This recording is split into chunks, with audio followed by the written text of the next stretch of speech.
MWI champ, the fighting pride of the Philippines, Pinas Long Malakas. Make some noise for NAVI! 2 years ago, NAVI shocked the world. They did not ask for respect. They did not ask for glory. They snatched it. And now destiny has brought them back for this very moment. For NAVI, for the Philippines, and for themselves. It is time to make history once again. Will they be able to topple Mount Olympus like they did in 2024?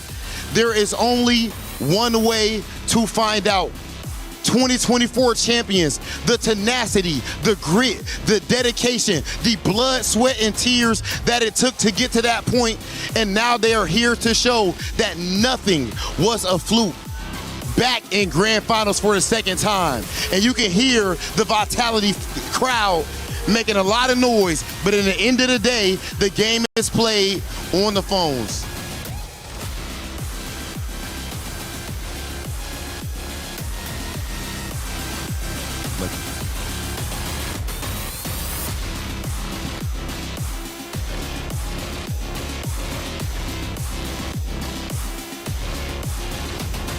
Our roamer, Mirai. Jungler, Kashi. EXP laner, not Ayanami. Gold lane, Rion. And mid lane, Ray. Now, of course, our next team, our returning champions, we do have something very special. Damascus, what's going on with the people? Guys, I am in the middle of the crowd. Of course, I had to be with a beautiful club. The Vitality supporters came out in full force because it is time to welcome the opponents for Team NAVI. Listen, guys, vous êtes prêts? Un peu plus fort, vous êtes prêts? It is time for Vitality!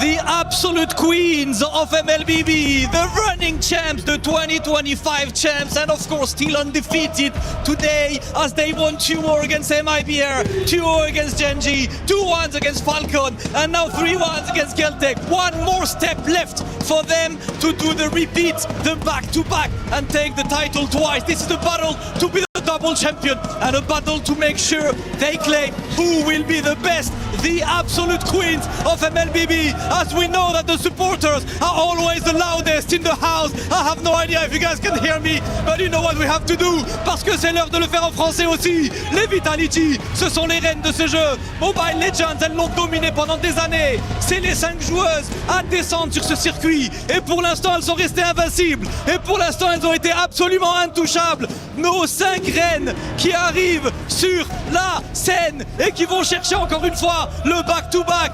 Les champions en titre, Vitality!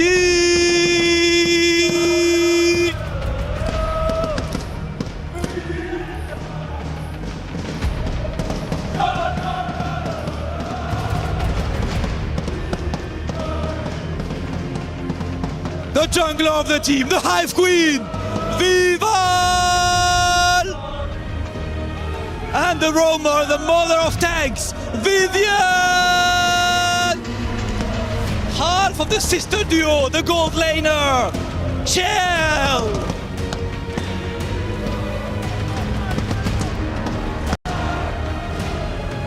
Potentially the best EXP laner of all time, Fumi Echo! And of course the other sister, the mid lane queen, last year's MVP, Tini! The crowd is ready right here. We can hear the hive buzzing. Let's hear it from the players. City, this is a rematch that we never asked for. 2024 champions going up against the 2025 champions and in your home ground of the Hive. Anything you would like to say to NAVI Philippines? Let's both do our best and have some fun in the game. Let's do it, Ale! This moment, you hear the crowd. You guys are back in grand finals, going against who many believe to be the favorites going into this tournament, but you have beaten them before. How do you handle the pressure in a moment like this?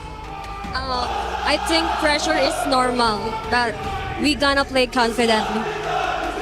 Okay, ladies and gentlemen, we have officially heard from both teams. I believe it is time for our face-off. Ladies and gentlemen, let's get to it. NAVI, right here. Vitality as well. Face to face. You guys can come up just a little bit, just a little bit. Oh yeah, oh yeah. Ladies and gentlemen, this is what it is all about. This is the highest level of play, this type of energy, the blood, sweat, and tears that they put to get into this moment. You hear the crowd. Cheryl, this is what MLBB is at the highest level. Excuse me, the aura is just so high right now. That's absolutely right. A resurgence is already complete, and a revolution is just one win away. This, ladies and gentlemen, is the grand finals. Let's head on over to the land of Dawn.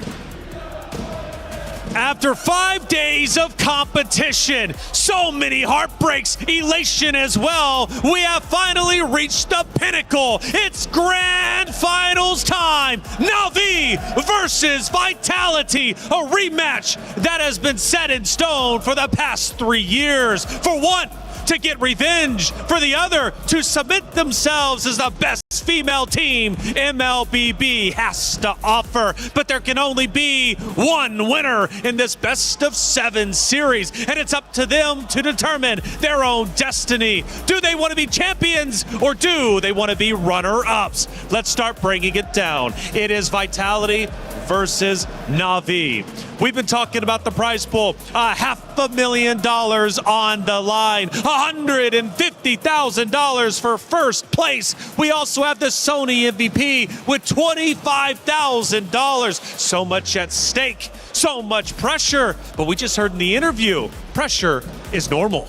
And they have to have that mentality. They have to have that mindset coming into such a high stakes game.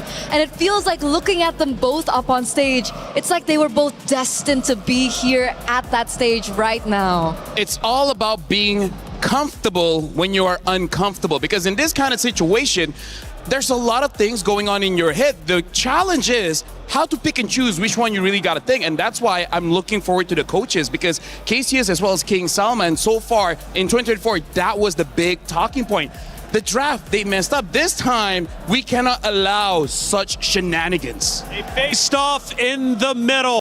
They stared their opponents in the eyes, but they are undeterred. They have full confidence in their ability to win. The Vitality fans on screen now, they've been going crazy. They've been going insane, and the drum has been beating to the victory of what can be Vitality. For NAVI fans, I say, get loud and support your roster, because you're going to need to be louder than the Vitality squad on the opposite side. Here we are, the opponents, the competitors, getting set up on the stage, getting ready to go through the gauntlet. And it is the absolute gauntlet. LaFell, a best of 7 if it goes to the 7th map. These ladies will have been playing for many hours. You want to talk stamina. Stamina is a real thing. Oh yeah, 100%, especially the mental stamina. That's why a lot of veterans in a best of 7, they really know how to pace themselves. That's why I would say in the first 3 matches, they use a very simple to execute draft, as well as they don't mind going to the game, let's say 20 over minutes, just because they're testing out their opponent's stamina. Especially if somehow you've been winning a lot of that game, you just slowly chip away their mentality. Especially Vitality has been doing this for years, but for NAVI, not everyone has been doing this for years. I actually have a fun fact. Team Vitality are used to a best of 9. Oh yeah, that's true. Yeah. Yes. So they've played a best of 9. A best of 7 is something that they're definitely comfortable with. And that's why I like that you point out NAVI PH here. This is really going to put them to the test. And if they want to be the best, they have got to beat the best. Got to beat the final boss, and that is Vitality. We go to Flying Cloud for map number 1 to set the tone, to set the stage of our grand finals for the 2026 MWI competition here at the Esports World Cup in Paris, France. This is going to be a battle to the death. And we've got the Queen Slayer. We've got the Hive Queen. Vival versus Keshi. Vival versus Keishi. We've been talking about her picks, and that's why it's so important for them to get the side that actually favors them. Because for the past 4 or 5 days that we've been seeing them in MWI, there is a significant win rate on red side. Yeah, and honestly, I kind of feel like part of it is because you want to get the early combo as well as that potential counter pick in the very last slot. Especially because we see Team Vitality, they have some pocket picks like that Selena. It would be very nice if you see the majority of the composition first before you actually invest into it. And not to mention that if you're on red side, you can go for more pinpoint bans. Yes, 100%. Yeah. Right, you can dictate the drafts from there, you know, figure out what the enemy wants to pick first on blue side. So the red side, blue side, that's something that we have to look out for in this best of 7. As well as Not Ayanami versus Fumi Echo. Now, one of the things you all mentioned is Fumi Echo. If she's performing well, of course, the side of Vitality is doing great. If she starts to drop the ball, well, they run into problems. And the same thing could be said for NAVI. These two Titans are about to face off. Funnily enough, Taylor, the thing that I'm predicting here is that honestly those two, they won't fight against each other. They will actually fight the jungler. So instead of Keishi playing fair, fighting 1v1 against Vival, I think she will ask not Ayanami to be the one fighting against Vival. And I think it's the same counter argument. We see that the highest KD is Rain in NAVI Philippines. So I feel like Fumi Echo, her job is to avoid not Ayanami and go straight for Rain. And that makes the picks even more important, right? Especially they're going in Flying Cloud, so they're not on the other maps that Expanding have River, Broken Walls, yeah. Exactly, the additional movement speed. So with that being said, I'm looking at heroes like Esmeralda that can mobilize a lot quicker around the map. Terizla's very difficult, like the impact is there, but movement speed is definitely not there. So Sora might also come into play. These are just some predictions before we get into the first draft. For the grand finals debut of Rain and Rion, they have made it to this point. They have played phenomenally well. But we have to admit, there is a different level of pressure playing in the quarters of knockout than to semis, ultimately the grand finals. That pressure can either make you into a diamond or it can crush you under the weight of the moment. Personally, I think Rain will be okay. Rian is the one that I'm a bit worried about because Rain is surrounded by Murray as well as Keishi. If something bad happens, they can pick her back up. But Rian, she's a solo laner. She's going to be playing weak side, meaning that not a lot of rotations going on her. So if she loses a 1v1 against Shell, I don't know how she can recover. If she can, hey, props to you. You deserve to become a champion. And because of how aggressive Vitality has definitely played, especially with the mid-rotations. If, let's say, NAVI are in a position to say, hey, it looks like Rian is in a winning matchup, but she's actually losing it, do we have the resources or not to send them over to the gold lane? And I feel like that wastes so much time and energy, and it's a mistake that I think they cannot afford. So I do agree with Lafell on that.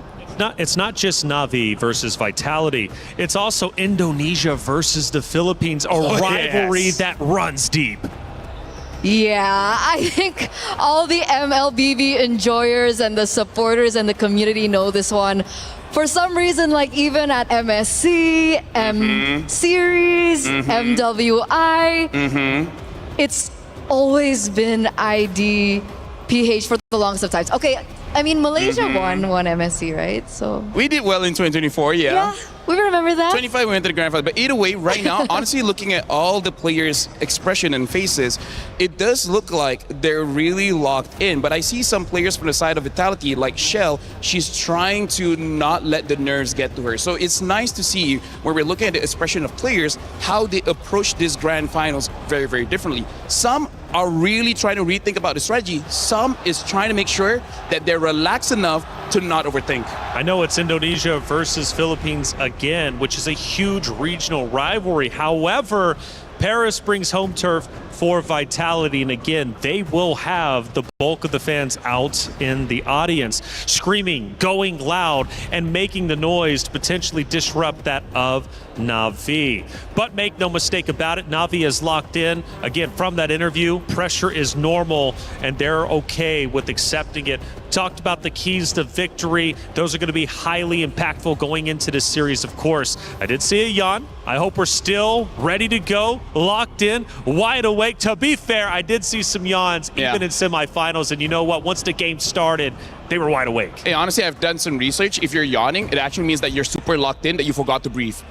Because your brain needs oxygen, and if you are super focused, you forget to breathe, so that you yawn, you bring that extra oxygen back to your brain. And everybody at home just manually started breathing. Well, now I just did. Right? I mean, like, hey. Now I'm breathing manually. Thank you Guys, that. if you guys Thanks are for that. watching, don't forget to breathe. Don't forget to drink water. If we're talking about Indo as well as Philippines here, we really got to talk about the style. And this is one of the nice things about MLBB. There's not one way to win the game, right? There's multiple different ways. And I feel like, especially having the Vitality crowd here, it can be a weapon for the Vitality players, because if they get, let's say, 1,000 gold ahead, the adrenaline spike that they're going to get from the fans will increase that advantage more and more and more. And it might even discourage NAVI, where they're like, wait, are we sure we want to go for this fight? We might lose. Like, that hesitation at Cherna can really stop a lot of plays. I feel like not Ayanami's been in this position before. A lot of times. I think she's okay.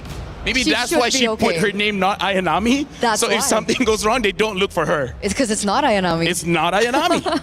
So when we think about these two rosters, one is fighting for a dynasty conversation. And I think already that conversation is very real for Vitality, given their history. But even during the content piece before we went onto the stage, I think they realized we need to win again to prove that last year wasn't a fluke. And NAVI feels the same way. But see, NAVI is out here trying to form a legacy. Both a very, very heavy term, right? Whether you want a dynasty or a legacy, a lot is at stake with this matchup. That's why I really like that interview, right? I think it was one of the NAVI players that said, we want to win again so we can prove that it's not luck.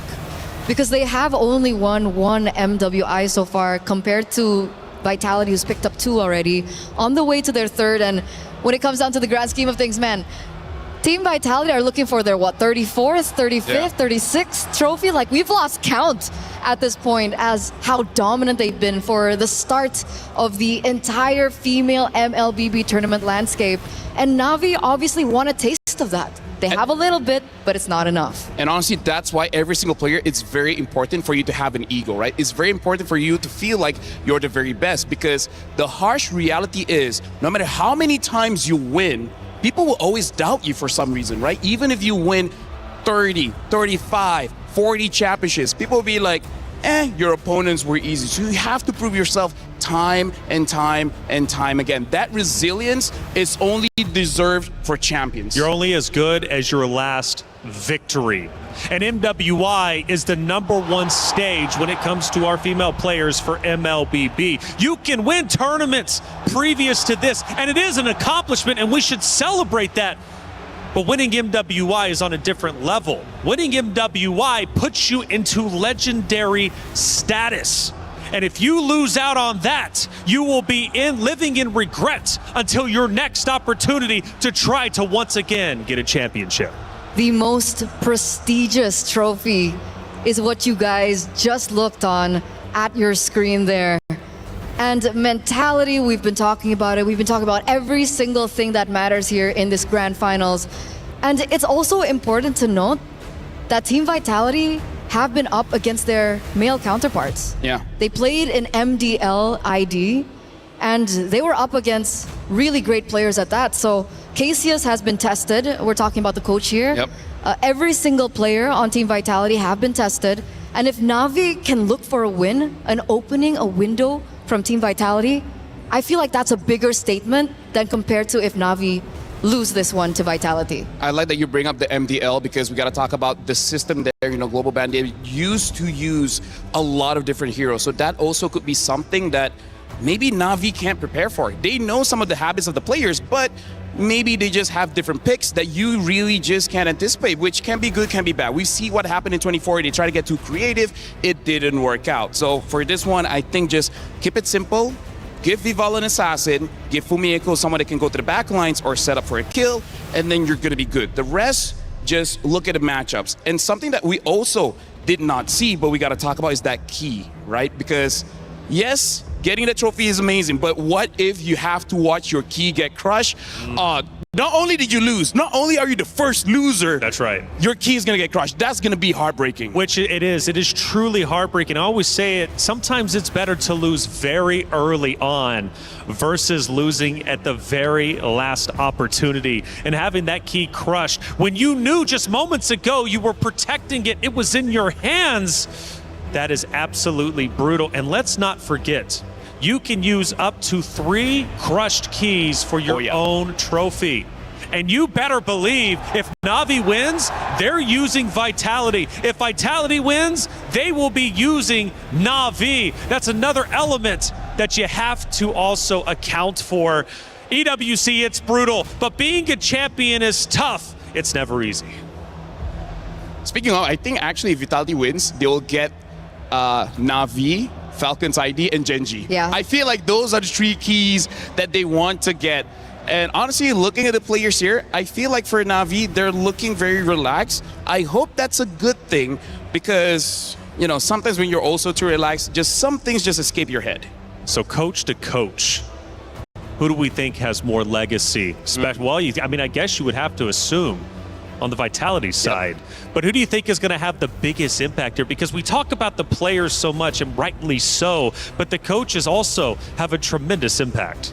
So I'll talk about King Salman, you can talk about Cassius here. King Salman, sometimes he does go for flexible picks in the first 3. In MWI, for some reason, he hasn't flexed it a lot. Like, he's one of those guys that will pick up the Akai, which you think will be jungle, but then all of a sudden will be a roam. I don't think he's going to do that here going up against Vitality. Looking at the body language, I feel like King Salman is letting them know, we're just going to do what works. I'm going to give heroes that you guys are really comfortable with, and then we're just going to play off of that. I think he's making the players play on instinct, and then he's just going to have the easiest path to victory using the Occam's Razor. Sorry, are we getting a new map? Is that why? Well, It's still playing out. That would change the draft. Yeah. We talked one coach, what about the other? Cassius has a lot of experience under his belt. He's been playing for MPL. He switched back as well to the Women's League.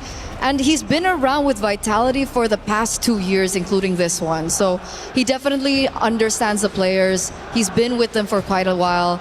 And the thing about Cassius is that sometimes in the first few bans, I believe, in their particular games, we do see some of the heroes being let go. Like, they don't necessarily go straight for the throat. They don't necessarily go for the respect bans, because I think for me, they want to still test drive a little bit, figure out whether or not it's imperative or not.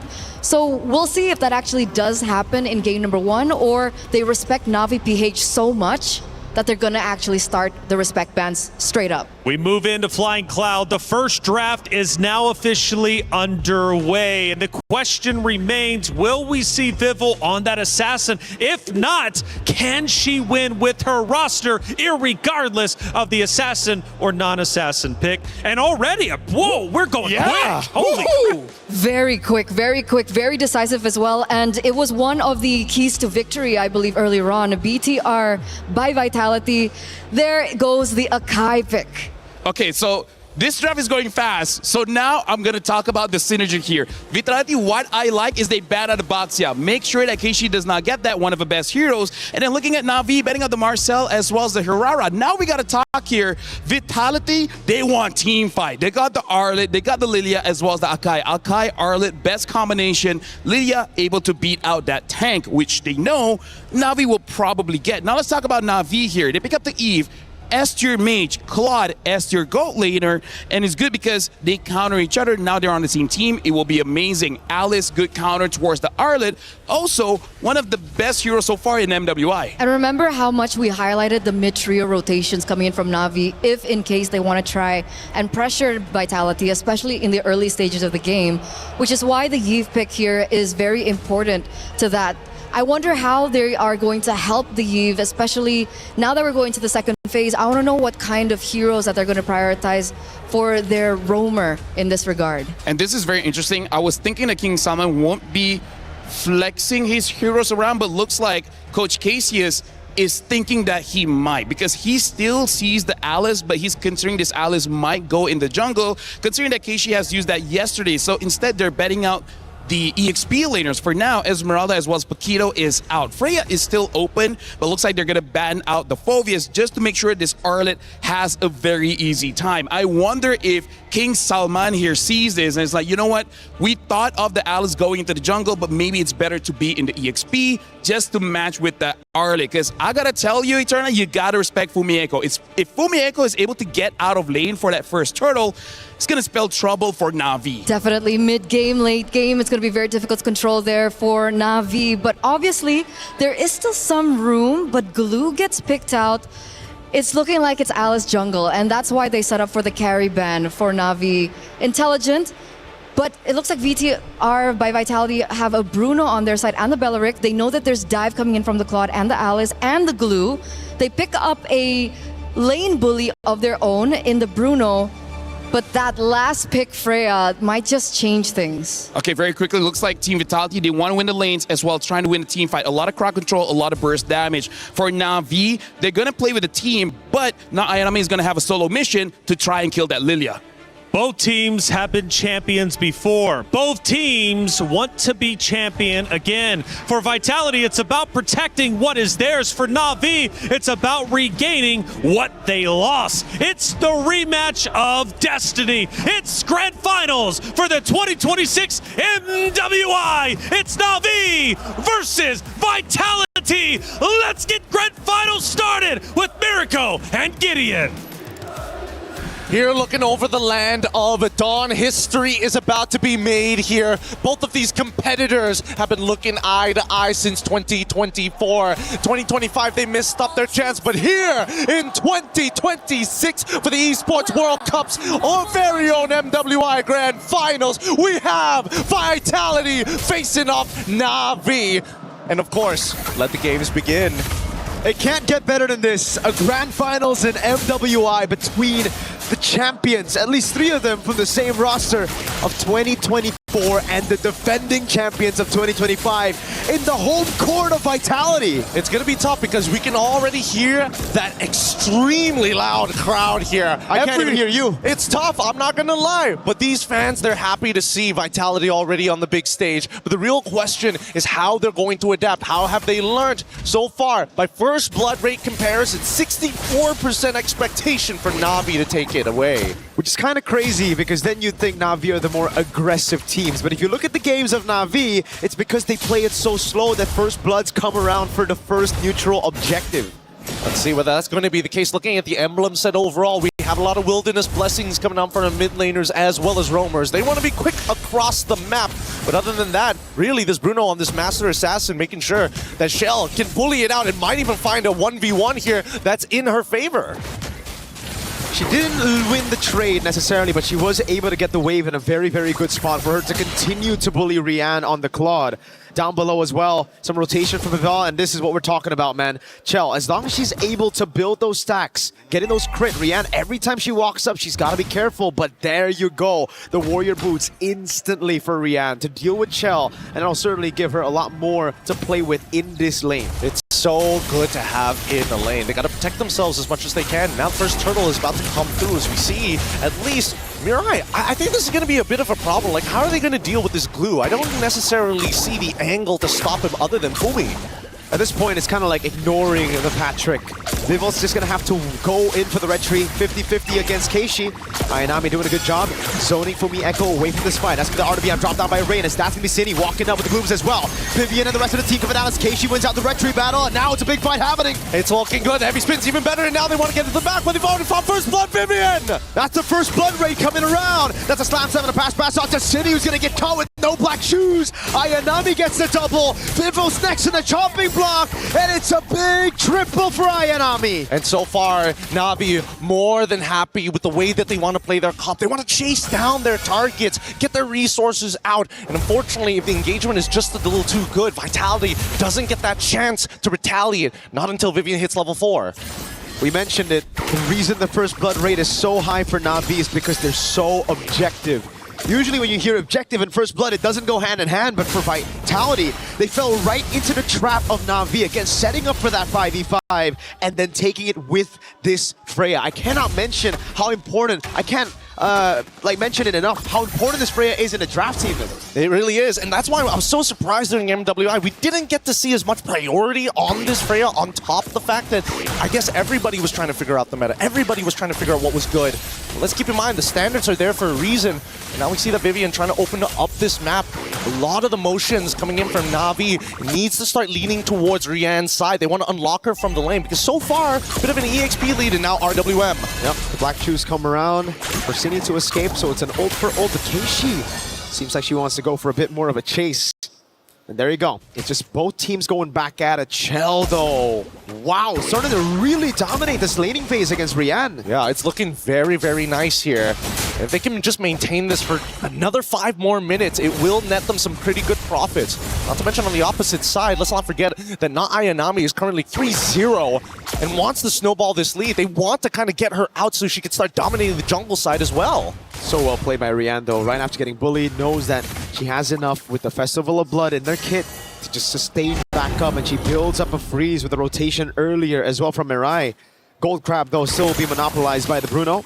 It will be Vitality who will look to go for the second turtle, and now it's about that pin down, right? Can you pin Keishi out? The thing is, with the Throne of Ruin, you get that CC immunity to get past the heavy spin. Oh, wait, hold on. First, they got to deal with Ayanami, who's already been chucked down to 50%. Forced to use the ult early here. Now the contest is going to be hard. They have to go for the fight with the timer on the Valkyrie Descent already. Bebop in the back line. That's going to be pure red tree. Keishi wins it out again, despite the Wrath of the Dryad already used up the Throne of Ruin. Got her into safety. Fumi Echo able to escape. Slams him in the pass as she goes to the mount on Bimbo. Now Vivian is caught in the midst of it all with the Revitalize. Oh, they're trying to hold it down. They could look to wait for the final slash. They have it, and now they get it onto Keishi. Final slash with the Vengeance now. Ayanami going in straight under turret, picking up the mega kill.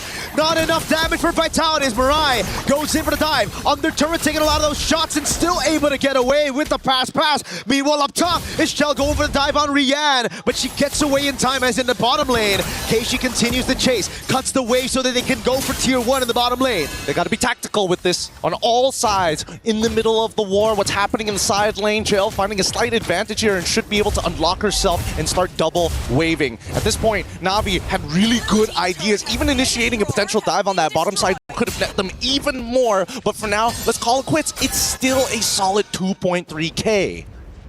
With the heavy spin, you guarantee the red tree, but when Keishi just pops in CC immunity, both Wrath of the Dryad and heavy spin, they really got to start staggering it, maybe poking Keishi before the fight, but it's just so difficult because there's so many people to zone. It's not just Keishi, it's also not Ayanami. Yep, I mean, let's not forget about Mirai, right? This glue is going to be frustrating, and they have no dedicated way to kind of melt down the frontline tanks. If they engage, it has to be an all-in type situation, if not a bait for some bigger spells from Navi's side. But as we see the game continue to progress, now that they've unlocked both sides at this stage, and unfortunately for Claude, they still need to get the tier 1 up top side before he's done here. Navi is putting a lot of emphasis towards this top side. 22 more seconds until the next turtle spawns. Man, Vitality are playing a scaling game already this early on with Bruno and Lilia. Thing is, Navi scale really well into the late game too, and if they give them that big of a lead, not Ayanami capping Fumi Echo as of yet. 6 minutes in and 48 seconds. Fumi Echo with a gold crab to even things out a bit, but it's still a big 1k, so how do they even deal with just the Freya? Look, they need to just change CC. Fumi Echo understands, hey, I'm not here to kill the Freya. All I'm here is to slow her down. I will need the rest of my team to kind of follow up to ensure this death. But with that Purify, it can be a little difficult, right? If played well and timed well, can get rid of the stacks and more importantly, the mark so that Fumi can't just dash around for free. Vivian gonna try to go for the Wrath of the Dryad now, pops it in, but again it's Keishi with the CC immunity. Vivian caught everywhere, all alone. Vivo's trying to peel in the back of the lines, but Vivian's just gonna get shredded down by not Ayanami as the rest of the team will funnel into mid. Oh, now Vitality, once again, they just move their way. They tried to pinch them on with Mirai as well, but Vitality made the right call. Having to back up here, not trying to interact with these fights. And even Keishi just showing up, just saying, hey, I just want to see what's going on in your jungle, sir. Chell's got no damage to deal with that. Keishi can walk in the jungle, blink in, and take everything away from Vitality. Even Vival's struggling right now against this glue. Mirai's gonna try to go for the take. Luckily for Vival, she's still able to secure it for herself. But look at the top lane, falling as well. Now the structural advantage on top of the turtles. Oh no. Shell's just tickling Keishi, especially when she gets into these minion wave. Throwing a Ruin used, trying to bait them into a long fight for the cut for the rest of the team from Na'Vi. Mirai's gonna go in with a dash now. Cyclone Eye, Vivian with the Rapid Dryad onto the back already as Mirai cannot go for the mount, but she actually does on their turret. That's a big mistake as Chell's able to flicker out the safety and Mirai's gonna go down. Now we're sitting with Black Shoes, caught in the RWM and now the Blazing Duet. It's all good. The backline's under attack with no RWM. They're now attacking the mid-tier 2. Fumi in the back onto Rian. That's Fumi with the flank. Cine able to survive. Now very low. Gonna get caught in the Void Blast as Fumi Echo looks to go for the Vengeance. Is able to go for the resets right now as Keishi tanks up a Storm on their turret. It's Fumi Echo targeted down by Ayanami and Fumi will fall. Ayanami's godlike in this game. Chell, don't get too close here. And especially with so many people in front. Beleric is also trying to get into this fight as well to try and clear up these waves. And finally, Na'Vi get to walk away from this fight. 20 more seconds until the first Lord spawn, but that is one hefty lead. And it's because of the 2,000 almost gold lead between the XP. Ayanami 7-0-1. It truly isn't Ayanami. It's more like a Rihanna. It's more of a gold lane. It's more, heck, of a Rain mid lane performance from Ayanami. It's pretty crazy, I'm not gonna lie. The fact that she's called not Ayanami makes this way funnier. It's like, no, I'm not the carry. Go look at Rihanna. Wink, wink. Wink, wink. But now with the Lord in play, I think Vitality can't afford to make any more mistakes at this point onwards, right? Everything is gonna be permanent from this point onwards. The thing is, they can try not to make mistakes, but Na'Vi are going to constantly force those mistakes upon Vitality by going into the sideline, by pushing it in, and also just taking this Lord as bait for Vitality to walk out of their base. Because if you look at Vitality's composition right now, they have good clear, but that's about it.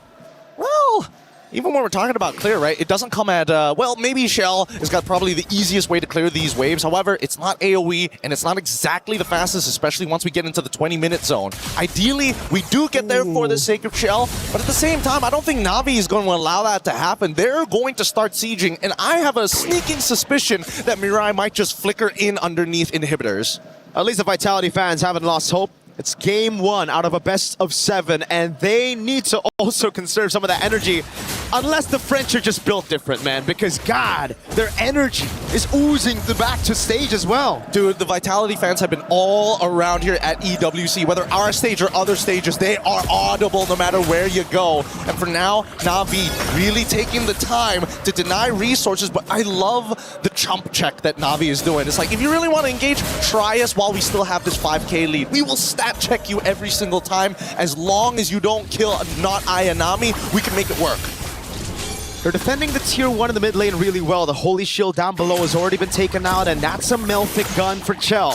Rian finally completing that 3-item power spike, the Swift Trinity. 11 minutes in. It's all about the dive. Valkyrie descent coming down right now as Vivian's able to pop in rapid with Dryad, and the CC immunity is already used up with a throw and a ruin. Now Vival tries to cut them back. Mirai's gonna be caught under turret. Cine walks up as well, but Vival's gonna get cut down by Nada Ayanami, and now it's Rain in the midst of it all, taking the damage from Cine with the black shoes as Keishi sticks onto her. It's too good, and now, whoa, Keishi underneath, but manages to still get out. Fumi just needed to wait half a second there. But honestly, this is exactly what we wanted. We saw Mirai go for that flicker. We saw Keishi make the attempt, but they still have yet to break the mid-tier 1. They're too tanky. Mirai's just tanking these turrets like it's nothing.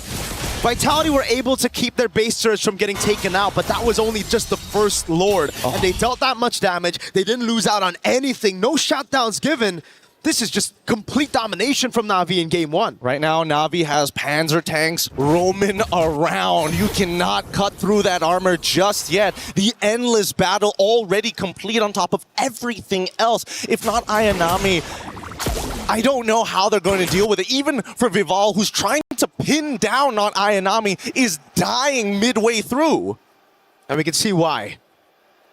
Not Ayanami has picked up an endless battle as well. Rain already has a Divine Glaive. This is the reason why Viva on paper, crazy front lines that can take a beating and a half. Not against this composition with this much of a lead right now. It's just too much to handle. 6.1k, but it feels like it's already at that 10k mark, but it's not entirely hopeless for Navi just yet. Shell can still pull through. They just need to max out on their items. However, it will come at a huge investment as both sides contest for no man's land. Again, Navi just doing a brilliant job forcing errors on Vitality. Vivo's going to try to go for the pin on Mirai, and it will work out. They will get Mirai, but now it's the Lord already taken for Navi at the cost of just their roamer. They don't mind this. Whoa, dangerous stuff from Rian. Able to respond in time with the BMI, but for now, with his 3 and 10 score, Vitality, trying to defend, and Rian making a play. Oh God, right in the RWM, the Blazing Duet. Now it's the kite back for Vitality as Keishi pops in that skill 1, had already used it, throwing a ruin. Double 0 and 9, setting up perfectly for the rest of the damage dealers of Navi. And the worst part is that now that Fumiko is gone, it's only just the Wrath of the Dryads that they have to worry about. The Heavy Spin was also used in the middle of that interaction, so now that Navi sees all of these checkboxes being ticked, outer turrets will be destroyed, a guaranteed inhibitor on bot side. Can they convert this even more? Can they find that winning fight? Yeah, Chell really wanted to clear this Lord before he got the charge, but it will be guaranteed in the end. Lord with the Triad charges into the bottom lane turret, giving Navi the far lane advantage for the next Lord. Now in the tier 2 in the mid lane, it's Rain and Rian. The double R's working big together.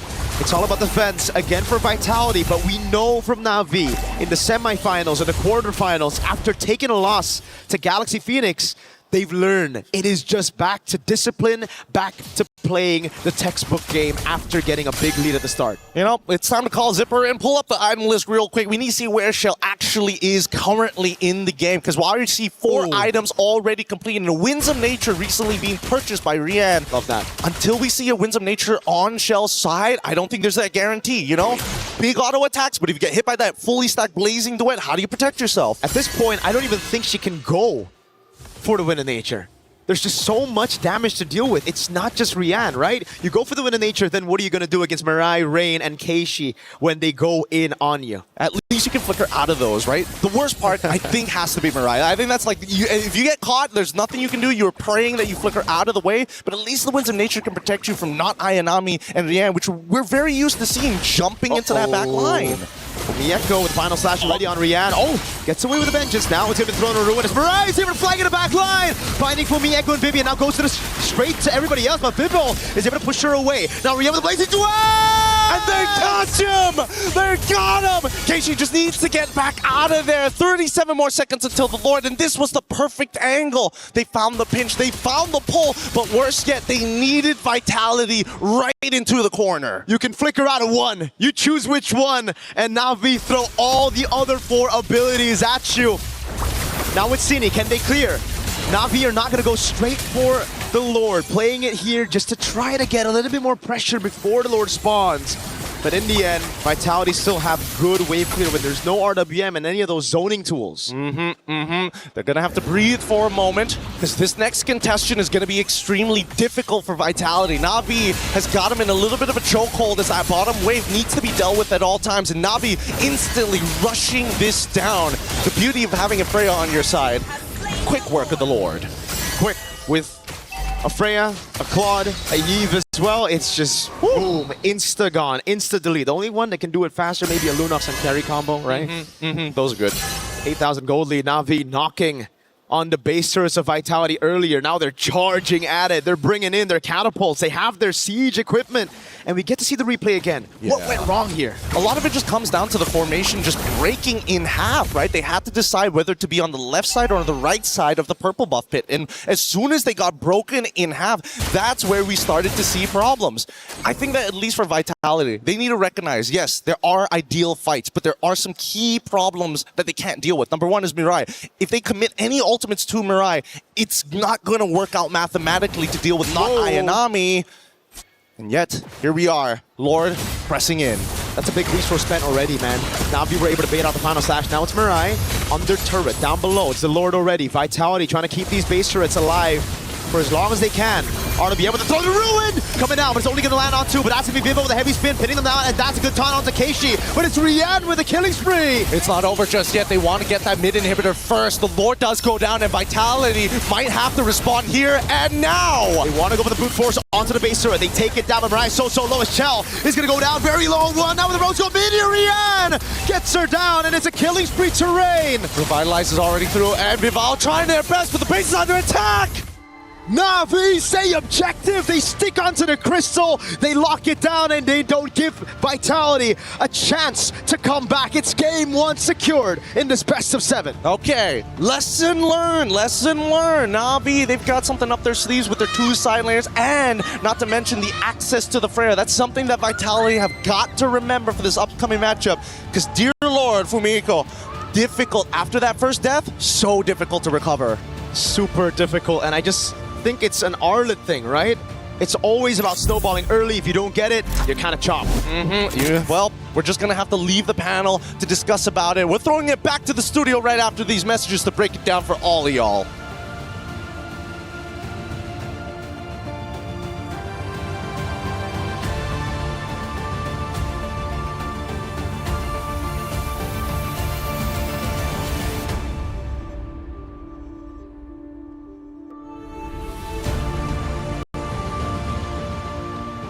Was built to move. Not trapped at a desk in one singular posture for 12 hours a day.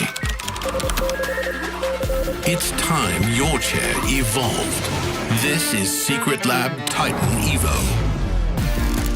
Ergonomically engineered for you, gamers, hybrid workers, artists, backing your every move.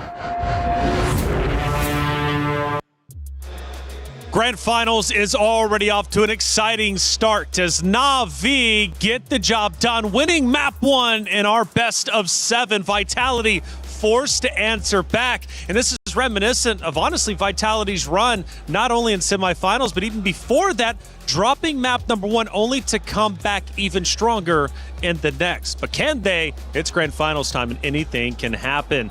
Hey, welcome back to our desk. Map number 1, NAVI. Was it you, Lavelle, that said, look, if it goes 1-0, it's over with, and Navi's dominating 2-0? 2-0. Everyone calm down. Here's the thing. Calm down. I know. Let me just say, not Ayanami, you can't fool us anymore. You are Ayanami. You definitely are. Because let's talk about is winning the lane. All right, that's cool. But then winning the turtle fight, all right, that's cool too. But then you win everything 8-0-1. You didn't die the entire game. What's going on? Which is why in the drafts, when I saw the Freya last pick in for Navi, I was like, this is a game changer. Yeah. This is going to change the course of the game, because if the Freya gets rolling early, you better bet that snowball is going to hurt. Well, for our commentators, the first blood was very exciting. We had a chance to see the reaction live. 50-50 against Keishi. Ayanami doing a good job zoning for me Echo away from this fight. That's going to be the RWM dropped down by Rain, as that's going to be Cindy walking up with the Glooms as well. Vivian and the rest of the team coming out as Keishi wins out the retry battle, and now it's a big fight happening. It's looking good. Heavy spin's even better, and now they want to get to the back, but they've already fought first blood. Vivian! That's the first blood raid coming around. That's a slam 7 to pass off to Cindy, who's going to get caught with no black shoes. Ayanami gets the double. Vivo's next in the chopping block, and it's a big triple for Ayanami. You can't say that they're not giving it their all, and rightly so. It's Grand Finals. They're going to be calling the action throughout this entire best of 7. We talk stamina for the players, stamina for the casters. I mean, like father-son combination, man. You just can't fight it. You can't. Just open. They got that bond, you know. It's a long story. We'll tell you one day. Okay, one day after this broadcast, hopefully. Yes. And, hey, check it out. We got some more moments, though, taking place in that map number 1, and we'll take a look at our first action of the game. And there's going to be a massive fight around one of these turrets. We're now 8 minutes in. At this point, after the initial reaction earlier on, this is what we were talking about, right? The insta snowball coming in from not Ayanami, and not to mention, because of that, she created so much space for the rest of her team, and unfortunately so, Team Vitality have been taking these team fights in the real world manipulation, and you can see, you can feel Rain just really pop off here, not Ayanami even going under turret as well, and we mentioned as well that Fumi Echo is a pivotal person in how these team fights usually go. So if Fumi Echo can't tank the damage, the initial brunt of that damage from the real world manipulation, from everyone else on the team, she doesn't have time to set up. And so the team fights just look so bad. If I can describe not Ayanami on that Freya with one word, well, 2 words, it's no mercy. Yeah. One word, it's relentless. Because here's the thing, it's one thing to be like, hey, I'm coming in, I'm gonna kill you. But then she's like, all right, I'm backing up. I'm kidding, I'm going in again. She doesn't stop. It's the mind games. It is, and let's take a look at our second action of game number 1 and see how it ended up unfolding. I'm sure we're going to be towards the tail end, 17 minutes in, and the base, it's under attack. And again, this is what we're showing that Navi, they're relentless. This is one of the safest places for Vitality. And then they just go in because they're like, you got 2 turns, you still got your base, we don't care, we're going in. At this point, the damage coming in from Navi is just a bit too much. See, they go back and like, you know what, never mind, going back in again. They don't stop. The moment you feel like you're gonna get some breathing room, they just say, nah, fam, we're kidding. We're going back in. And you can tell Rian is so comfortable as well on the Claude because after all that opening coming in from not Ayanami, you would think that, okay, the initial brunt of the damage is done. She's the core, but then you completely forget about Rian on the Claude and she just goes in ham. Wind of Nature, blazing duet into the back line, and Shell has nothing to offer in that situation. Tough break for sure. What is chat saying? Let's take a look at some of the comments after that map number 1. We got some spicy picks. That glue. Yeah, it's glue. No, I'm just kidding. No, honestly, there's nothing that you can do against that glue, bro. You don't have the right kind of damage to take that glue down. So how do you take a glue down? You kill him before he jumps on you. But that's so difficult without something like a carry, without a Vexana. With the Lilia, you can kind of do it, but you kind of want to kill the jungler Keishi, but then I don't know, man. That was a rough game 1, I gotta say. Well, what do we think about this? That Eve combo with Alice jungle is just too good. Wow. It's the boxes. It's the boxes. They're playing within the boxes. We saw it in multiple highlights that we saw earlier as well, right? Real world manipulation comes in, or, you know, the Thorn of Ruin comes in first, but then just the layering of both of those skills are enough for the front lines of Team Vitality to really suffer because, like we saw earlier on, they went Vival Akai. What is she supposed to do in that box? Emotional moments, obviously, from our players out there on the stage, and rightly so. I mean, there are so many emotions between these 2 rosters, Navi and Vitality. They've got a long history, and as we take a look at some of them, obviously, the pride out there for Vitality is intense. However, Navi ignores the noise. They come in with a mission and they take map number 1. After all, during the interview, they did say pressure is normal, but is Vitality truly feeling the pressure now? I mean, first of all, hey, shout out to the headphones, man. Helps out with the noise. It does, it does. But that's one thing that I really want to mention now, especially after that first game loss that unfortunately Vitality had to go through, is that after they won last year, MWI 2025, a lot of people out there have made both statements that said the only reason that they won that year was because they never even met Navi in the grand finals. So this is their time to prove. Ooh, and obviously the pressure is definitely there. You can even see, you know. That's Shy, by the way. You know, shout out to passion. Shy. If we interview you, I'm going to take off my earphones, but shout outs to Shy. Shout outs to Shy. Shout outs to the player at Navi celebrating the moment they finally took down Vitality in that map number 1. Phenomenal job coming out from the ladies on the very stage. They'll continue to battle, however, got to win 4 games. It's a best of 7 after all, so still a long way to go. We're talking 3. We go to the dugout. This was just before they took the stage, celebrating once again, getting together, and hugs are needed, especially in tough moments like these. Explain No, it's not. It's nothing. I don't want to be professor in body language again. You know, like. I can teach you after this. Okay. We take a look at Rain and her stats, and remember, she's got one of the highest KDAs in the entire tournament. 92%. And again, honestly, if you look at the items, after she got that Ice Queen 1, it's basically over. Because for Team Vitality, they have a lot of front lines. And then if you're stuck in the real world manipulation, that's basically GG's. Yeah. And then Divine Glaive, and then Wishing Lantern. Imagine being a It's a nightmare. frontliner. It's That's a right. nightmare. It's Well, I'll tell over. you what is not a nightmare, but a blessing is our Level Up series. And it covers everything Esports World Cup. This series is truly special. You need to check it out. A lot of people are haunted by their past. I'm inspired by it. They're not just playing for themselves, they're really playing for their entire family. They have defeated their demons! They have crushed the curse! There. For every click, every clutch, every respawn. We were there for the years of grind, and we're here. Now, the proud founding partner of EWC. Powering the biggest event in gaming, shoulder to shoulder with the world's best. Making history. Greatness deserves a stage. Lenovo Legion. Reach your impossible.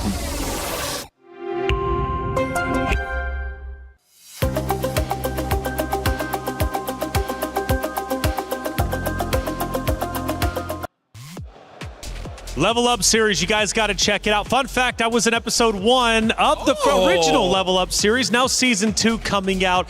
The cool thing about it, it's on Prime, and they go through the entirety of the Esports World Cup, and they tell the story like no other, bringing in players, focusing on interviews, of course, with org owners. They focus on everything EWC related, and it truly is remarkable how much coverage that they get. Esports World Cup, I think we could all agree, revolutionized what esports truly is. And now with this being year 3, they continue to do the same. So Level Up series, check that out. Back on the stage, though, here we are. And you notice top right, the current match, NAVI is leading 1-0 over Vitality, forced to come back. So talking about shortcomings, where did Vitality drop the ball, map 1? First of all, Taylor, you're cool too. I love you, man. You've been amazing all throughout MWI. I feel like I'm about to get roasted. Shouts out to you. No, honestly, let's talk about what NAVI did that Vitality is not comfortable with. NAVI brought fire against fire because Vitality is supposed to be the aggressors, right? But then NAVI with the Alice, with the Freya, with the Eve, it's like they're the ones always having forward momentum. And I kind of feel like Vitality is also not being comfortable. It's like, wait, why are you the one rushing against us? The script is supposed to be upside down. So I hope this time Vitality gets a draft where they have forward momentum instead of trying to kite back. Because kiting back doesn't feel super Vitality, you know? I agree for sure. I think the pressure now in game number 2 is more on Coach Casius than anything else, because when it comes down to execution, I feel like 60% of that is signified from the drafts. So NAVI now are on blue side, and obviously NAVI earlier won on red side. So let's see if Vitality has something to say on red side this time around, their more favorable side of this draft. You can see Akai being banned out very quickly, Atlas and the Hirara. On the other side, the Bakse and the Chip. Last time we saw the early Akai pick for Vival. Can we expect an assassin this time around to help facilitate what you mentioned, which was the early aggressive tempo that we usually see from Team Vitality? Honestly, hopefully, because Akai as well as the Baxia is out right now. The tank junglers that are left is not really great. They are A tier at best. Something that I will keep track of is Vitality banning out this Chip. The Chip creates a lot of pressure onto the side lane and in the jungle, but I don't know if it's super necessary here going up against NAVI. I think this is a bit of a risk, but again, it's only game number 2. We'll see whether this works out or not. Right now, Marcel has been banned out for NAVI. Quite a few heroes are still open, notably the Freya, the Esmeralda, as well as the Paquito. So there is a lot of EXP laners open. So I think that's part of the strategy here that both teams are saying, hey, just now the Freya was a little bit too much. We're going to leave some of the counters open just in case. So what would be crazy if NAVI go first pick Freya here? Like they just double down on how they found success in game number 1, but they go for Esmeralda actually. So technically it is quite similar. They both are very dominant in that lane. Obviously the Freya has an additional, spice to it because they can still flex her.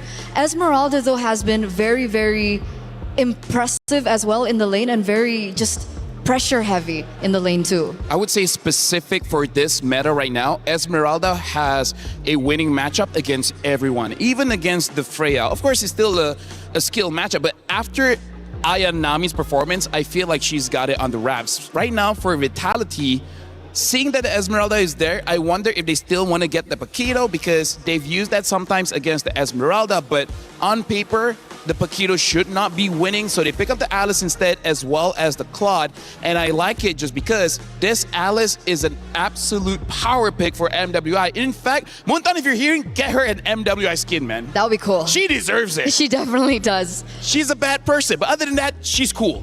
Kimmy, I wasn't expecting this Kimmy pick. I thought they would go for the Yves. If they wanted early rotations, faster at that, I would have expected them to go for, the Yves, but they go for the Kimmy instead. The Harith does show up, and they do have the ability to do so because they are the ones that have picked up the Esmeralda first. Harith, Claude matchup finally. I mean, is JK rolling in the building? Why are we building a Harry Potter composition here? It's all magic damage coming in from NAVI. So the front lines of Team Vitality should not have any problems building up an early read in armor and then start winning the fights. I gotta say, NAVI, this is pretty high risk, high reward. If they win the first 3 minutes, hey, that's it, GG, right? You can get all the turrets basically for free. But if you don't, it's gonna feel pretty bad very, very soon. So let's say the last pick in for Team Vitality here.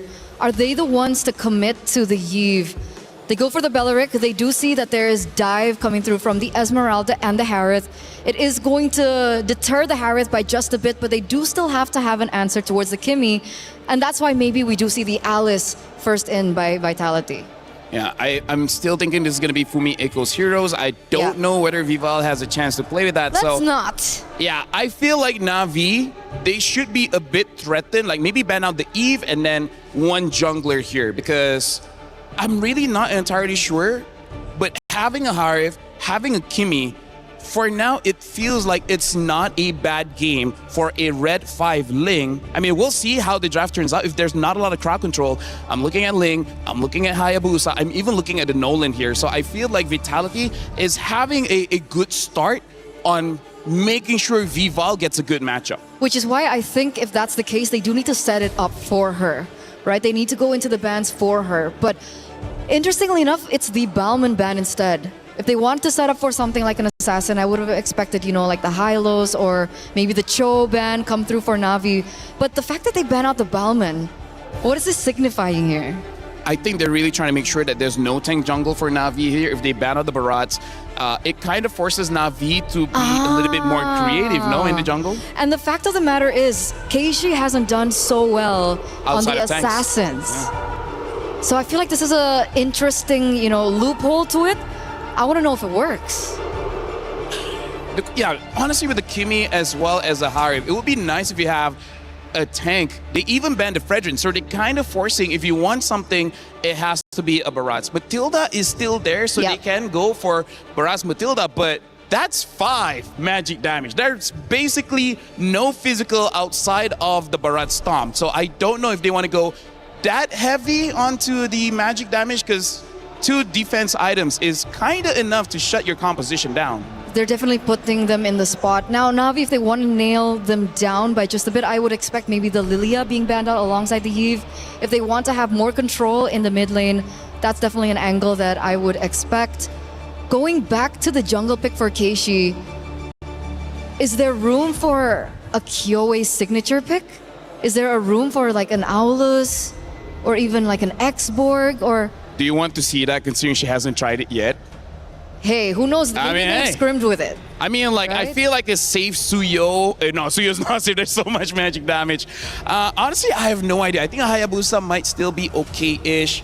I really don't know what is going on, especially because Navi has put so much egg in the magic basket here. So I feel like it's better just to pick up your mid. And then after the last 2 picks of Navi, I would feel a bit more confident picking up whatever they're already planning in the jungle. Well, I mean, Ling's banned, so they're not allowed to pick that up here in this second game. They still pick up Nolan, no? They go early Nolan, so no surprise factor whatsoever for that jungle matchup. It's actually the mid lane that we're still waiting on. Do you think it could be like a Selena last pick in for Cine? I feel like they kind of have to, because even the Valentina won't be all that great unless whatever roamer or mid they pick up makes it super valuable. Yeah, I'm thinking it might be the Selena. It's very risky though, going up against a Kimi. If they have a very good roamer like a Hylos, I gotta say it's gonna be very difficult for that Selena. So I don't know what about Vitality's draft for now. I'm very iffy about it. We're waiting, and it looks like the Actually, players iffy are by also both drafts. thinking about it. Wow. I did not expect a Hanzo pick here. I think the Hanzo's sitting at a 0% win rate. We saw it picked up once by Falcon's ID. I don't know if you saw it on Stream B. Yeah, Stream B has, so there's a total of 2 picks for the Hanzo for now. Both have not won. Okay. It will look okay in the first, I don't know, 6 minutes of the game, but then afterwards, you kill the Hanekage so fast that it loses its value. Right now for mid pick, I think this lineup is screaming, let's try to end latest by 14. And Vitality, they do go for that Selena. So right now the problem is, once Vitality loses that mid prio Eterna, looking like a 2-0 for NAVI.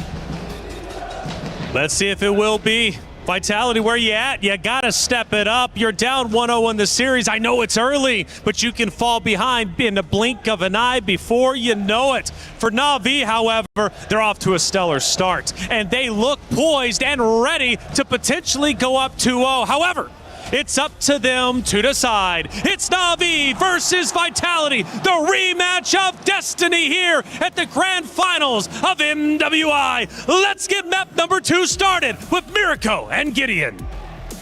Everybody's been waiting for this match. Nobody would have expected the drafts to look like this, but if you're wanting to be the best, you gotta show that you can play at your best as we head on in to the land of Dawn. I want to see how this magic damage is going to be applied. Both sides have interesting ways of applying it, but Vitality, they need to accelerate. They need to close the game off with a snowball. I don't see any other way, and LaFell broke it down real nicely. Their scaling isn't as good, but at the same time, it's all magic from NAVI. I agree. I mean, they do have the Hanzo, right? So if they do make it to the late game, yes, scaling is on their side, but also they'll also have much more to play with, not just pure Harry Potter. Is that what he called it? Harry Potter draft. All right. Bargain Hunter on both mid and gold. Rain and Rian. Again, even though they're scaling, they want to try to make it a bit quicker, you know, trying to get those very pricey items quick. But you got to be very, very careful. Because you go for that, now you're losing a little bit of that combat stats, those combat stats that you would usually have. Yeah, especially in the laning phase as well, right? I feel like if any big mistakes do happen, naturally, I think that NAVI is going to either lean into it, and the same can be said about Vitality as well. They do have some early vision thanks to these Abyssal traps, but at the same time, you never really know. Where is Cine going to come from? Where is she going to attack? And if Rain is going to specifically get hit by an Abyssal arrow. All right. Chow in the lane against Rian. Oh, she actually takes it. The BMI. Vivo's going to walk up now, trying to go for the damage. Oh, the Purify out, the Fracture as well. Vivo's going to get taken very low. No punish right now. It's just the Purify out. A bait on the battle spell. And now, secondary attack. Cine looking for an angle on the opposite side. The Abyssal Arrow does not connect, but they're holding each other hostage here. And yet nobody wants to truly fully commit. Oh, that could have been really good. They already got the Purify out, but Rian's a bit too aware for that, knows that this mid lane's been missing for a bit too long, and that means it's full prio for NAVI. Rain and Keishi on the turtle already. Now as Vitality try to look for an entrance into this turtle pit. And look at Mirai, ever vigilant, making sure that this Nolan has to go hard. Fumiko not at level 4 as they're about to begin this fight. Great taunt right now as Keishi jumps in with the Pinnacle Ninja. It's going to be the all-in. Vivo goes in, but Fumiko's the one to take it as Vivo gets away. AOG already as Vivian is able to escape, but not Ayanami picks up first blood. So it's a turtle traded for a kill, and both XPs are the ones on the board. That's a good taunt right now onto Fumiko with immobilization as well that forces the Throne of Ruin. It's already out now. Ooh, Zini unfortunately does not connect with the Abyssal Arrow as they go back to neutral states. Really surprised that out of everybody, it was Fumiko who actually gets it, and now a dive on the bottom side. A cancel straight up on the Blazing Duet. Not going to be a kill. Cine, just a bit of poke onto Mirai, and we're back to level. But NAVI are in the lead for now. Look at Vivo. Spawns up, goes straight, booking it into enemy purple buff. That's Grand Theft Purple, Leo. Oh yeah, they've gotten it. They've gotten it successfully. They've got the stars for it. As not to mention, they go back to where they need to be. And I love this from the side of Vitality. They are making sure they are covering and not wasting too much time taking camps that they don't need to. They gotta be proactive because that's what their composition needs to do. So now it's back to the slow game. Keishi just trying to read out Cine. Has a good read on her. But remember, damage. Oh my god, Cine gets an missile arrow on Rain. Forces the flicker. And it's also an aggressive flicker from Cine. My god. Honestly, was pretty close. I think, you know, if that second half of the leap connected in a single auto attack, I think that should have been more than enough. But still, they still get it again. They've got the battle spells, and with that 100-second cooldown, they can look to maybe try and connect another arrow, ideally. But even for looking at the other people who actually needs that snowball, Vival in particular has yet to find that one kill to accelerate her in this game. Oh, good take by Rian there. Takes it away. And yeah, if it's not just the arrow, right? If you already have Flicker burnt out, now it's that dash skill of yours. Once you use that jetpack, it's Vival's turn and Fumieko to hold you down for a Wrath of the Dryad combo. You got major AoE skills here with a Flicker. Yeah, let's keep an eye on this for now, as both sides are looking to go. Flicker is about to come back up for Vival as they proxy that bottom side and even force out the Salmon Force. Yeah, they just burst it straight out right now as Keishi jumps in onto Vival. That's going to be the AOG to follow it up, but Vival's going to be able to escape right now as Mirai is caught with no AOG and pops in to revitalize Vivian. Same predicament. It's both the roamers just falling here. Vival picks up the kill, and onto the side, I believe it was Rian. This was an interesting sequence because both sides had two separate ideas. The arrow connects, Flow to Ruin! That's what we're talking about. The Flicker as well. Not even, like, close to... Wait a second. Bottom lane. Shell's going to go for the Blazing West straight up onto Rian. And Vival's waiting in the bush right now. Rian actually reads it with the Synchro Fission. Crazy amounts of awareness now as Cine is able to bait out Keishi from that spot, but she has to get away now. The Falling Star move for the chase as Fumi got away earlier. Oh my goodness, when are we going to go back to neutral states? I don't think we're not even done. We'll never do that. We'll never go back to neutral. we're still in the scrimmage here. They are still fighting each other. Whoa, Fumieko wants to stick on Keishi with no Pinnacle Ninja. Okay, very bold, but now proxying the wave knowing that Keishi is there. God. Hey, are they not doing anything about this? Okay, I mean, can't. Fumieko is just like, try me, fight me. Both of you at the same time if you have to, ideally. You know what? I think I agree with LaFell, man. I think the Alice needs not just the skin, it needs like one of those MSC Farsa skins. Or sorry, was it Atlas, the Atlas skin that you need to roll for? It has to be exclusive. It's got to be exclusive. Or maybe something even further. But that's only assuming that they win this entire tournament. Let's see, 30 seconds from now, Turtle is going to spawn, and I'm expecting Vitality, now that they've already, may even consider trying to go for a dive on towards bot side, but no. Purify is already up. Vivian still doesn't have her Flicker up just yet. 22 more seconds. Rian just jumped in with a Chrono Dash. I believe Mirai spotted Vival in the bush. Maybe not. It's an all-in with a Fracture as well, Rian. Good reactions, just Chrono Dashes out of it. No battle spell baited just yet, and it's a Fracture down for, I believe, 20 seconds. Cool, calm, and collected. They understand, hey, maybe the first initial attack, I can't really dodge it, but that all, I gotta make sure I'm not getting hit by all three of those points. Now, however, that mid lane, you can see immediately, quick punish on towards Cine, keep her out of here. But that's the thing, right? I would have expected Belleric to show up in the mid lane more, just to be able to say, you know what? Concussive Blast it, clear that wave, we get first move. And look at how slow both of them are playing. This is what happens when you have two assassins, right? It's all about that bait and switch, but Vitality, they have a Selena together with a Nolan, which means they can blitz this Turtle. It's a Selena with a Seasoned Hunter, and that means 3 neutral objectives to Vitality, but only 2 to Vivo. Wait, it's actually only 1, because I believe Cine got the last one, and Fumi got the first. Yep, and now looking towards that bottom side, Mirai, they see what's going on here. Rian, she's already defended herself, and I've got to give it to Navi. Their defense has been impeccable. They've done their due diligence to keep Vitality in check. Yep, they're going to all in onto Vivian. The traction pulse as well, but Vivian just walks out of it. All right, back to the neutral game. Now it's so much slower. Both XPs have already gone for a cut. Seems like setup for a big fight down below. And, I mean, all because of these scrimmages. Oh wait, the trap, the combo, it's good, but it's not going to kill just yet. I don't think she has enough items to go for the full one-shot, but it will force a recall, which is kind of good. This would mean that, as you can see, Vivian instantly already trying to man-mark, looking for Keishi. Where are you? What's your status? And most importantly, where are you going to show up on the map? They got that map pressure. Vival goes in.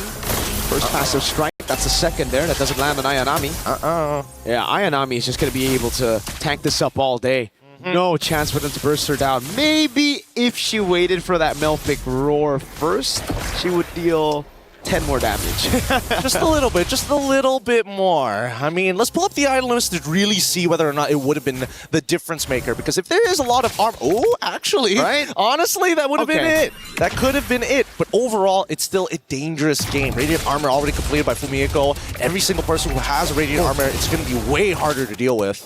That was crazy. Right there, an attempt. Vivian on it as well, trying to siege this tier 1 down as Fumiko tries to cut under tier 2. Rain, big pickup, Sky Piercer. We have to look at this fight. If it's an explosive fight where Rain can thrive and get a few of those kills in, that's going to be big coming into the 10th minute of the game. Well, talking about big, they're about to crack open mid-tier 1, which is so good. So good for Vitality. People not too worried about not Ayanami, they're waiting really just to be able to reposition. As the rest of the team looking outside, they're trying to make this gang happen, and Cine in trouble. Zaman Force already, Cine with the flicker out to the Unbreakable of Mirai. Zaman Force already baited out, but it's for the flicker. Now it's Vitality waiting for Vival to get onto the purple buff first. Don't have a naturally pushing wave here, and I think Vitality recognizes this too. Purple buff just obtained by Vival. I don't know if this is the position they want to fight in yet, but at the same time, they can't afford Navi to actually hold on to first position. Wave mid is shoved in though, and Vivian wants to take an aggressive route into this Lord Pit. They're going to try to get that advantage on the side lane as well. Yeah, sending Fumi Echo to cut under tier 2 up top. This is beautiful. This is beautiful macro coming up from the side of Vitality. The only way you're going to get Navi to forcefully move is if you start taking some prime positions. Yeah, sure, take the Lord, but if we're shoving out mid, what are you going to do? You can't afford to get flanked. And that's the Falling Star Moon, if I saw correctly. It was onto Cine. The rest of the team now coming at Ayanami. Wave up top is going to take the tier 1 down. So Vitality, take any structures, just a macro control as Navi have to just group up. This is the nature of their composition. It's built to team fight, and it is not good at splitting up to deal with these split waves. Oh, it's looking really difficult. As soon as Keishi shows her face, I think that's when Vitality are going to start attempting the Lord. And then it's that consistent back and forth. And I think even for Rain, right, there's just no more camps to actually maintain those stacks overall to get the maximum range from her auto attacks. So at this point, Vitality have all the advantages and really maintains control and tempo over the game. And Fumi is just going to stay up top. No Zaman Force means that Fumi Echo can stay here a bit longer. Goes for the cut again, this time with a bit of backup though. So Rian, she decides to walk up. It's going to be very scary. Vival, what a bush to hold right here. Trying to go for that cut. Not on the minions though. On a player, Rian. She's selling it. Might just fall into it. So in a room going to be used up, and now it's going to be the fracture as well. Zaman Force comes in, but Vival pops her there. Cine going to fall as well. Keishi going to be very low. Fumi Echo with a flicker in onto Keishi. Now it's Chum the Blazing Duet. The Wrath of the Dryad taunts Mirai. And now she's going to get double taunted. Not able to get the AOG in time. They're dancing around now. Ayanami must peel, and Rain is telling them to stay back, demons. Go to the Lord where you belong, and Vitality is more than happy to oblige. Impeccable macro from Vitality. They play up top, they push it in, they bait out these resources slowly but surely, and they build upon those small wins. It's so good. And I love the fact that you don't even get to see this very often with some of the professional teams in the regular leagues. Vitality is so good at pushing and pulling, but also taking advantage of the space. You plant people when you take the space. It's just ridiculous how good they are able to execute this very difficult to execute composition. The Abyssal Arrow really lands. We gotta breathe, we gotta breathe. And even a Zaman Force coming out from Rian here. I don't know if Navi is losing composure, but you can also tell that Vitality, they're not slowing down with a 6K lead. Oh god. Good taunt there. I don't think they're going to lose on composure just yet. They have a very good composition to bring it to the late game, but the Abyssal Arrow lands again, and the Wrath of the Dryad is just barely missing out on the front line. Vivian with the Blazing Duet, escaping away. The Blazing Duet comes in from Chell, and they burst Rian down through the Zaman Force. Keishi with the jump. Vival able to escape right now, but Keishi chomps her down and gets a shot. It's Cine running away as Keishi continues, but she ran out of time as Chell goes into mid, takes the base turret down, and it will be just one base turret with the First Lord. Honestly, all things considered, pretty good from Vitality. They get an inhibitor, they put both of them really, really low. They got a kill onto Rian, which is even more impressive. And not to mention, all they had to sacrifice it was Vival, who was already doing significantly better than Keishi all throughout this game. I know that Chell was ahead, but I didn't know it was by that much. I know Vival was ahead, but I didn't know it was by that much as well. It's a 2 1,000 gold lead for the jungle and gold, and that's why they were able to just pop Rian straight up on the Harith. Well, let's also not forget about the supports here. We got to show some love over to Vivian. She's been playing a really strong game. I mean, so far, the fact that she already has like a 1.5k lead against another support is good enough because the stats that are coming out of her, it's just, what do you do? Half the time, Vivian can just stand in your face and absorb that damage for free, and it feels like you're hurting yourself more than anything else. They still got a composition to play in the late game. They're going to be caught now. Pops in the Wrath of the Tribe, finds everybody, but there's no throw in a ruin. The Alice is in the bottom lane, and it is a punish from Na'Vi over on Vital Chell. Oh, damn. They got to be a little careful here. They can't just take the free shots coming in from Chell. That corrosive side will build up, and eventually you won't be able to escape from this Claude. At this point in time, at least 30 seconds left on the clock before the next Lord actually spawns. And I would say that from Navi's POV, they're a little bit off from getting those full items. Do they notice, though? Uh-oh, Cini's gonna run. The arrow slows Keishi down just enough, but look, yes, it's Vivel. Maybe Vivel gonna be caught. Now Mirai goes in with the conceal. Too many dashes for the Nolan with the purple buff. She gets away. It was a risky move. She was waiting for the real body of Keishi to come back there. Hey, let's not forget that even Na'Vi had a sneaking suspicion of, hey, we don't see where this Nolan is. Yeah. Now we need to make sure we cover our backs. Oh. Look at that burst. My goodness. It's all up to Keishi, though. Whoa. She hasn't entered the AOG as well. Vivel's going to have to go for the steal right now. The 50-50 goes to Vivel. Blazing Duet in the winner crown already as Mariah's already used the AOG, and now it's a Throne of Ruin, only locking down one. It's a blinking forward again as Vivel tries to stop with the side. They're trying to chase them all the way through. Ayanami falling star move. Vivel gets right past them, and we're finally done with the chase. One singular wall keeps them separated. Oh, the arrow lands on terrain. There's no one there right now, but Zaman Force has already been baited out as the Lord spawns in mid.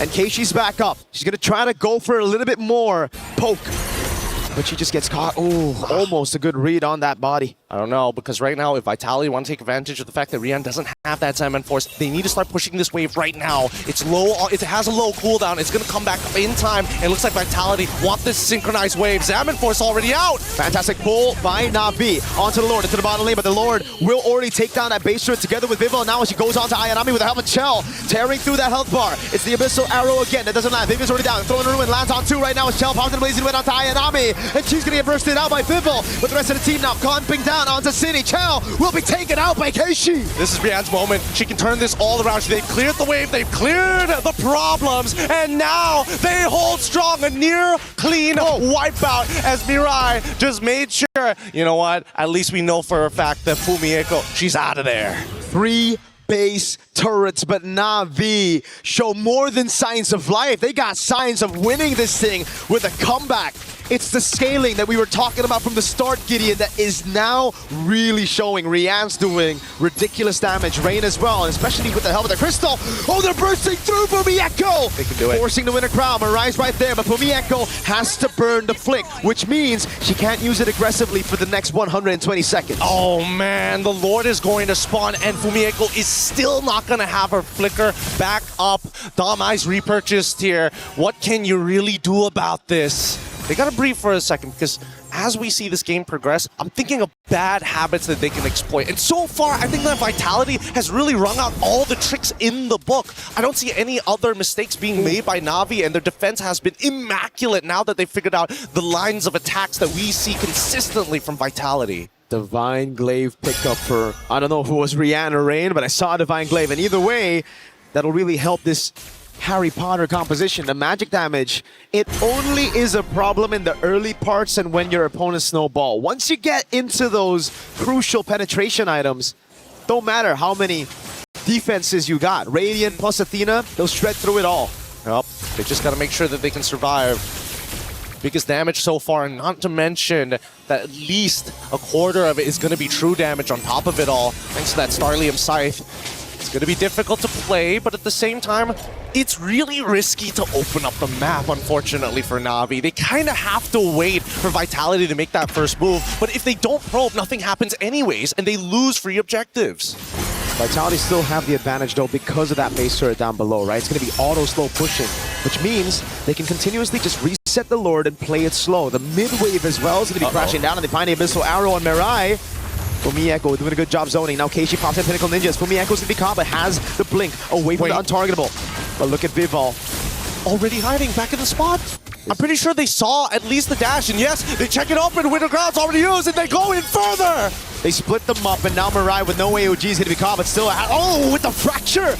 They deal with immortality. Fumieko, in the midst of it all right now, has the Throne of Ruin, pops in with a crown. Keishi has to go away, but Vivol's gonna be going in for the chase. City! Finds an missile arrow, lands it on Rain. Vivol's right there to capitalize. The base is exposed, and Nami cannot deal with this. They're gonna have to leave Kenshi by himself. Start proxying that mid-wave. Kenshi, can they do it? Keishi's gonna try to clear out these waves. There's just too many members on her. She gets the unstoppable, but she's returned to her body, and we are at 1-1 in this best of 7 grand finals. You wanted to see one hell of a match. We gave you one hell of a match. Game 2 going over to Team Vitality, and this is what we wanted. The consistent tug of war. And I'm not gonna lie, I was really thinking that this composition would eventually fall off, but they just kept on pressing.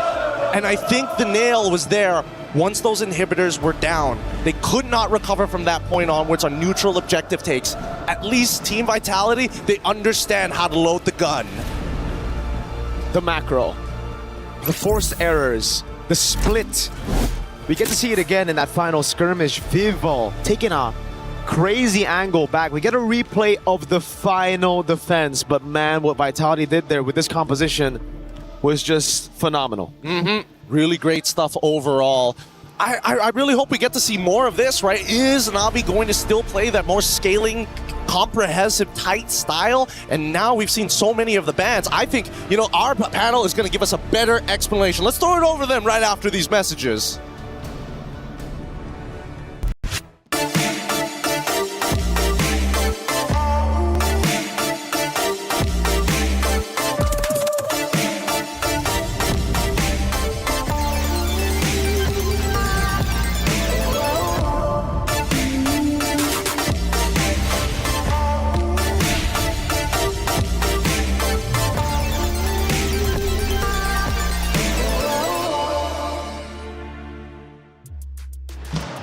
After a relatively long game, Vitality ties up the series 1-1. We've got a series in front of us, and it could, in fact, go the distance. It's a best of 7. Do we get 7 maps? Let's find out together. Hey, welcome in. I'm Taylor Reflections, Opal, joined by Eterna as well as LaFell. Good to see you guys once again.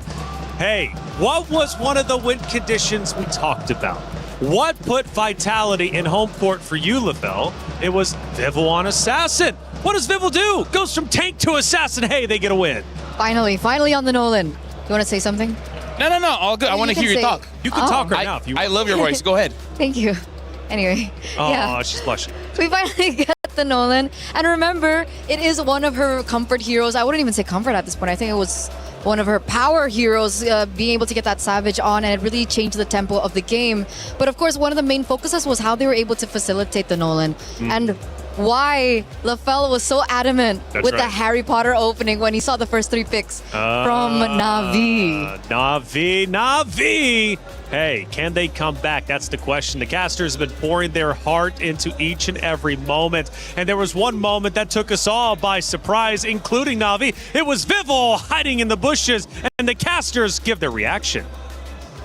And she's selling it. Might just fall into it. Throne of Ruin gonna be used up, and now it's gonna be the fracture as well. Zamon Force comes in, but Vivol pops her there. City gonna fall as well. Is Keishi gonna be very low? Fumieko with the flicker in onto Keishi. Now it's Joe the Blazing Duet. The Wrath of the Dryad taunts Mirai, and now she's gonna get double taunted, not able to get the AOG in time. They're dancing around now. Ayanami must peel, and Rain is telling them to stay back, demons. Go to the Lord where you belong, and Vitality is more than happy to oblige. Impeccable macro from Vitality. Vivol must have been hiding in that bush, LaFell, for the longest time. I think it was at least probably 30, 45 seconds, but once the trap was sprung, she made the most of it. I mean, like, here's the thing. You got to wait for your opportunity, and Vivol was able to do that. Part of the reason is because they were able to control the map so much that every bush is going to be very, very dangerous. By that time, she already had about 4 items, meaning that she can burst just about anyone, maybe except Mirai. So that also made it so that there's opportunity anywhere. She just had to wait. And then even if the initiation was kind of botched, the damage too much, she has so much dashes, there's nothing that Navi could do to stop Vival. But around the 14-minute mark, there was a chance for Navi to get back into the fight. We take a look at that moment, and Eterna, this was the moment I really thought, honestly, for a second, Navi was going to be able to flip the script and maybe come back. There was a possibility, maybe, had they not allowed this to go so far into the later stages of the game, because you can see here they're trying their best to go for the defense, but it really was difficult. There was a really great opening, by the way, here by Fumi Echo, and I think, was this the moment where Vival kind of overstepped? Yeah, this is also one of those moments where, yes, they have a lot of magic resist, but Keishi is the one that's dealing physical damage. Yes. Made it so that her damage was not lowered at all. So part of the good and bad is that when you're over-investing in magic defense, your physical defense is going to be low, and Keishi took advantage of that. So what could have happened for Navi in that situation? Let's say a perfect world. They protect their base. How could they have made that moment into a game-winning moment? Well, technically, it really depended on the item, right? Because we saw that there was no damage until we started seeing more Divine Glaives. And I think that was like one of the pivotal moments of how the damage really went through. Divine Glaive for Kimmy, I think, was a game changer in that respect. So I think as long as they were able to hold down their fort, wait for those Divine Glaives to come through, there was a possibility, because we start to see cracks in Team Vitality, especially when they went in for that particular engage. That was a big overstep by them. But the crack Navi was waiting for was Vival, because I feel like they were waiting for Vival to come in, and then Mirai on that Gato Kacha taunt her so that they can catch her. But Vival has been so good on this Nolan, it made it impossible for Navi to catch her, right? Basically, they did not have any answers for Vival on that Nolan, and that's the reason why we were so surprised. Game number 1, why did she go for that tank? You see how good she is with that assassin. Don't change the formula. It works. Keep doing that. I'm upset, Taylor. I'm sorry, I'm man. mad, and I want to I don't know why game 1 Vitality did something wrong, and then now game number 2, Navi, why you what? Ooh, now he perks. Interesting. You know, you got so many emotions, LaFell. I do. I'm still learning who you are, but it's fun because it's like a Pandora's box. Hey, I have 2 therapists. Rose is out there, and she's been covering everything, including the Wild fans out there who have been going nuts for this grand finals. Shira and Funi. Girls, it is getting crazy. It's a 1-1, and the Vitality fans are going crazy. How are we feeling? I'm feeling great. Great, guys! Really? Great. You guys just lost game 2. Shira, what's happening? We will have a comeback. Come back. Okay. How do we feel about the atmosphere in the grand finals? The supporters here are crazy, guys. Vitality. Yes, home ground for Team Vitality. Now, as we enter game 3, what do you girls think will happen in the Land of Dawn? Of course, Navi BH will win! Vitality will only give 1 point to the enemies, and the rest of the game they will show who the queens really are. Wow. Funi, are you saying it's gonna be a 4-1 grand finals? Yeah. How did you say so? Because it has always been Vitality's place to be the winner. But there is always a comeback. No, they will only give you 1 point. We still don't know. There's still a lot of time that they will prove that Pinas lang ang malakas. Wow. Shira, we can feel your passion for the Filipinas on stage. And you know what? It's not just on stage that the fire is fueling, but also between these 2 girls. So girls, is there any words of encouragement that you'd like to give the girls on stage? Maybe we can start with Funi. Me. Good luck, guys. Just take it easy, because you know Vitality is the strongest team, and the MWI, you just need to play like usual, and you will win anyway. Ooh, confident. Shaira, anything you want to say to the Navi girls? Well, she is really confident that they will win this game, but we all know that way back 2024 we got the title, and this is going to be the comeback. So watch and learn and listen, and let's do this, guys! Pinas lang ang malakas! Oh my goodness, Shaira, the energy is through the roof. Thank you very much, girlies. May the best region win. That's it from us. Throwing it back to you guys.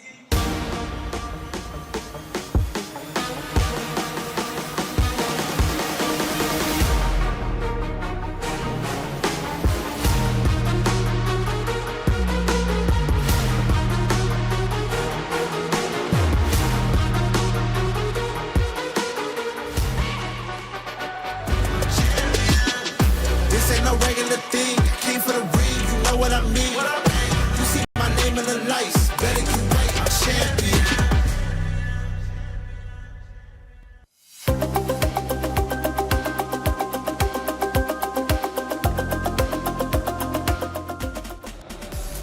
I'm loving the energy. I really am. We need more of those interviews, especially with those two, because you got both orgs representing Navi, Vitality. Rose, you got to get back with them, okay? We need an update a little bit later on. Hey, we also need a club championship update. Trav, what do we got? We're into the grand finals of MWI, and it's looking likely that Navi are going to go back-to-back at the Allianz Vault, but I've slipped away. I've made my way over to the Lenovo Legion Gauntlet, and Chris is here to update us on everything Dota.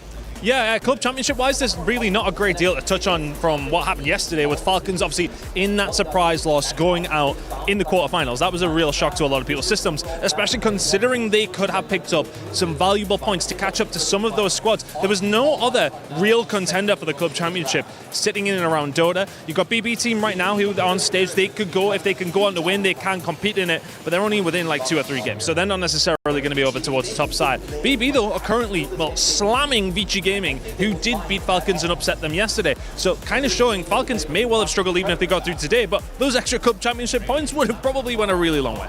Yeah, well, it sounds like we're going to have a few shake-ups here and there when it comes to the club championship leaderboard at the end of this week, but we'll see how things progress. Back to you guys.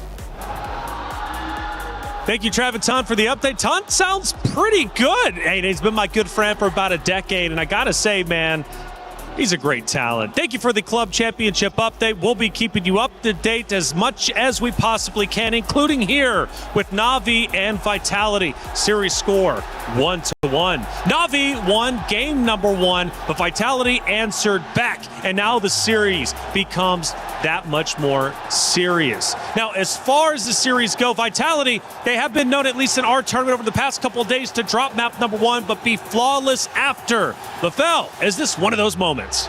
Here's the thing, I gotta say, Taylor, they gotta stop building PCs with just graphic cards, man. They need everything else. The thing that I didn't like in game number 2 coming in from Navi is that they're just drafting the same thing over and over again, meaning like magic damage and then magic damage and then magic damage and then just one physical damage. There's no balance, right? Thanos himself said balance is needed all across the globe, and Navi didn't listen, and that's why they lost. So this time, you know, balance. I think they can deserve the risk, right? They deserve the risk? No, like they can. All right. They can afford it. They can afford Remember, the risk, it's a best of 7, it's not a best of 5, it's not a best of 3, it's not a best of 1. So they tried a certain strategy, it didn't work out for them in the very end. And the fact that they're once again on first pick on blue side gives them more of an opportunity to start dictating how the drafts are gonna go. So just a quick reset, go to game 3. Yeah, but I gotta say, Freya is like pretty cool. You know, she's a Valkyrie with swords and wings, a lot of lifesteal, a lot of damage, got longer range than usual. So I don't know, I kind of feel like that worked really well game number 1. I would like to see it in game number 2. Crazy suggestion, I know, but hey, sometimes just hear me out here, because in terms of the bans, it has not changed so far. We still see Akai, the Atlas, as well as the Hirara ban coming in from Navi for Vitality, but they got a chip still, as well as the Boxia. So we saw Navi in game number 2. They picked up the Esmeralda. I still think Esmeralda is pretty strong. but maybe just pick up something in the jungle that can help you out. Because I also feel that's something that happened, right? All the junglers were banned, and there's nothing else for Keishi. And by the way, update on Hanzo, now we're up to 100% loss rate out of the 3 times we've seen it. So avoid Hanzo if you're Navi at all cost. And another one, she has not won with the Assassin. Yeah, still at a 0% win rate with her assassins. Maybe she can flip the script here. And obviously, if they wanted to go, if they wanted to go for a Freya first, they could have looked for a ban early, I think, for like the Esmeralda, if they wanted to set it up. But it looks like they're still focusing in a certain direction. Obviously, now we do see that the Claude gets picked up by Navi. They're indicating that they do want to have a strong gold laner. But of course, there's so many other things that they can respond to here. Team Vitality. I like his reaction when he saw the Claude. He's like, huh, first picking the Claude. I did not see that one coming. So now, for Vitality, after seeing the Claude, there's still quite a lot of marksmen still open, notably the carry. And knowing that Navi might eventually pick up a tank in the jungle. Let's see here. Akai as well as Baxia is not there anymore. I'm not so sure what they're going to go for. In fact, maybe the Guinevere might also be a pickup that they could consider if they want to go pick off anyone from Team Vitality. Right now, the Freya is open. I don't know whether they want to pick it or not. They pick up the carry first just to make sure that they have a lot of space to flex the other roles, but they pick up the Eve. I'm liking the opening of Vitality. Even though the Claude can counter the Eve, you cross that bridge when you get there, you know? I was just about to say, it's, I think, an act or a statement of confidence. By the way, this POV is pretty cool. Yeah, Coach Cam, right? Super unique. And he's going back and forth. What are we doing? What's the game plan? Coach's perspective, you get a little bit of it. And like I said, I've really never seen this in an esports production. Yeah, it's brand new. I wish we could see their notes. Well, I guess they're not the type of people to bring notes. But if there were notes, that would be kind of interesting. I'd love to see what they have on their notes. But back to this, carry Valentina very early here, as well as the Bellaric. So they already have a strong laner there with the Claude, and obviously they do want to have some more to play with, especially if they want to go strong side Claude. Obviously it's really difficult because you are up against the carry, but the Valentina will be able to utilize her creativity. I think the clear is still lacking as compared to the Eve and the Bellaric. What do you think about the clear from Bellaric? Honestly, right now, I feel like at least there's balance. You got crowd control coming in from the Bellaric. You have utility bursts as well as some crowd control coming in from the Valentina, and the Claude is just a strong pick and probably a deny just to make sure that Shell doesn't get it. I agree with you. I think that's going to be a big problem right now. They don't have a lot of clear, and if they're going to go for a tank jungler, I think the clear there is not going to be good. So we really got to see what does Navi get for not Ayanami. I'm thinking sometimes in this kind of situation, they will default to something like a Benedetta, which I think might be able to work, but only when we see the roamer. Benedetta for? Not Ayanami. Okay. Yeah, so for now, looks like the Paquito has been locked by Vitality. So mid, gold, as well as EXP has been showed by Vitality, so not a lot of flex anymore for their lineup. Pretty honest, but I think it's still very, very strong. For Navi, their options are still open, which is good and bad, because the bad, they don't really have an identity just yet. I'd love to say, going back to your point about the Benedetta, that it shows for Navi. But against the Paquito, I don't think it's the best of ideas. I think now, with the Paquito shown so early, they go for a Freya ban, which is exactly what they do. And perhaps they want to eliminate the Esmeralda here. Because if they want the Paquito to be strong side for Fumi Echo, which we have seen them set up for, this hero really needs a little bit of help with the drafts. Well, if they want to default to something like an Alice, they still can, but that does mean there's a high likelihood that Keishi will be using some damage dealer inside of the jungle. The good thing is, looking at both draft here, I feel like a Ling is definitely possible for either side of the drafts here, so, you know, it could be something that they want to consider. Okay. Ling, an option on the table for both teams. Guinevere eliminated, so you mentioned the Guinevere earlier on. The Guinevere does get sniped out here for Navi. BTR though, I really do think, there you go, Esmeralda being banned out. Navi, so Alice, Is Alice what we're thinking about for the EXP laner? Do they go Arlet here? Part of the reason why I'm thinking of the Alice because we're playing Expanding Rivers. Expanding Rivers, just make it say that there's going to be a Easier. lot of fight around the turtle. So whoever has more AoE, CC, as well as damage, they're going to be looking pretty good in this lineup, which, by the way, Vitality with that Eve, personally for me, automatically wins the first two turtles. Having the Paquito really helps out because they're able to deal a lot of damage onto the jungler, making it non-contest. So that's part of the reason why I'm liking Vitality's draft. In Expanding Rivers, when you have a draft like this, gives you good control over the first two turtles, and that's going to help you quite a lot to set your tempo all throughout the game. And that's why it's already nerve-wracking for Navi at this stage. Because we don't even know what the Mother of Tanks is going to utilize. And Navi, they smell this. They understand this. I think Gwyn, other than, of course, being a ban against Vival, which technically we haven't seen Vival on the Gwyn. Oh, wait, we have once, but only once on the Gwyn. I think it's more so as well respecting that potential. If they already have a strong Yve in the mid lane, if they have another roamer that is also very strong, what is the winning condition for Navi? I kind of feel like that Gwyn ban also signifies that they really don't want to use Purify. They prefer to go for a Flicker here. So now for Vitality, knowing that they probably don't want to run Purify, if they get a roamer that can engage fast, that's going to be great. They pick up the Bellman here. I don't know how to feel about this. Yeah. We just talk about how great she is on the Assassin. At least Bellman has damage. If she goes for War Axe first item, then hey, maybe it can still work out. We don't know what the EXP laner of Navi is.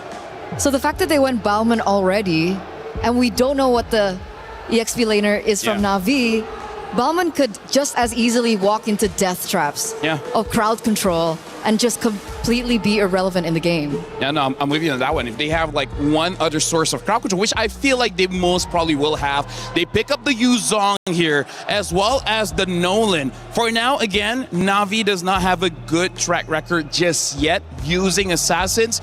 We'll see whether this time they flip the script. And what if they do? I think that would be a huge statement for Keishi. I love that. I love that storyline. Vitality last pick. We get the show of the Mother of Tanks. Hey. This is oppressive. Here's the thing, you ban out the Gwyn, it shows that you don't want to use Purify, and that's why the show is valuable here. At first, it was Navi who struck and said, "This is our series," but then Vitality answered back, tying the series up 1-1. And now we go into Game 3. Who will once again take the lead? Will it be Vitality for the first time, or will Navi take it back for themselves? It's time for Game number 3 of the MWI 2026 Finals. Mirko, get in, take it away. Thanks, Reflections. We're already here to cover game number 3, and we're already excited to see how this is going to start playing out, because when you look at compositions of this caliber, the question is who can perform better in lane? Mid trios, so important this time around, but with a Bauman, there's just so much more you can do. How long you could stay on the map, so much sustain. We gotta figure it out, man. It's not just the sustain, it's also the classic Leo. Shove it! The ultimate lethal counter. You go for that insta-retry on the neutral objective. So Navi, the advantage that they were coming in to game number 1 with, the fact that they have CC immunity and a 50-50 clean, they won't have it here. Plus, obviously, that mid-prio. And then we also have to talk about the physical defense shred that has been moved from first skill to second skill. So Chell and Vivian, with technically Vivian also has a physical shred. So this is just going to be Fumi Echo wreaking havoc, especially because she went lethal ignition. Yep, it's just a lot of damage. However, they have to coordinate it well. They got to mark their targets as soon as they can. And not to mention the fact that they already have lethal ignition just goes to show, hey, I don't mind just touching you for a little bit, but you will get bursted down. And speaking of bursting down, Shell already doing a very good job getting a lead in the lane. Yeah, not the best of lanes there in terms of matchups with the Claude against the carry. That's why they were so comfortable picking up the carry with the Yve, knowing full well that if you want to try to counter the Yve,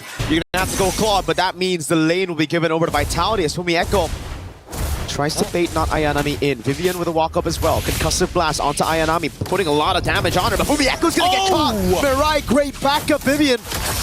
escaping with the Shunpu, and it's Navi who strike first. Beautifully played, and this is right after Ayanami actively took a trade against Fumieko. So again, just trying to drag out and wait for those cooldowns to come back. Rian, unfortunately, taking so much damage. All of this just to try and get somewhere close to the wave. And that's a big one for not Ayanami. Now Navi have proper setup to actually stun Vivol down for the first neutral objective as Keishi starts it, and the Dragon is up. Black Dragon Front gonna be used up straight up into trying to zone Vivol out of this turtle pit. Vivol's trying to escape right now, but he's going to be caught by the damage again. Lethal counter in the rectory. Vivol still gets it despite it all, and the jungle falls as well. Now it's Mirai caught under the RWM as Vivian walks up, but now she's caught in the RWM. Immobilized in that zone. Fumieko with City, dropping down bombs. Again. Oh, up top. Whoa, whoa, whoa! Rian ends up dying for it. A solo kill for Kel. Sokolil. Vitality strike, and in one fell swoop, despite the small wins from Navi in the laning phase, they couldn't convert onto the big objective. But do you hear that? Do you hear the Vitality fans? They're really taking this momentum from that game number 2 and bringing that same energy here in game number 3. And it's only more proactive that we are seeing Vitality move across this map. Because once again, Vivian double checking whether or not the purple buff is open to give information to Fumieko. Hey, if Keishi doesn't see you, you can go for that big one shot we were talking about. You have so much damage in the early game. And that's why you have to respect the Bauman. They were doing all they can to respect it, to be fair. But once she got into the vicinity of the turtle, lethal counter retry is guaranteed. There is no way for a Nolan to out retry that unless it's just miscalculated by Vivol. Yep, it's unlosable in a lot of scenarios, like the old Suyo, but still relevant. As Ayanami taking this full fire, Fumieko tries. Black Dragon form getting called here. Vivol has the lethal counter. If she drops down just a bit, oh my god, she might be taken out from the skies. Gets away just in time, but she stays. No. Ayanami with a Venture Furious dive. They're going to go in onto Fumieko the way the Dragon comes around with a lethal counter. Shove it. Vivol picks up the kill up top. It's Cine. Caught in the 1v3. Can she escape? She flickers out to safety past the RWM. Oh man, that was a game of Dance Dance Revolution for sure. He able to sidestep basically everything and still maintaining a good amount of health. However, Shell needs to get back into this lane, and Navi is denying them that space. Vitality need to make some choices. They still have to deal with the turtle down on bot side, so they cannot commit everything to alleviate space on top. It's free. Maybe Rain can deal with it with a splash of damage. Vivol with the retry. Vivian still trying to buy as much time as possible, just being an absolute nuisance to Keishi in the jungle. Just gotta show her. Just gotta show that presence, and I think that's the beautiful thing here, right? Khalid, Cho, all of the... My God, Vivian! Wait, potential dive here. Vinay, gotta hold on to that BMI. You can't show exactly where it is. As long as you don't show it, Vivian ain't gonna engage on you for free. Oh, Fumi. Oh, what is that damage, my guy? Right through the XP crab as she gets it, and she bursts Ayanami down. Hey, gotta be careful. Gotta be careful. They've got a pretty significant... Hey, a one-level lead in EXP is a lot for a lot of these laners. And not to mention, with that lethal ignition, it's a lot harder for not Ayanami to win this out. Uh-oh. Mirai with a walk-up. Great read on the dash by Mirai. Baits out the flicker. Mirai tries to go for a little bit more now, but look at the backup from the rest of the team. Cine and Vivol has already rotated towards the top lane. Navi not able to get that trade in structures. Finally, Vitality said, you know what, they're putting so much pressure on you, just take the mid wave. Cine is going to swap lanes with you and maintain that. Mirai should be, oh no. Wait, the Dragon lethal counter, they're gonna try to feed it over. Mirai gets a massive taunt. Oh, it's a cancel, the Blazing Duet! Straight into the knockout striker, Fumieko! Can they get anything off of this? No, they call it off. And Vivian getting disrespectful. Ayanami's thinking about it. They know they don't have the way of the Dragon, but the RWM is still in play. This is going to be a Nolan with no purple buff at 5 minutes. Up top, it's the carry, Chell. Taking a structure down below, it's Fumieko. These side laners working double time. Again, this is what we were expecting in the Balmond versus Assassin matchup, especially when an Assassin needs purple buff. We've seen it happen many times already. Oh my god. No way they're going to commit even further than this, right? I mean, Fumieko's barely taking any damage, but even so, that's really because not Ayanami just doesn't have the items yet. I want to see what items Fumieko is on right now. Oh, no wonder. Hunter Strike and a Legion Sword already. That has... I think it's a Sea Halberd. Yeah, I think it's going to build into the Sea Halberd as well. There is an argument that maybe could lean into it later on and look for something else. I honestly kind of feel like Fumieko can even go for a Malefic Roar if she wanted to, but I think it's the smarter option is for the anti-heal. Even Keishi is having a little bit of troubles here as Cine now joining Vivian in this Roman expedition. Oh, Vivel. Into the bottom lane, they disperse her down even through the Petrify! And the Furious dive, the lethal counter didn't even land. No, they try to go for compensation on Vivian. That's a Jeet Kundo. She runs out of the Wrath of the Dryad and baits out the RWM. Chell with the punish. Now they all punish. Chell, it's an all-in. Pumiek goes in the back line and Vivil's just waiting in that tier 2. Vivian getting the way of the dragon on Keishi. The awareness is just crazy from Vitality. That was a planned play from literally top all the way down to the bottom to corral the sheep right into the mid lane. They are capturing Na'Vi right now. And I think that Na'Vi, they got to be proactive. I think, unfortunately, the choice of ultimates here needs to be maybe not just the RW, or maybe even arguably a Way of the Dragon if necessary. Vivian, she was the one who baited everything out. RWM, the Wrath of the Dryad, and Chell flickered forward. That's how comfortable she was. Now they're going to go in for the dive in the bottom lane again. Rian hasn't had the best of games so far. Fumieko just waiting for the double dash. Knockout strike. Oh, lethal counter from Vivel. Now it's the retaliation. Now it's the punish. You did that to our goal later. Now you must pay. RWM, what a save from City. This is ridiculous. Vitality. What? With the... Oh no, they cancel out the recalls, but at least nothing is punishable at this point. But Vitality, they're starting to mess. They've kind of downloaded a little bit of the tactics that Na'Vi has. They're recognizing some bad habits and some... Well, even I have noticed a couple of pathways when they're on autopilot. Their pathing is becoming a little linear now. In normal situations like that, Gideon, you're 5-12. You get a kill on the Paquito, it should be a good trade. But the fact that it's a gold laner and there was no shutdown, there was no bounty on Fumieko, that means Rian's gonna have it even more delayed. That item power spike that they're desperately waiting for. I think it's gonna be 11 minutes or maybe even 12 arguably if it keeps up like this before the Trinity is even complete. Fumieko now looking on the side, sees not Ayanami as well as Mirai, but at the same time, this is what Vitality like to do. If you want to go to the bottom side, sure, let's push out mid. We could potentially flank you, and Na'Vi has no choice but to back up because bottom and mid tier 1s are non-existent. Oh, that top wave is looking good right now. Maybe jumps from Jeet Kundo. Oh, a big miss, a big whip from Cine. And that's the punish from Ayanami straight onto Vivian. Fumieko with a jump, but she's only 1 against 4 right now. Mirai getting a massive taunt. And another big kill on the Paquito, this time on the hands of Keishi. Okay. They end up losing 2 here, but is Na'Vi going to force the scenario? Because again, that top wave is still pushing, so Vitality can hang around here for as long as they want. If they are able to tax the health enough, maybe they can get Na'Vi off of this. Whoa. Ayanami's gonna walk up again. Gets covered the lethal counter. A straight Kumar moment. She knew the Batman was there. Blazing went onto Cine and Vivel right now, but she's able to sustain for a minute. Chell goes into the back line, and Keishi won't be able to get the retry. It's Rian who steals it away and saves it for Na'Vi. But Chell with the flickering forward, trying to go for a bit more kills. Mirai doesn't have the Wrath of the Dryad. Vivel walks back up right now as the chase continues, and Vivian is trying to go for the Jeet Kundo, but she will save that flicker for later. Na'Vi, great hit and run. Oh boy. And that's how they just have to play the game, unfortunately. They gotta stay on their toes. Looking at the item list as well. War Axe already done 2 tank items on top of the Cursed Helm to speed up the clear and also apply real damage towards Navi's side. They can't deal with these longer fights. Maybe Yuzong, but Yuzong can only deal with so many people at once. And now it's how Na'Vi convert on this. They see Chell. They know she doesn't have a flicker. They bait out the ultimate, and that's about it. Now Na'Vi build again with the Lord. Down below, though, the Holy Shield's gonna go down to the minions. And Fumieko, if nobody responds to this, there's a possibility they might be able to just clear out that wave. They don't need her right now, as we see that Na'Vi is slowly taking pressure up mid. I'm just trying to go for a flank right now. Just walk straight up, and Rian has her physical defense shredded just a bit by Vivel up top as well. It's going to be good for Na'Vi to try to get this tier 2 down. Vitality have done a good job dealing with the mid wave and now the bottom wave, but up top is where they should look at next. This could possibly be a siege into the base turret. Black Dragon form as well. They want to commit. Oh, they're going to try here. Malefic Roar has been purchased by Fumieko, and as soon as she reveals herself, the rest of Na'Vi call off the attack.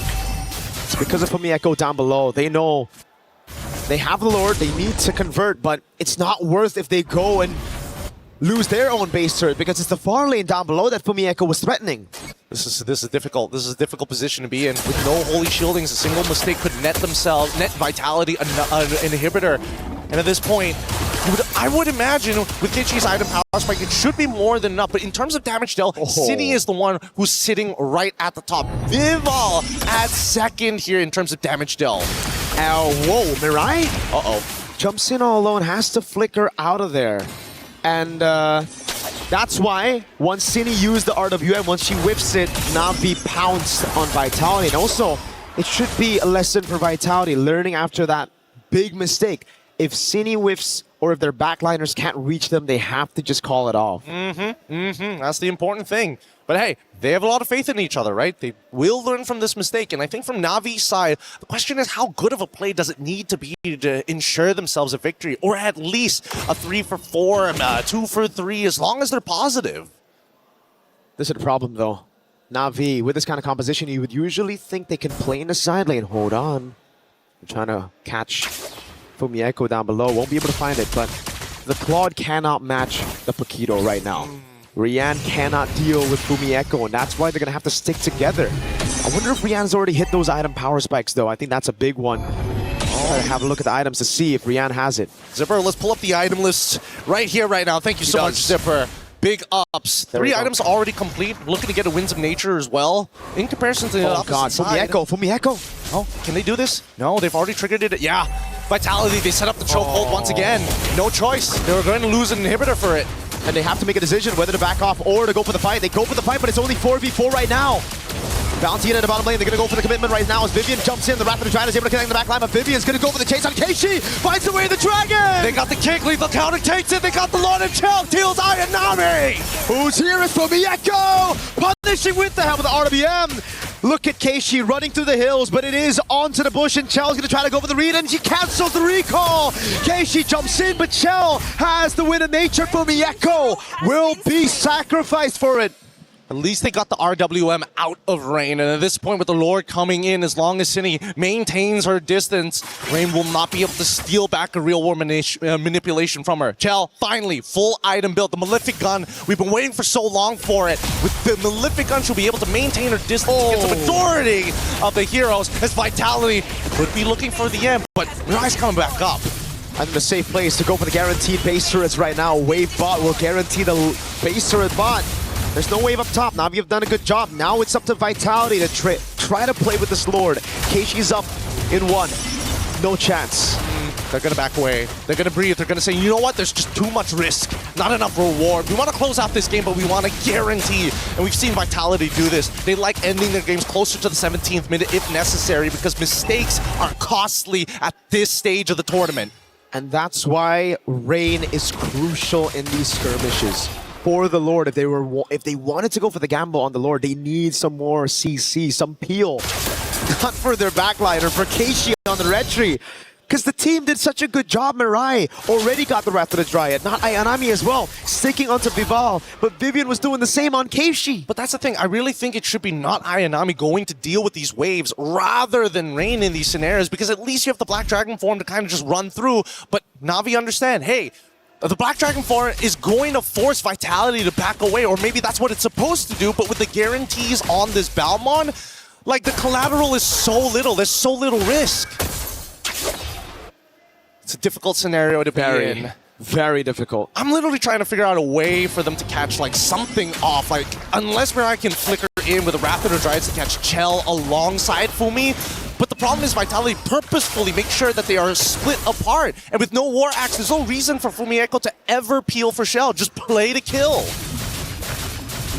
There's too much they have in their arsenal right now, especially with the 5,000 gold lead. And the Lord is spawning up top again, so that wave in the bottom lane, it will already be a threat just having a Paquito on the other side. Now that it's a base turret taken out, that's free push onto bot. Fumieko could just wait in bush, and it will already be a mind game for Na'Vi. They're constantly going to be thinking, is the Paquito gonna punish us bot if we move towards Lord? Or is the Paquito sticking and using that? I mean, they got to start doing their protocols right now. It takes about roughly 12 to 13 seconds to get right from your spawn point all the way down to the end of the lane. So they need to start clearing out these bushes down bot side around that timer just to make sure that Fumieko moves away. And once she's done, then slowly start clearing up to the Lord side.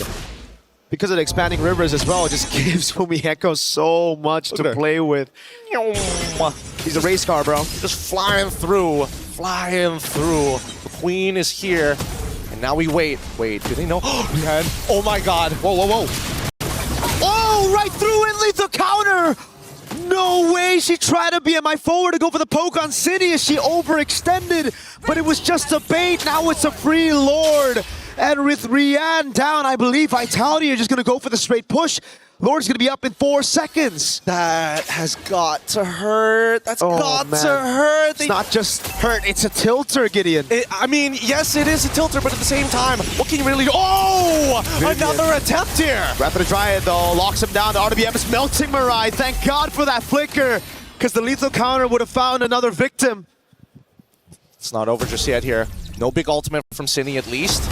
Can Rain steal it? And yes, they got the RWM back. But she's getting poked down now. It's giving the RWM to lock Cine down. Has the flicker out. Not enemy with the Petrified Fierce side, but it's her that gets deleted by Chell. Last baser I'm talking to be taken down as Mirai tries to move up forward for Rian to clear.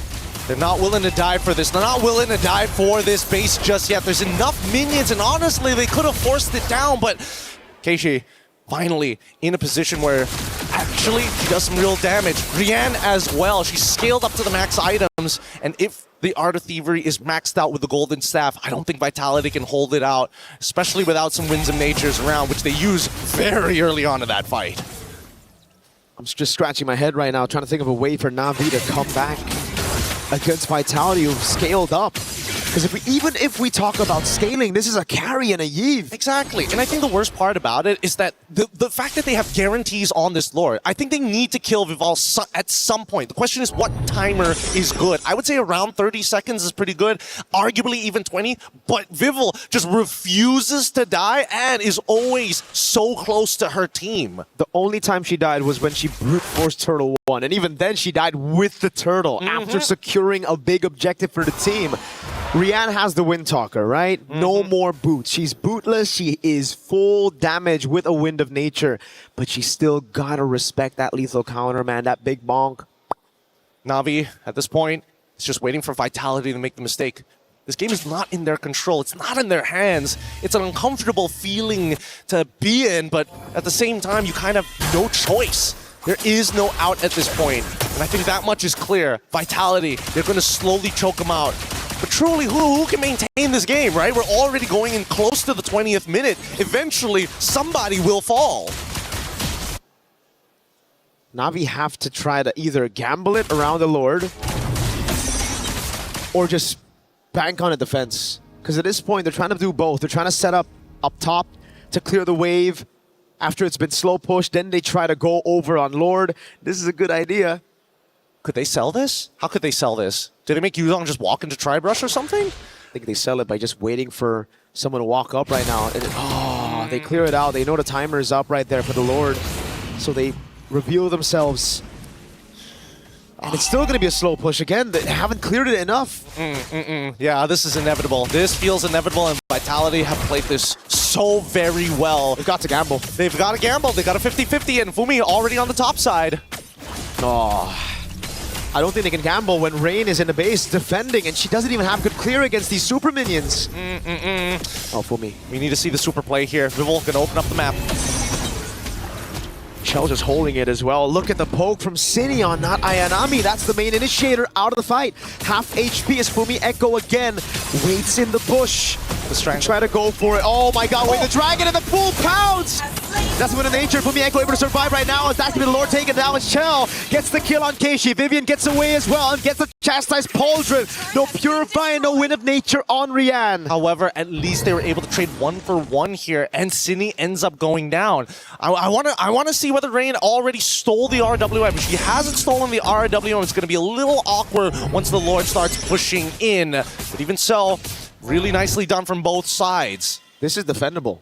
30 seconds on Cine. They're going to have time to build up. Now, the question is for Vitality, do they want to bank on a 4v4 instead of waiting for Cine, right? Because if they wait for Cine, this Lord is as good as gone. Yep. And I mean, big issue is that Cine won't be able to participate in the fight like fast enough. And no chance. Unless Vitality just starts slowing, they can't slow their own Lord down. And Navi, they don't mind it coming in quick. Yep, 10 seconds on Keishi, so it is going to be the gamble. If they can go for a fight before Keishi spawns, and Fumieko jumps in. Knockout strike is off! Winter Crown already used up as Rian goes for the damage again. Damage reduction coming out as Fumieko is able to survive, but now it's Vivian caught on the top. Still able to get away with Jiku, knowing the Black Dragon form comes around as Vivian is going to get taken very low, but it is Navi staying in this game. There's still the second wave that we have to worry about. This is where Cine now comes into play with the RWM. They might be able to do something here with it, and they still have the Way of the Dragon. No IMU from Rain, no Wrath of the Dryads coming in from Mirai. Oh, wait a second, you're right. Second wave, here we go. Ultimate's already down, and they still have Cine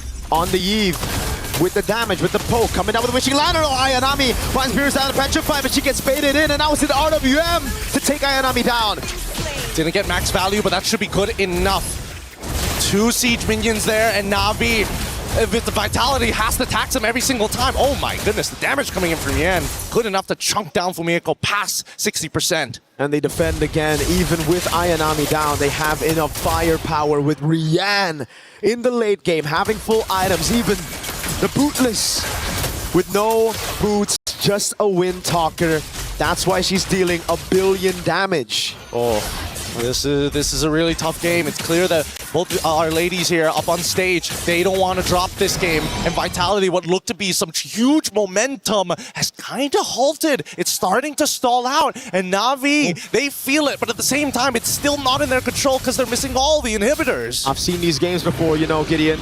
A game that was dominant to one side, but a team just holding out all this time. It was also a yellow team against a sort of orange-yellow team, so it's kind of similar. Very, very similar. It happened in M5. Oh, it's an all-in over Fumieko. Keishi finds a pick together with Mirai. Wrath of the Dryad is what they use to get Fumieko, but look at the rest of the team right now as Keishi gets zoned away. It's a free Lord. Rian with the BMI forward. Trying to go for the chase right now with the Black Dragon form as well, but she might just be too far ahead. Well, but again, trying to force out a fight that they don't exactly have the perfect position on just isn't worth it. But they've already staggered the team of Vitality. They are currently 4v5. Now that the Lord, similar scenario, but at least they have City on their side. It's all up to Rian, 1-5 and 4, but the KDA doesn't matter when you've managed to make it to the 24th minute of the game. You have all your items. This is the time for Rian to find that redemption. But Vitality have an Evolved Lord. 4v5, but you have damage reduction. Now it's Rain, who has stolen the RWM. That's the right ultimate to take. All right, can they play this? Vitality, do they want to force Wrath of the Dryad? And RWM already out!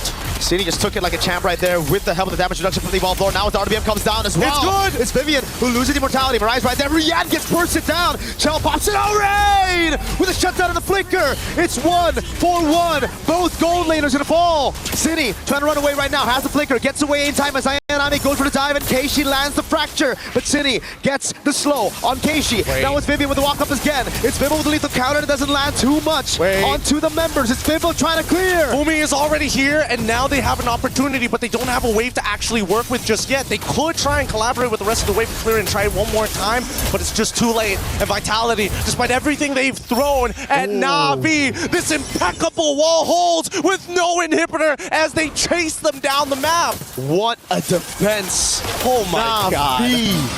Through how many Lords? 4 Lords defended. Yes, they are down to just their crystal. But it just shows how tenacious they are. They get back up every single time they get put down. This is a really, really tough game. Both sides understand the pressure, but both sides want to end this clean. NAVI now is starting to adapt, realizing, you know what, despite our inhibitors, as long as we make sure the timing is good and we time our tempo to sync up with Vitality's, there is a chance, because they are prone to mistakes too. Now it's back to the build-up. We take a look at the equipment now. Immortality for Cine. Immortality down for Vivian. We have to take into account some of these immortalities that have already been popped in the fight. Hold on, Vivian! With no immortality, opening up those bushes now seem a lot more scary. They're still pretty tanky overall. The raw burst damage from Navi's side isn't that high, especially against these thicker boys, but that's just show for you. In the meantime, at least for Rian, plenty of damage here. How did they wait? Vivian in a really awkward spot to get a reaction out of Keishi. And I like this, the fact that they're trying to get all the information and they find it, the taunt, land, oh god. It's a double taunt on Vivian, Wait the Dragon there! And it's a big pick at the 26-minute mark. No Wrath of the Dryad though, the rest of Vitality, think about it. With these resources down, do we go for it is the question, but look at the timers right now. Vivian's gonna be down for, I think, a solid minute. Oh no, this is not exactly the greatest look, but at the same time, at least Vitality immediately say, we need to take control of this. We need to pull the Lord to our side. We need to reset it. Now, Fumi, what is that go for the push. Cine gets caught in the RBM, has the flicker out of the way. Fumi Echo to the bottom lane, they go for the crazy 50-50, Fim on the lethal counter, resurrection! He gets it! Wait, they need to cancel the recall. Fumi is already immediately going back, and luckily not Ayanami already expecting and anticipating the motion. That's the problem against the Bauman. You still need to zone, even if you have the man advantage. Oh. No one checked the bushes. They went straight for the Lord, and they paid for it. Now it's time for Vivian to get back up. They're gonna have 5 members pushing in unless, no, the mini waves are still okay. Vivian's not up just yet. That just goes to show how long of the death timers are. They're trying to synchronize it, and they're going to push all at the same time. However, this time, it's not staggered, and they're looking for a little bit more. Cine, you cannot afford to die here. They have to play it very safe. Just go for the poke constantly now. It's blazing duet from Rian. Onto Fumi Echo, who's able to flicker out the safety now. Mirai trying to go for the Wrath of the Drive, but gets walked down! Whoa! Finally lethal counter! Nobody was expecting that much damage, but okay, it works out. Vitality now looking for the end. Minion's already there. Vivian goes over to the Dragon, but it's actually off. Into the RBM they go. Keishi gets away from mid in time. Now it's the Dragon to the skies. They go straight for the Crystal. Vitality are up 2-1. The lead in this grand finals. Oh man, I think Vitality, if we were talking about working out the stage nerves, working out all the plays that we're going through, and having the tenacity to deal with that, an exhausting game that's past 20 minutes? Holy! What's frustrating is if you're Keishi, you're thinking, I'm losing these red trees, but in reality, that's a Bauman. Yeah. Just through a Bauman, you need the team to zone, and nobody opened up for Keishi. It's just, you can't, there's nothing you can do about it. There really is nothing much you can do about it. But let's look at this one more time, because Mirai, down to a literal third of her health, instantly dying to the lethal counter. It's so ridiculous, but I think they now figure it out. Hey, maybe it's not just us. Maybe it's the draft as well. We got to really make it happen. But with that being said, though, what an absolute banger of game. We're going to be throwing it over back to the panel right after these messages. Stick around, Mobile Legends action.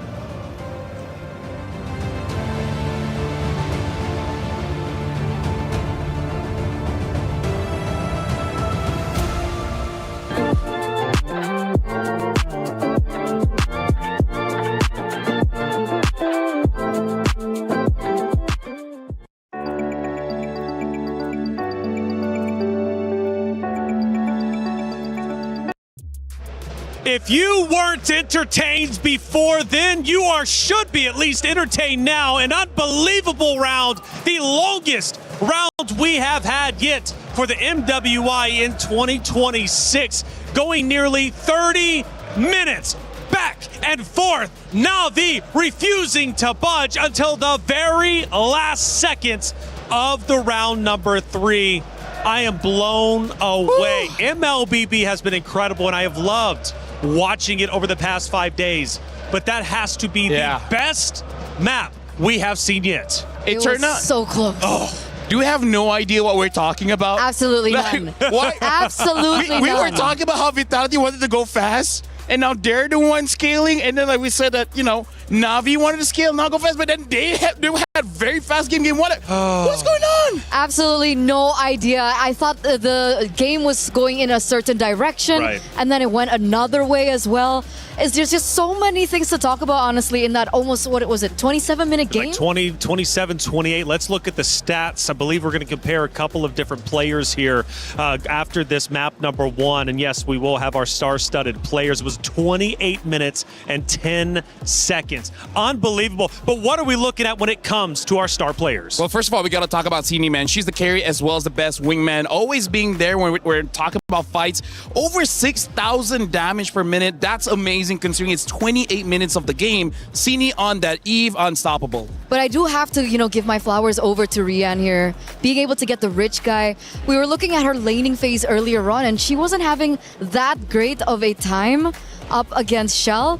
But the fact that she was able to, get to the power spike, be able to stay relevant within the game despite her being so far behind, I think that's very impressive. We see now the players going back. Oh, we even have some dancing action. We have some Wow. dancing inside of their vaults as they get ready to set up for map number 4.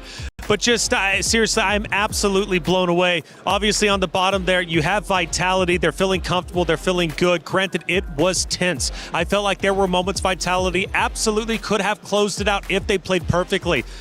But Navi also on their base defenses were out of this world. And I believe we're going to take a look at a couple of them anyways, especially the first base defense. And really was a shock to see Navi defend as well as they did. I mean, it had to have been 3 or 4 if I'm not mistaken. Yeah, and honestly, we talk about this backstage as well, where this is such a long game. This is going to be the turning point for this best of 7 because let's put this into perspective. This is 28 minutes, and this is only the 3rd game in this best of 7. Before we start, Taylor, even you talk about stamina. Their stamina has been depleted quite a lot in just this one game. Dude, it's incredible. This is like literally 2 games, 3 games rolled into one from like quarterfinals. Obviously going back to group play, rounds were like 11 minutes. So it's just absolute insanity. We take a look at our second base defense. Navi holding on tight. An unbelievable set of circumstances they had to go through. We're talking the Lord coming in, Vitality with a full frontal assault, but Eterna, they held on tight. They did. They held on real tight. And this was one of these exceptional moments, I believe, that was made by Rain. The fact that she was able to get 2 people down here, really just making the team fight unorthodox, I would say. Like, not the way that obviously Team Vitality were planning. And they went like this over and over and over again. Yep. The splash damage and the taunt as well that goes through from the Valentina was very surprising for me. And in the later stage of the game, it turns out it came out really clutch. And I want to say that was just 2 of them, right? But we had like 3 or 4 of those moments throughout the 28 minutes. And one of the critical moments of the game was the final Lord fight. And Vitality ended up stealing it for themselves. And the commentators were going absolutely insane. Crazy 50-50. Fimble the lethal counter on the retro! He gets it! Wait, they need to cancel the recall. Fumi's already immediately going back, and luckily not Ayanami already expecting and anticipating the motion. That's the problem against the Bauman. You still need to zone, even if you have the man advantage. No one checked the bushes. They went straight for the Lord, and they paid for it. Seeing Gideon just sitting there and then going absolutely ballistic. I love when we get the chance to see the commentators who are providing the voice to this grand finals. Hey, this tournament has been insane and the competitors are playing for a lot of money. However, you out there at home, guess what? My champions pick is now live. 2 champions, 1 game. From July 27th, submit your predictions for the MSC and MWI champions for a chance to win 50,000 in-game diamonds and MSC 2021 through 2025 tournament skins. Don't forget to leave your picks under at MLBB Esports post for even more chances to win. Lock in your champions now and cheer for your favorite teams. hey, you can win at home even if you're not up there on the main stage. It's now, 2-1 in favor of Vitality. For the first time, they take the lead. We go to the stage to look at the emotions from that last round, and I'm sure there's going to be plenty moments, 28 minutes of it, right, of heartbreak and elation. And for the side of NAVI to go that long. Now, do they take away hope from this map? Yes, they lose. But LaFell, they were losing for a large majority of that map, but they held on tight. I think there's a lot of positives to take away. Yeah, here's the thing. I feel like looking at how the pick and bans have been going through, I feel like they need to risk it by not banning the Akai. Because so far, we've seen Vitality banning out the Baxia and then NAVI banning out the Akai. Those are basically the only real relevant tank junglers now. So I kind of feel like they're setting themselves up for failure, that they don't have a lot of different opportunities, because Keishi in that game using the Nolan, you saw how Rian had the most gold. And that kind of just shows me as well that unfortunately Keishi was not able to farm that much. So I feel for game number 2, you don't want to give match point, try to get a tank. I agree. I think the tanks have been working so much better for Navi, and surprisingly so. If they do still want to go for Assassin jungle, if they still want to play with that flare, at least help the Nolan out. Because if you give a pick over to this person that you're looking at right now, again, that's right, the mother of tanks, something like the Cho, despite her kind of, falling behind in that 2v2 in the mid lane in the early game, she did still have the opportunity to dive into the enemy jungle, pressure the Nolan so much in the early game that Keishi really didn't have a chance to look for her star openings, to farm the way that she would want to farm and eventually get, the power spike that she wanted. So, yeah, do they just resort back to jungle? I don't know. That's a good question. I mean, Vival, there's been a lot of questions about whether or not Vival should run Assassin. Should she go tank? Well, she went the opposite direction this time. It ended up working out. Now check this out. The dynasty of Team Vitality. Next target, MWI at EWC 26. LaFell, all those trophies lined up, but there's one spot missing, and it's MWI 2026, and now they officially have the lead. I gotta say, Vitality made our designer's job a bit difficult because they could only fit 20 there. They could only fit 20. They wanted to put 30, 40, but it's like, okay, we gotta put this out, this out, this out. We're just gonna put, like what? That's like 3 to 4 years worth of trophies. Right. And yeah, honestly, at this point, they don't need any more, but hey, that'll be nice. We're back to the stage where we just left off, a 28-minute game. So much back and forth. Great base defenses from NAVI, but the relentlessness of Vitality ended up paying off in the end. They now lead 2-1. Now, LaFell, I'm going to go to you real quick, and the reason why, because you were making some spicy predictions before the series started. Now, you said if it was 0-2 in favor of the side of NAVI, series was done with. Now it's 2-1. What do you have to say? Honestly, with this kind of momentum, Vitality could take it, because NAVI, for some reason, game number 2 and game number 3, they look a little bit lost. It looked like they're not entirely sure on what they're supposed to do, and maybe that's why, again, we don't really like them using the Assassins. It's not an individual thing, it's a team thing. Speaking of team, shout outs to Gideon as well as Mirko, doing a great job so far in the 3rd place and now grand finals. Looks like it's going to be a long one. Hopefully it's a long one. Hopefully. But I have to agree with LaFell, more so than just the gameplay alone. I think going so close to winning that previous game and falling short, I feel like the mental blow is definitely for NAVI this time around. And remember, they're fielding in some new players as well. The experience that Team Vitality have definitely will bring them even further come this next game. Now, a lot of attention has been put on Vival, and she's kind of flip-flopped back and forth over the 3 games that we've seen. But she's shown versatility, and now she's had success on 2 different hero picks. What do we expect going in to match number 4? By the way, just before we begin this, I just want to say that the person or the team that has gotten red side has won.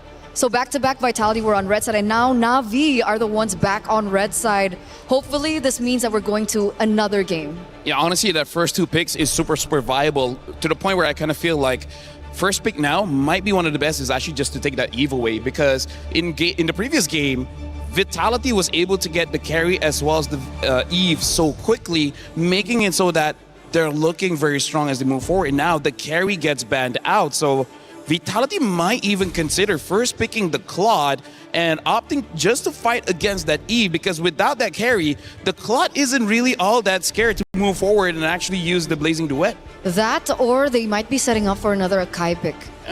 Like something of that sort, you know, like a tank jungle, because Baxia's open, Akai's open as well. Hopefully we don't get it. Yeah, I'm not a fan. I'm not a fan. I know. I feel like Navi should be the one using Akai. The Eve gets banned though, so I think Vitality, Claude would be great, but if they want something like a Paquito and Esmeralda, I can accept that. Because right now, in terms of the power picks, there's a lot open, so I feel like no matter what, Navi will have the advantage anyways.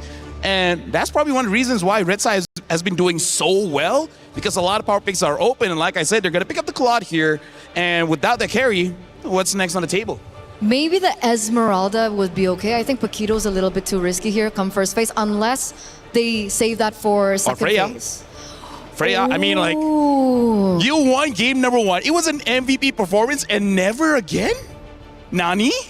I like the Freya. I like the Freya. You know, going so far into the series in this best of 7, I think going back to what works is definitely a possibility. Freya Akai? Kind of sounds good. You want to go Akai here? Okay. Oh, Alice. So this might be an Alice jungle, and they pick up the Lilia. Well, since the Eve is banned out, second best, I think, in terms of wave clear would be the Lilia. I think the Lilia still does trump the Valentina if they are relying on mid-rotation, which they did rely on mid-rotation, but in reflection to the earlier game that we saw, I really do want to think about the side lanes. Oh. Like side lane match priority.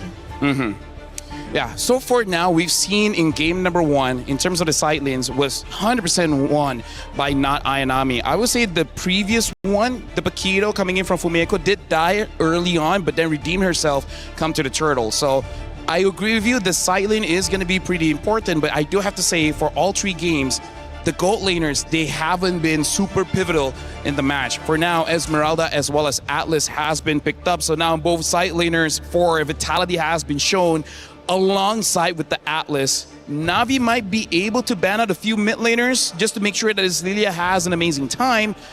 Now I kind of feel like picking up a roam early would be good, because the Belleric is still open, and I think it's not bad going up against what Vitality has already shown. Yeah, Esmeralda, it's great against the Claude as well. There's an argument to be made there.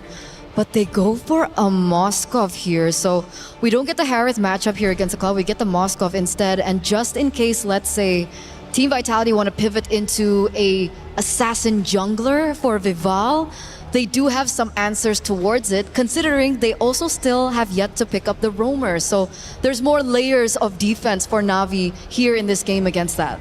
Yeah, right now we got to consider that this Alice is most probably going inside the jungle here. So I think for Team Vitality, maybe ban out some of those strong EXP laners. Again, like the Freya, maybe even respect a Paquito. And then honestly, I feel like Vitality already has won the draft. Like, as long as this Esmeralda is not disrupted, this is looking good for Vitality. Could be. I think it depends again on Cini's pick. And Navi understand this. The Kimi does get banned away. When I had a look at the Atlas pick, third in for Team Vitality, I expected that they would go for something of burst. See, I don't know what Cini would like to play. Does she want to go for something real heavy into burst? Like the Kagura? Farsa? Farsa does work, but the Kagura was the hero that we did see her really play on in this MWI. Another hero, if she's feeling frisky, she could actually pick up the Gourd. The Gourd might be able to do quite well against this lineup coming in from Navi.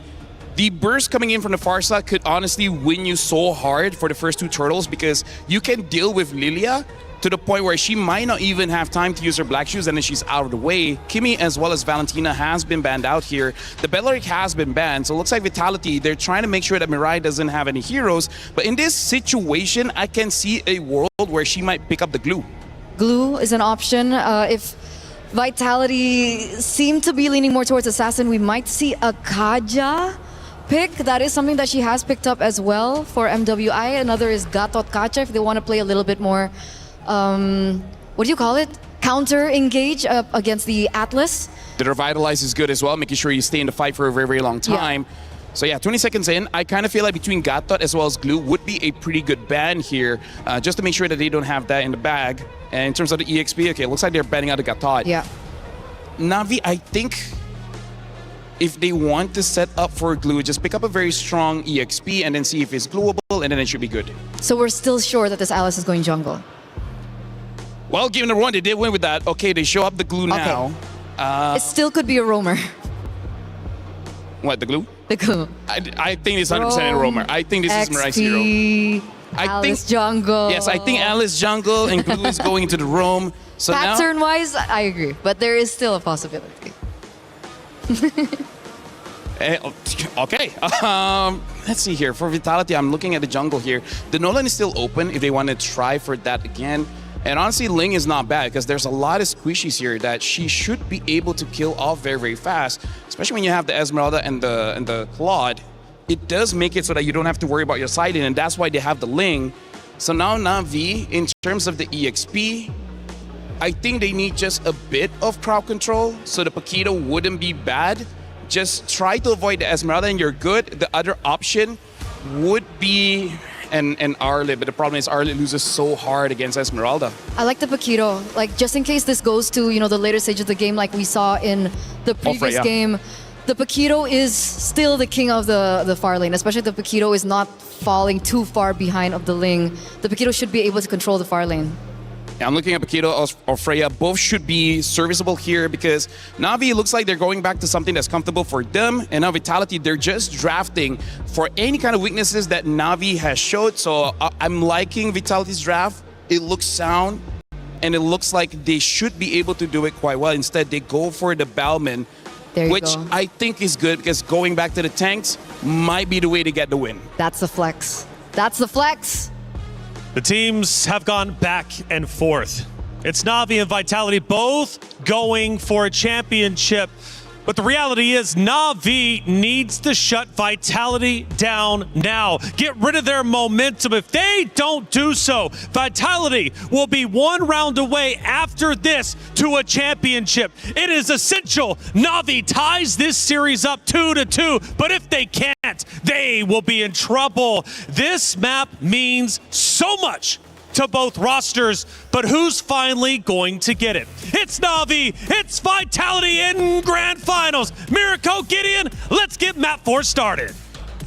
Thank you, Reflections. Dear Lord, we've been waiting for this. Already our defending champions are one step away from putting their key into the totem pole unless Navi can do something about it. Just so close, yet so far, and at the same time, at least now they don't have to worry about neutral objectives. They got the Bauman for themselves. Unless she gets CC chain, right? That's the thing. The Bauman will win out in 50-50s, and I think Navi, they just always went for 50-50s instead of trying to zone the Bauman to make it a little bit more equal. I think right now Vitality have enough damage, they have enough burst as well to blitz it, plus they got the CC from the Atlas. Again, last game Atlas was banned by Navi, so they couldn't take it to counter the Bauman. This time around, it's on the hands of Vivian, who already had a fantastic game on Cho. And they want to do even better this time around.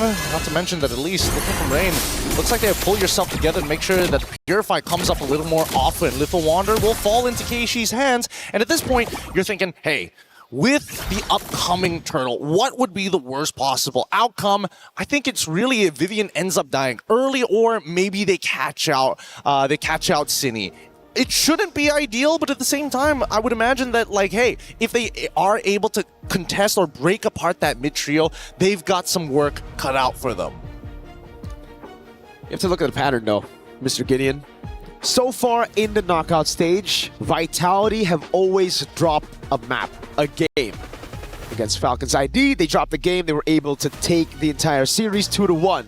Then we continued on to just yesterday in the semifinals where they dropped the game again against Geltech Cyber Team. But overall, we're able to take the series and every game got more dominant than the previous ones. Well, I mean, yes, that is true. But what happens? What if we're looking at this narrative wrong? What if they take this game away and Navi turns it 2-2? Does that still apply, or does this only apply to best of 5s? What about best of 7s here? Ooh. Does Vitality have what it takes, especially when it comes down to these marathon runs? That's a good one. That's a good one. It's been best of 3s. That was the first one. By the way, shout out to B right there. Smug little B. I love that guy. Smug little B. Smug little B. Best of 5s, it also was 3-1. So we'll see. Again, after getting this game, though, if they get this game, just as Reflection says, it's momentum. It's ridiculous momentum. Home turf as well. We just saw, in other titles, how home turf really plays a big role. Yeah, it definitely helps when you got your fans literally shaking the stage with their chants. Through the other stages as well, by the way. We hear the echoes and the shockwaves of these other titles. It's vicious. It's really, really vicious. But at the same time, does that mean that if Vitality end up, completing history, getting that title run, that next year we're going to get best of 10s at that point? It's at some point, they can't just keep on winning. They can't keep getting away with this. They can try, but at the same time, I'm looking at NAVI and I'm thinking, what is the mental game coming into this, right? Because it's not a matter of, did we get out macroed here? It's no, it's just bad starts at the game, and unfortunately certain holes in our draft, and somehow they keep on getting underneath the skin. Yeah. It's just these little things, I think the experience as well. Obviously, NAVI coming into this, 2 new members from the previous lineup that we saw from last year and even from 2024 when they won with Smart Omega Empresses. So it's entirely different. You have these members who are less experienced, who are finally now understanding how it feels to go up against seasoned veterans in Vitality who've been through it all, won the very first MWI, and then after EWC lost it, but then reclaimed their throne just last year. At least from what I see from game to game, we're seeing more efficiency with their abilities. They need certain guarantees, and it's good that they have target priority. It's okay, we got to make sure that at least Vivian is going to go down when we commit, and they use 4 ultimates. All right, following game, 3 ultimates. Hopefully we get somewhere close to 1 or 2, ideally to make sure that it gets a little bit more evened out. But by then, Team Vitality are already at high heat. So at this stage, now that we're already thinking about it, maybe they could look to punish a different angle. Maybe even better, they start flipping the draft on them to make sure that their adaptations is always 1 step behind. Honestly, if we're just looking at the drafts, game 2, I really thought it was going to be Navi's win. I'm not going to lie, I thought the exact same thing. And looking at this composition, I honestly see how Navi can win. I would give the advantage a little bit over to Navi in this game, just because there's no one to assassinate. This Ling, I expected to come out game 2. Game 4, they pull it up here against a Lilia who has black shoes, against a Moskov who should be able to just jump out of the Tempest of Blades and also pinning her down. A Glue, Bauman, Alice, those are self-explanatory. Yeah, I mean, both of them, and they even went with Purify. Not even Flicker, Purify, just in case they get hit by the Tempest of Blades for whatever reason, or even better, get hit by, Atlas as well. I mean, the Fatal Link Split is going to be really deadly and something that they have to keep in mind. But I'm curious, who's Mirai's target at this point? Obviously, you want to go for Ling if you can, but at the same time, it doesn't sound like a bad idea actually getting on to someone like Esmeralda and completely pulling her away from the fight. And I think in this game particularly, this Glue is going to have to itemize a little bit more defensive, because if you go for the classic Cursed Helmet into Glowing Water, heck, Glowing Wand first, there's a ton of damage that will obliterate you before you can even go for the mount. They got to keep a lot of things in mind here. Thank God for the Vitality fans maintaining the energy in here, making sure that nobody is going to get a little sleepy or getting bored in that audience, especially with a chant like that.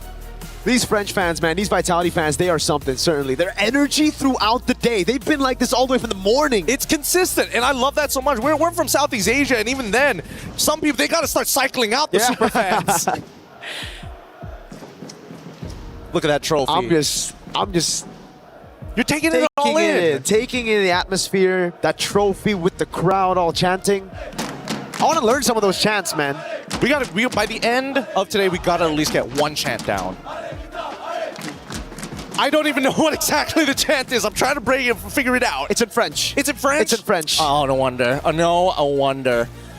But even so, I love the energy. Let's look at some of the tournament stats here so far, especially for Vival. One of the big standouts here for her performance with a KDA 5.38, 25 total Lords, and 27 total Turtles with a 666 GPM.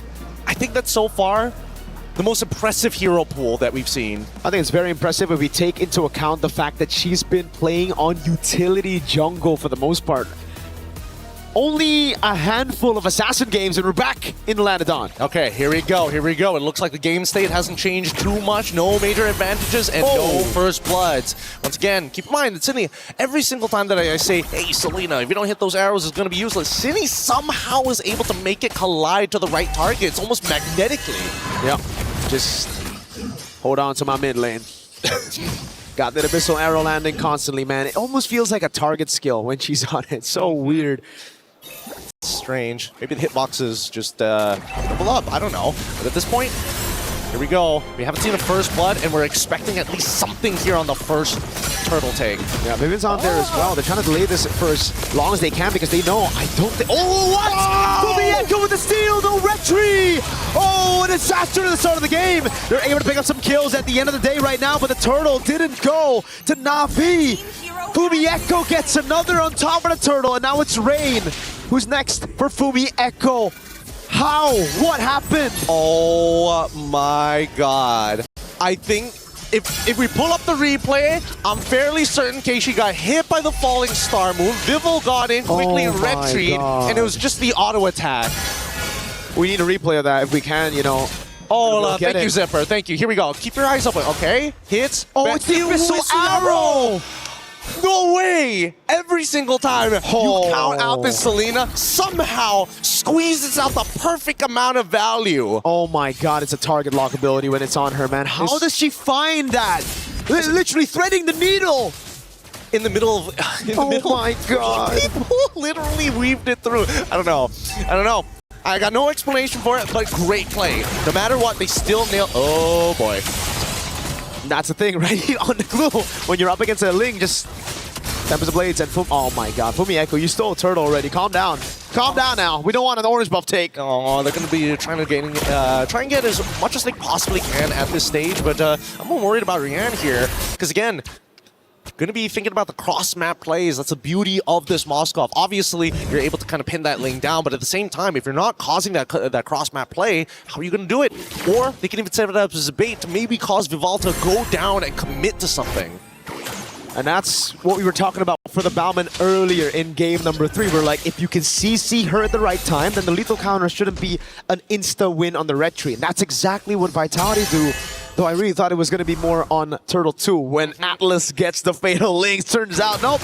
With the Abyssal Arrow, it's pretty good. Mirai goes in on Vivian. Don't think it's going to be a mount. It's just a bit of poke onto Vivian with the rest of the team as they go and contest for Turtle 2. Yep, they just got to slap him up here. And look at this. I just love the fact that Navi's already prepared on that purple buff. Yeah, Falling Star Moon in the back line now onto Keishi, forcing Rihanna away. Again, it's going to be the retreat from Vivol. They zone her perfectly now. The Tempest of Blaze lands. 3-man knock with immobilization lands with the Samsung on the pass, and Vivol won't be able to get on Rain. It's a 1-for-1 with the turtle on the hands of Vitality. Now Asini goes up to try to help Vivol. Dangerous game here for both sides. Keishi, unfortunately, that lethal counter was just a little short.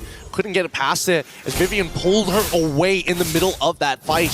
Vitality's already looking in pretty good shape here, but now this 1.3k lead, we should know what to expect at this point. We've already seen it happen 2 games in a row now.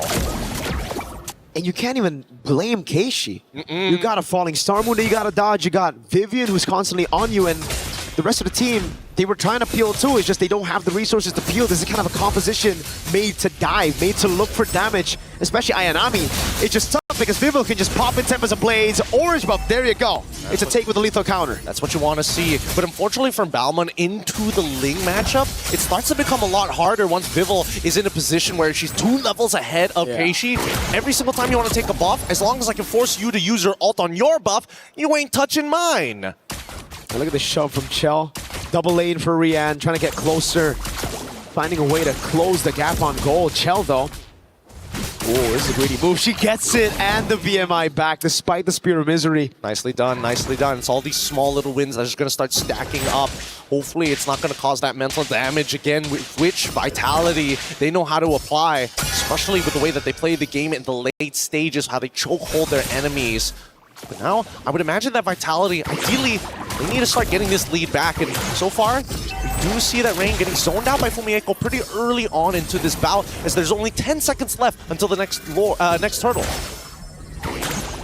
Ayanami, oh man, Cindy's just so aware. Spots her instantly with a trap. Ayanami forced out of the bush. Lethal take already earlier for Vitality. That gives a little bit more vision to the rest of the team. Navi got tempo in the mid lane.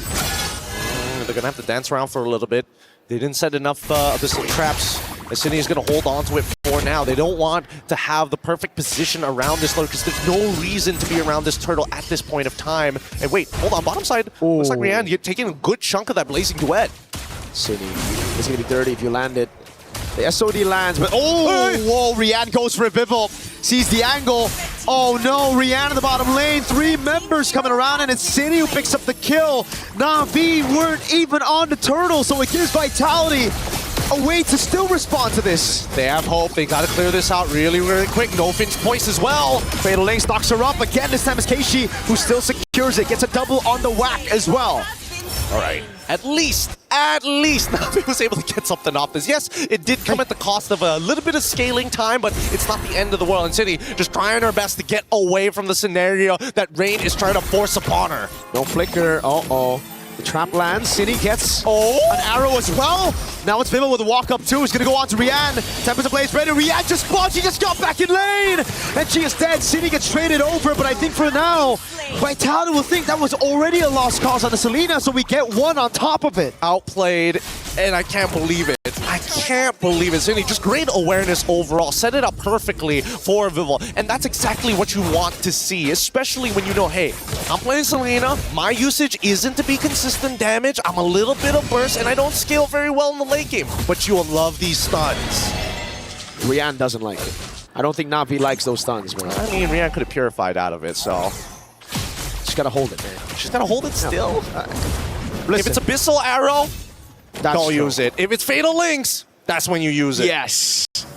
Because if it's Falling Star there's just too many layers. There's too much. Ideally, it all comes down at once, and hopefully you don't die, but like you're praying at that point. Oh, God. I mean, at this point, even attempts to blaze, you can have to purify out of, right? Like, the knockup itself might kill you, and if the arrow doesn't land, but it's zone Ayanami away, just enough for Chell to pick up a turret up top. And you have to take a look at this. Rian, the 2 deaths has set her behind so much. 2-level lead earlier. Rian finally gets to level 10, but that means, oh my God, these arrows are point click. Yeah, they are point and click. Let's pull up the eye. Whoa, hold up. What is going on here? Vivian's just having a bit of fun on the Atlas, you know? Trying to open up the map through the mid too. I mean, like, you're trying for a lot here. Navi has seen that 3 games in a row. I don't think they're going to let it happen 4 times.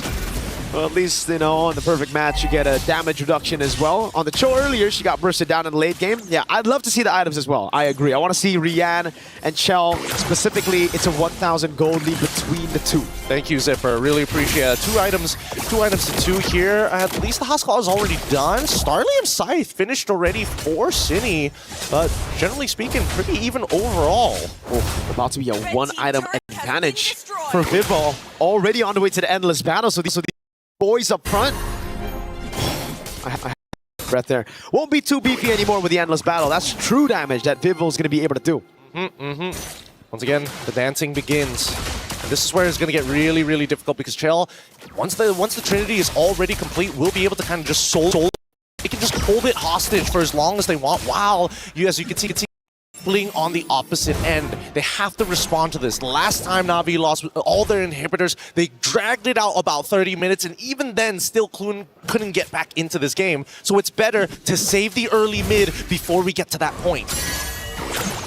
And it's just going to be the constant dash over from Vitality, dancing away with the Lord, utilizing Cindy to clear down below with the Season Hunter, I guess, bro.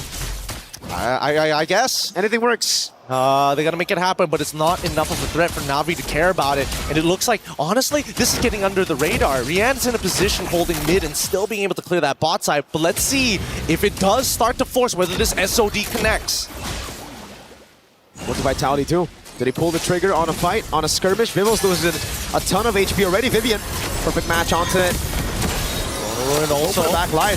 Oh, wait, Vivian just goes for the knockout. That's going to be the Lord secured already. The SOD lands, but you shouldn't take it. Vival already got it. Great zoning by Vivian as she survived. Yes. Oh wait, Rian did eventually take it for some reason and decided, you know what, I don't want to push down on that bot side. I got to go save that top side instead. I thought it would be better to get a tier 1 in the bottom lane instead of SODing into a 4v5, but now Vitality, they, well, should be happy with that. No trades at all. NAVI don't get any gold in their pockets from that. And they also got the battle spells out of the most important targets, the main engagers for the side of NAVI, and I think that's why Vitality is a little like, oh boy, we gotta be a little careful, right? If their engage is too strong or hits too many of us, it's already over, so if it only hits one of us, we can counter-engage. So now with the Lord bottom lane, Vivian's gonna walk up on Ayanami. Just opening up the map, the Ling's up top. Vivil's doing such a fantastic job. They're gonna siege in mid. Mirai can't defend it. There you go. I thought she was gonna walk up there. I thought she was gonna walk up there too. But at this point, at least now that the Lord has already been taken care of, they now need to worry about that second wave that's about to collapse here. Okay, forcing the fight. Throwing a ruin, and the SOD lands as well. Vivian goes in for the big fatal links. The Abyssal Arrow doesn't land, but now it's gonna be the re-engage from Fumieko. Oh! Good Spear of Misery onto Vivil. She's gonna be zoned away by Rian right now, as that's the chase onto Fumieko, who's still able to escape. The Abyssal Arrow landed earlier. Vivil now caught in the bad spot. Tempest of Blades, dodging away from the lethal counter. Nicely done by Navi. A successful defense, and we know they've been put in these positions many times before, but the gold lead is honestly negligible at this point. 3.5k as we're about to get into the later stages of the game. Once you're past 42,000, that means all of your core should have the correct amount of core items to start brawling out with everybody else. The major leads that we've seen in Fumieko, crazy amount of damage dealt already. More than Chell, more than Rain. 3.5k gold lead for Vitality, but it feels like a 10k gold lead. They're holding every single position on the map. Navi are just stuck under this tier 2. Mirai's doing a good job, at least, you know, but it's kind of like the roamer's job now for Vitality. It's just freezing up the waves. Okay. Immortality down, and Vivian's dead. Do we just say classic Vivian or what? I mean, this has happened twice. I think it has to be classic Vivian. Don't worry. But honestly, it comes at almost little to no loss. It's not like it was a fat shutdown anyways. She did flicker. Yeah, and which is pretty big. Well, that is true. I can't... Ooh. Is that unforgivable? I'll forgive it in like 96 seconds. Lord's going to be up in 15, though. Vivil's doing a good job again, just shoving in bottom lane, stopping Navi from getting any capitalization, any conversion on the objective. Vivo, whoa, this is greedy from Vivo. Wait a second. It's okay. Tempest of Blades will get her she out. still got it with a retry. Yeah, and I mean, that's the funniest part, because now that the lethal counter is out, all there's left is Keishi's Retribution, so they just have to wait it out. 20 seconds, Keishi's trying to burst it down. The Abyssal Arrow lands. Cine can go for a bit more poke now as Navi go for the gamble. Straight up on the Lord, but Fumieko is going to do a good job. Falling Star Moon to the back line right now, zoning them in the back. Forcing the slap down to pass, and now Cine walks up with the Abyssal Arrow. 8 seconds for the Retribution on Vivil. Ayanami with walk up again. Vivian doing a good job zoning. Perfect match. Keishi walking up again. That's a concealed Chell. Pops in a Purify. Oh, that's a lethal counter already used. Big resources now as Vivil goes over the Tempest of Blades. Cine making it awkward again. Going up against him and throwing a ruin, and Chell pops the Blaze into wet. That's Fumieko shut down. Chell goes down as well. Vivil. Triple kill for Keishi. Oh, the SOD does not connect. Luckily, gets canceled out at the right time. Finally, Navi get a fight in their favor. Oh man, imagine a world. Abyssal Arrow takes it away compared to a lethal counter Retribution. That would sting. That would sting for sure, but Navi play it well in that skirmish. Rian just in the back, utilizing the Spear of Misery for when Vitality jump, when they pounce on Navi, and I think that's the right way. I think all this time Navi have been trying to just jump in where they should be kiting back with this composition. Well, I mean, jumping in and kiting back, it really depends on the angles, right? Because they're trying to push them into Ayanami, but at the same time still maintain presence with Mirai. So really, what do they want to get achieved? They need to make decisive choices as they crack open the mid-tier 2. Oh man, they're still walking up right now. Tier 2 in the mid lane gonna fall. Navi able to crack open this tier 2 in the mid. Tier 2 up top as well. They're gonna shove it in with the Lord. Chell, risky move without Purify. Conceal coming out from Navi. Slash slam to pass in the back. Fatal links only landing on one. Now throwing a ruin. Catching them. Immobilization for the Echo. Bursted down by Rian.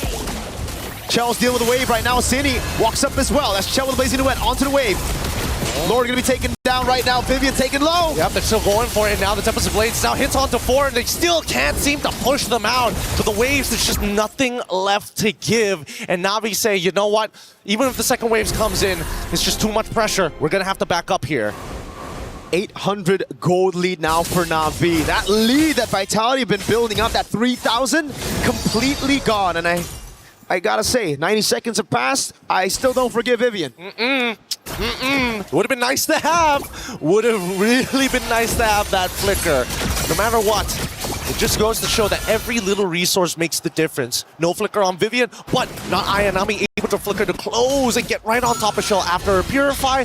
There's just so many different layers that we have to keep account for. And I think even for Navi and as well as Vitality, it's basically an info dump on all sides. I think one of the biggest wins though for Navi wasn't just cracking open a base turret up top, but it was the purple buff mainly, taking it away from Vivo. Now takes her out of the equation, at least with dealing with the waves and the sides. Now it's Rian free on the sides, piercing through that turret onto City, throwing a Ruin onto Vivian. CC me with perfect match now, Fatal Links, oh my god! With all the plays to win and the nature as well. That's the all-in right now, so Mieko walks up, Rian with a dash and forward, gets caught by Shell a bit, but Mieko still there, and now she gets hurt. Okay. Oh, they want more play. The Tempest coming down! Oh my god, Vivo, Ray with the shutdown! And a good flicker out from Mirai.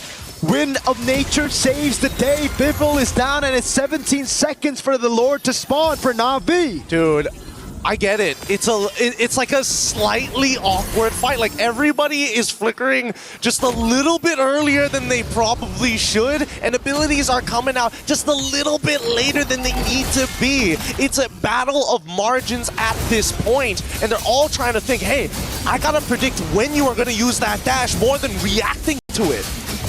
Vitality is still trying to go for it. Vivian walks up. They dealt with the wave in the bottom lane. Vivian's gonna go for the lockdown on Keishi. It's the Frozen, but no Fatal Links. Now they go on Ayanami. Lethal counter entry, SOD last throwing of Ruin. Locks Vivian down, and now it's a flicker out again. A conceal now.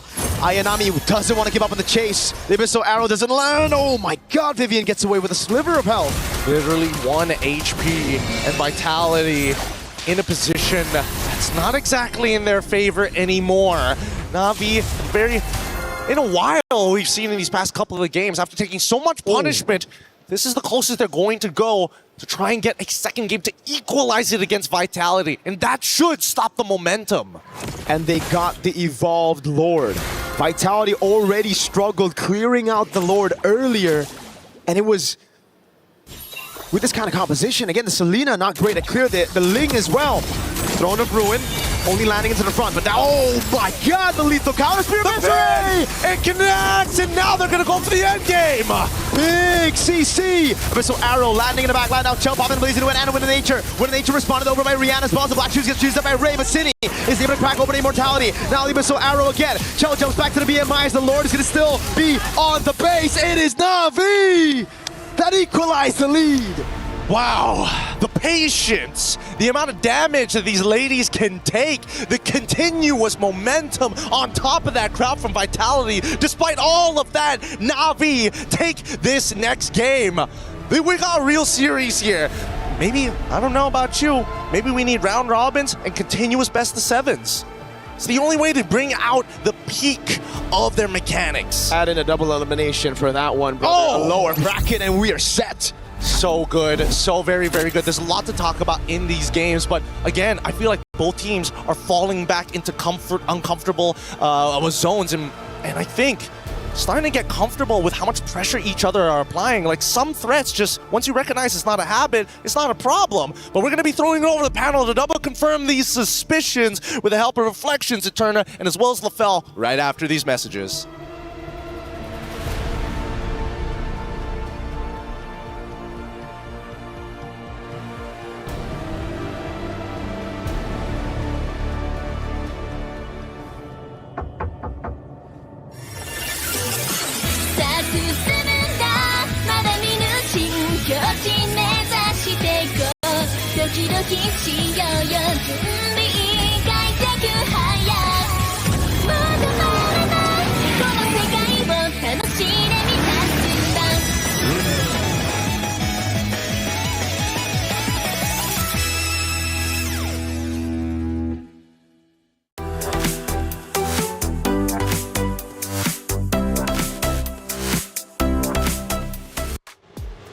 Oh, there it is. I said it, Na'Vi. They needed to answer back, shut down the momentum of Vitality. And, well, they just did it. It's now tied up 2-2. Mistakes on mistakes, but you know what? For Na'Vi, they'll take it. Live look at the vaults here for the competitors. We do see a couple of members from Na'Vi, but for the Vitality roster, they're now there, and they've got a lot to talk about. I gotta tell you, Taylor, this grand finals is definitely something special because this is a different level of MLBB that I'm not used to. I'm not so sure how reliable our analysis is gonna be. But trust me, me and Eterna, we will try our very best to make sense of what happens, because here's the thing. Some of their plays just defy logic. They just figure out ways to make sure it's not supposed to be possible, but they made it happen. Well, I know for Mirko and Gideon, they've been losing their minds, and rightly so. We have an incredible series. Let's see how they were reacting to some critical moments. Double up, I don't know. But at this point, here we go. We haven't seen a first blood, and we're expecting at least something here on the first turtle take. Yeah, Vivian's on there as well. They're trying to delay this for as long as they can because they know, I don't think... Oh, what? Echo with the steal, the red tree!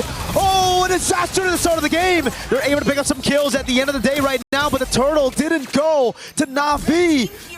Echo gets another on top of the turtle, and now it's Rain. First blood fight, the commentators going nuts and breaking it down as they should. That's where it started. First blood, Na'Vi already looking good. That was great, but they didn't get the turtle. Right? That was kind of shocking because they are playing with Keishi on the Balman. So I would have expected that, Turtle 1, Turtle 2, Turtle 3 even would have been more in favor of Keishi with the lethal counter. Now, the unique thing about Turtle 1 was the fact that Cine was there, and luckily we had that replay, and even the casters were like really shocked because it was actually the trap, the abyssal arrow that hit onto Keishi that disallowed that first turtle take, and at the very end of it, it was actually Fumi who got that first turtle. So initially it looked really good for Vitality. It looked like Na'Vi were making more mistakes, but as the game went on, it felt like it was swapped. It felt like Na'Vi understood the mistakes that they were making, they adapted, and then it was Team Vitality that were faltering. So that was very interesting to see. You mentioned later on big adjustments. Turner, let's go a little bit deeper with our next action clip of game number 4. We're now at the 14-minute mark. This is going to be the fight for the Lord, LaFell. And honestly, for this one, there's a lot of things that Vitality did that were like, what is going on here? I don't know why Vivian is using the Atlas in this kind of fashion where she just overextends with no backup from Cine or Shell or anyone, that exposes herself to free damage from Na'Vi. Taylor, to explain it very simply, please do for me. Vitality went in 1v5 5 times. It makes no sense. Well, hold up. Let's take a step back to the beginning of our show, beginning of this series. You mentioned the aggressiveness from this region. You mentioned the aggressiveness from Vitality. And one of the keys to win was to take advantage of that. And I feel like Na'Vi is doing exactly that. Hey, that's right.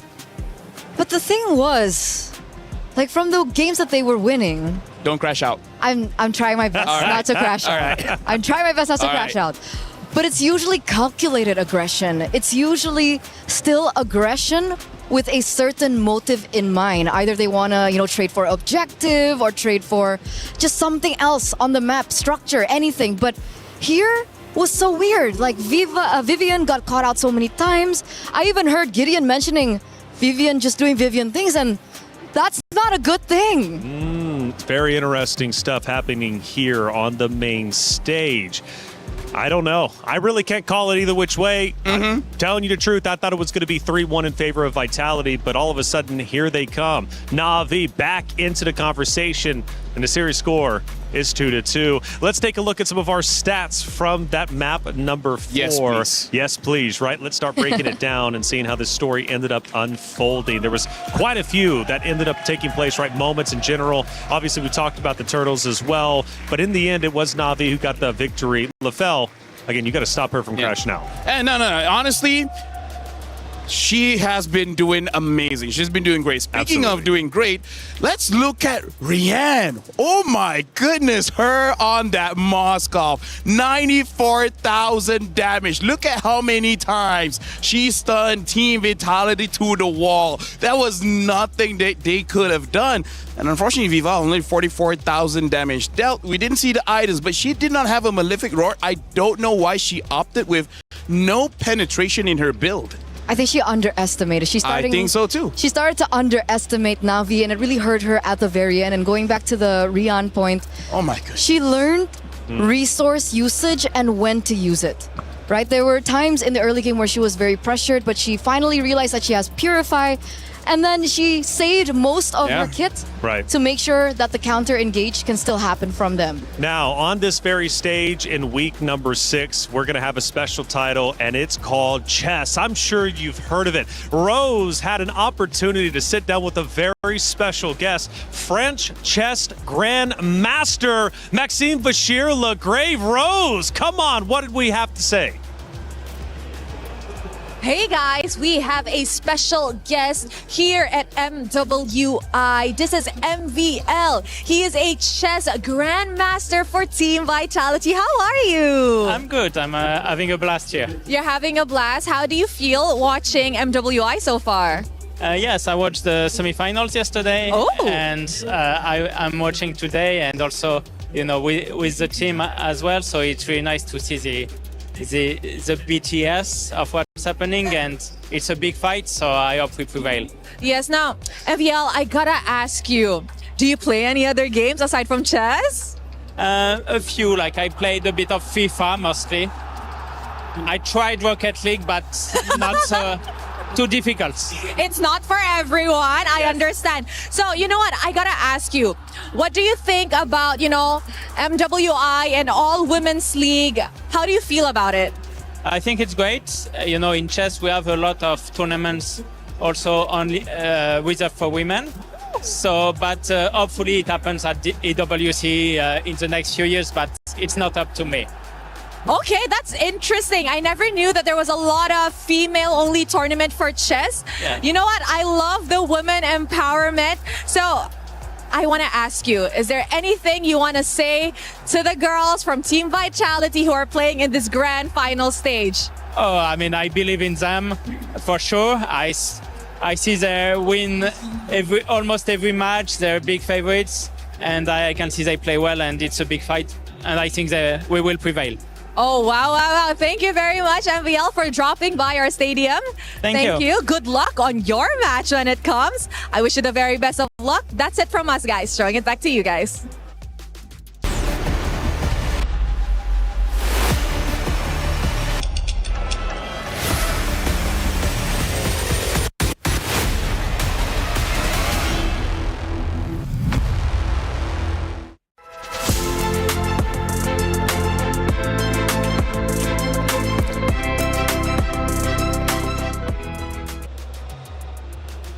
The beautiful thing about the Esports World Cup, you never know who you're going to run into. That was Maxime Bachir-Lagrave, Vitality player and French chess grandmaster, who will be taking that stage in week number 6. Thank you so much, Rose.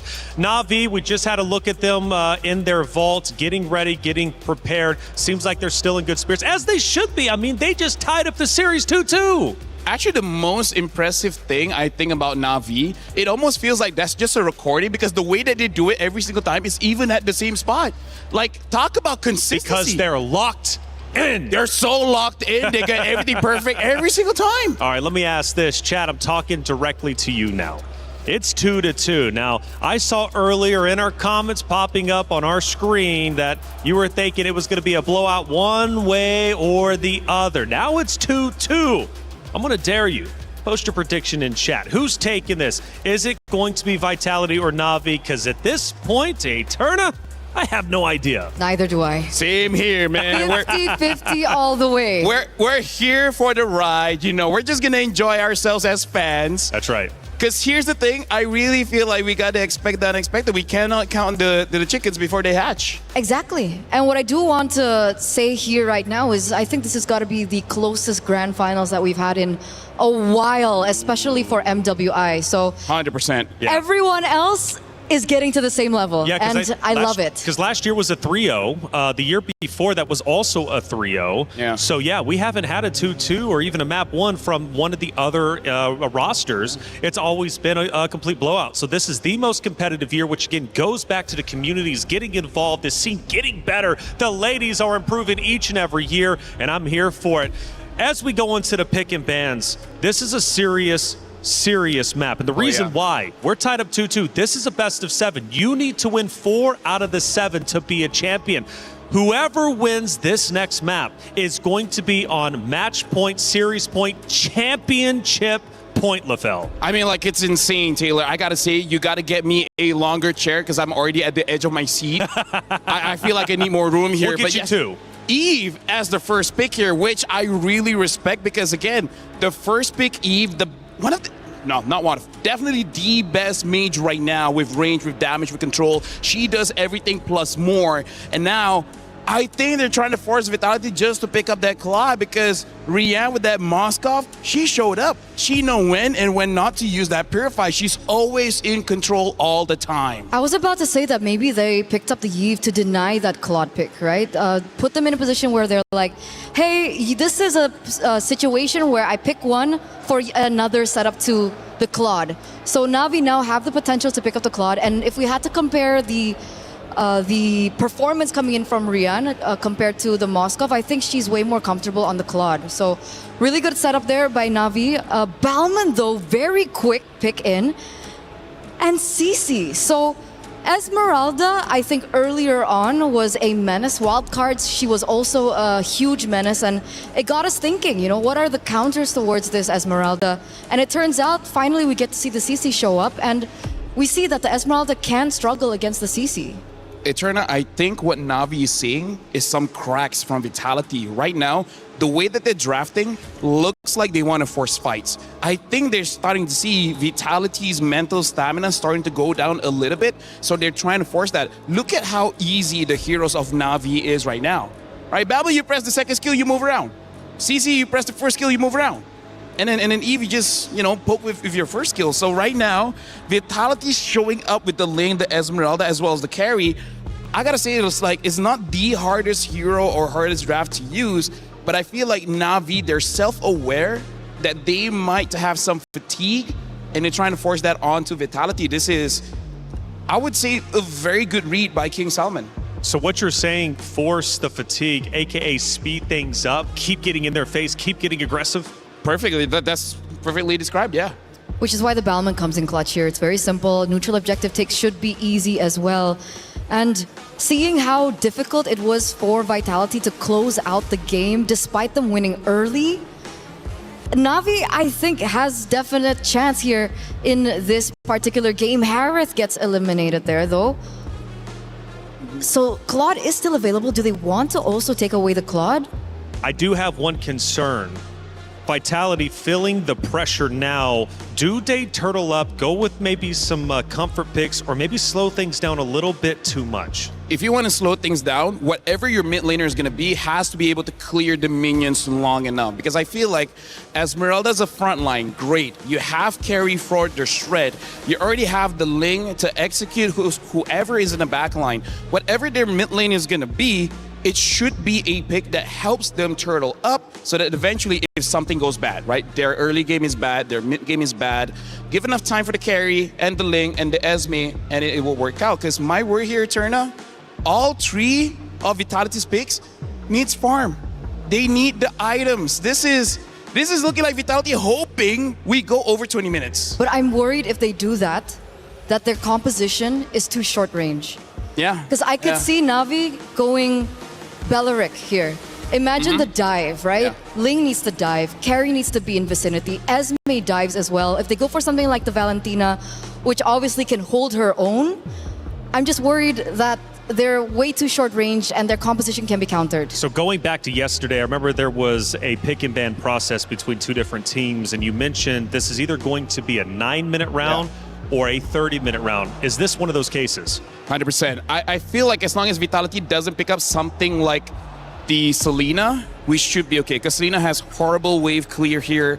And if they wrong pick a mid laner here, this is 100% gonna end latest at 12 minutes. So what are the options? Honestly, Lilia is not bad because Lilia? yeah, it's short range. It's not like the best option you would want. If you're courageous, you can go for something like a Farsa because no matter what, you need early burst. You need someone that don't need no items and clears waves.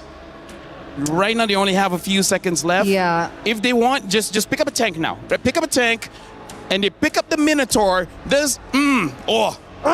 Okay, so not the best pick at slowing down the game. Let me just say that. Like once Minotaur has Flask of the Oasis +1, they can team fight. That will look great. But right now, it doesn't look that great. They have a little bit more leeway, I think, in the early game because of the fact that the Minotaur can go Revitalize, so there is a little bit more versatility in the lane. But again, this mid lane is going to be really important. Do they want to pair this Minotaur up with someone that is strong in the back line? Like, do they want to go burst, like something like Gord and so on and so forth? Because if they go Farsa here, I feel like the Farsa is super vulnerable to both the range up against the Yve and as well as the CC that can go into the back line. And now they have to think about the Kalea on top of that as well. So right now, it's like, oh, you guys got an advantage with heals. Now we also have a heal in the form of Kalea. And this time, it's going to be easier for them to catch the Ling, the carry, as well as the Esmeralda. So this is one of those cases, maybe if you pick up a Valentina, it would still be okay, because one of the advantages for the Minotaur is that jump, it does quite a bit of damage, and then a Valentina should be able to burst them out. And the important thing is the counter-engage setup. Yeah. I do understand that the Gatot is banned here, and Vitality have already forced in the Minotaur. Luckily, there is no Gatot for the Kalea, but I do still see a layer of counter-engage setup that can happen if Vivian is patient enough with her Minotaur. And now the Lilia does get picked up. I think because of that Lilia, the draft is still okay for Vitality, but there's a clear sign you gotta wait for like 14 minutes to get your items. There's been many firsts throughout this MWI. Regions excelling more so than they ever have. Players joining the stage and making history. And in this case for Grand Finals, we are all tied up 2-2. But the reality is that this map means the world. This map puts either NAVI or Vitality on match point, championship point, playing for the trophy, playing for $150,000. It's NAVI and Vitality heading in to map number 5. Mirko, Gideon, continue to tell the story. Big money is on the line for whichever one of these teams is able to close it out. Initially, I thought maybe we're getting one step closer to that door, but Vitality, unfortunately, they missed and failed, allowing Na'Vi to now sit eye to eye. We get into this game, and Mirko, I mean, the draft, that second half, a little funky here. Yeah, we were talking about it. The Gotham Catcher ban really looked like it was a setup for the Kalea pick. It would have been great as well, right? I mean, the CC, Bauman, those two, really. Very vulnerable to a single target lockdown, especially when you have a carry already. So they picked the Minotaur instead. I am guessing just more on pure neutral objective control. I mean, a lot can be said about it because, like, they could have pivoted a couple of times. They could have gotten rid of this Moskov because they already had shown the Ling. So this is why I think that second half, that first half was okay, but that second half was a little strange. But now that we're already in this, notice that Ling already taking marksman emblems, fighter emblems traditionally for that Balomon. But on that bottom side, both fighter emblems, they do not want to give up this space often. And even Rianne, this is still a tough matchup despite having making sure that she has the Master Assassin. Even the Esmeralda pick, you know, they already saw the CC picking it into the CC. Now you really see why she had to go Vitality and Festival of Blood for the emblem choices. Really just needs to survive in the lane. Chell, though, doing as Chell does so far in the series, bullying Rianne. But this time around, Rianne's got the Flying Clouds, so she can get back up to lane very quickly. Currently, -1 in the minions as of yet. Hopefully, she's able to pick up the rest of it because Shell's going to zone her out as much as they can. Down by bot side, though, nothing much is going to happen. Fumiko definitely 100% understands that this is not a winning matchup, but also just not giving the stacks on over. Don't let Ayanami hold on to it for as long as they can. Keishi's already on it here. Vivian doesn't have ultimate just yet. No Minion's Fury. Mid lane already going to be cleared out by both the teams. Vitality want to go for the fight now. City gets spoke just a bit. They want to go all in on Keishi. Even with the knock-up as well. Keishi very low. Possibly the counter about City. Is taking the black shoes away. Tempest Ablaze now with the Rectory Vival. Snatches it. Oh, they're still going to go for a little bit more here. Vival has plenty of energy. Gets the Finch Voice out of there. I'm unlucky. Not Ayanami tried their best. Really tried to hold them down with the curtain call, but the iframes just a little too good. And it's Vitality who... Oh, I thought it was going to be a take by Rian there. No, it's still Chell. I thought so too, but at this point, I'm waiting for the time Navi is actually going to be able to kind of break out of this and start attacking that purple buff. For now, Cindy taking a little too much here. One more Void Blast should put her out of her misery, but Rain can't get the distance just yet. A forced recall early on. There you go. Lethal pickup for Keishi. It's all about going in on Keishi, man. And on the Bauman, you're not that tanky. I mean, you are pretty tanky, but when everybody goes on you like that with no retaliation, it gets really tough, and that's why they gotta pick their fights a little bit better. Vival this time really abusing that retry that has already been used by Keishi on the lethal to snatch away some picks. Now Ayanami in the bottom lane. They know there's no vengeance. Fumieko gonna dive in as well. Ayanami taken out by Fumieko. Unable to get it, unable to get it. Really nicely played by Vitality as well. Trying to get the curtain call down onto 2 targets. Luckily able to create enough distance, separated and scattered before it latched onto anybody else. So really just nicely done by Vitality all the way through from execution to planning. Let's see Navi though. Now this is their turn to take the initiative here. However, they're not making the call fast enough, and Vitality are already in position to actually retaliate if they do commence the dive. They can't let this gold lead steamroll out of control. It was the same case though for Navi earlier in game number 4. It was Vitality who looked like they were running away with the lead, but Navi just stayed cool. It was a big lead for the Ling against the Bauman early on. But then they grouped up, they played the box, they won, and everything collapsed for Vitality. We need to see how this is going to play out, because I feel like as much as Navi want to have first position, Vitality, if Vivian has that flicker, the counter Minnow and Fury could be disastrous. But for now, as long as we see Mirai topping up Rain, and they have that RWM ready, Vitality still has to be a little careful, and Vival definitely doesn't want to show up first. Rian picks up the gold crab, taken away from Chell. Mirai's looking for the angle now. Keishi with the help of Mirai, picking up Fumieko. Just a bit, now poke from Rain on Cine. Falling Star Moon, locking Keishi down. The RBM comes around as well as Vivian. He's gonna try to zone them in the back as Rain needs to respect this damage, has to flicker out. Fumieko with a dive, Tempest Ablaze under. Spear of Misery locks her down for a bit. Good lethal counter and even a Tsunami Slam to get rid of Vival. Okay. Now the War Axe is already done onto Keishi's side, and all they lost for it was just Vival, which is rather surprising. Rain ended up dying anyways. Mirai should be... Oh, it's getting close! Minuan's Fury knocking up 2. Now another knockup on Rian with the reset, and Fumieko. Wow! He's dancing around, no flicker. Rian gets away. Now the whole team collapsing onto Fumieko. Keishi's right there. No lethal counter, but she's gonna spin. Fumi condiments of it all. Get the healing! Oh, the photo! It was bought right in time. No way! That was nuts. That was a nuts outplay. That is crazy. Keeping not only Fumieko alive, but still maintaining and now commencing a dive underneath the turret. Not Ayanami. You gotta get out of there. That was dirty. What was that timing, my guy? She sat there waiting for it as well. I bet her finger was hovering over the item the entire time. Bro, that was just so unlucky.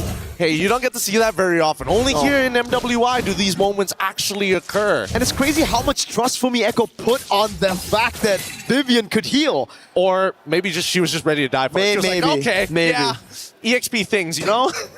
Oh my God.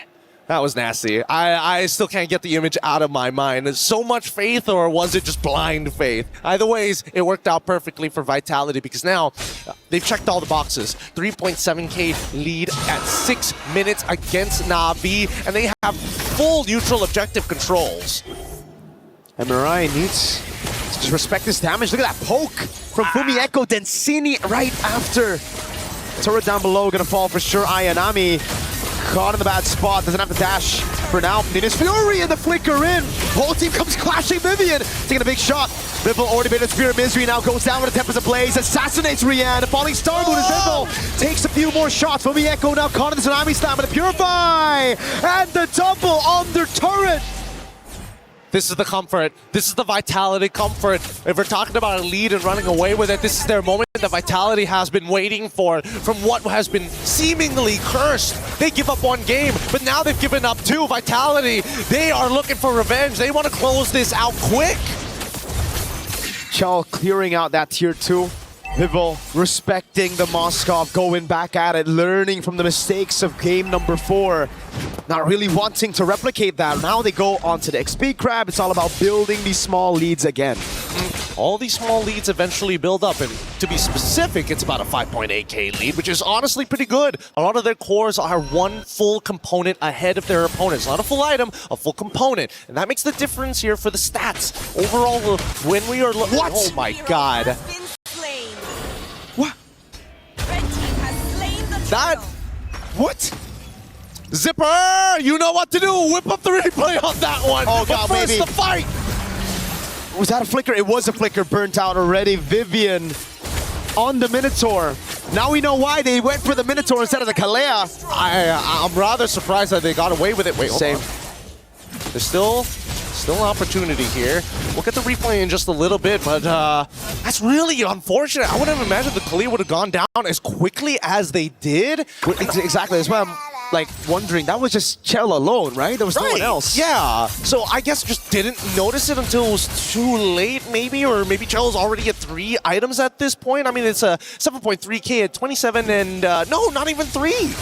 Not even 3 items. It's just Radiant Armor just isn't enough. Equipment already.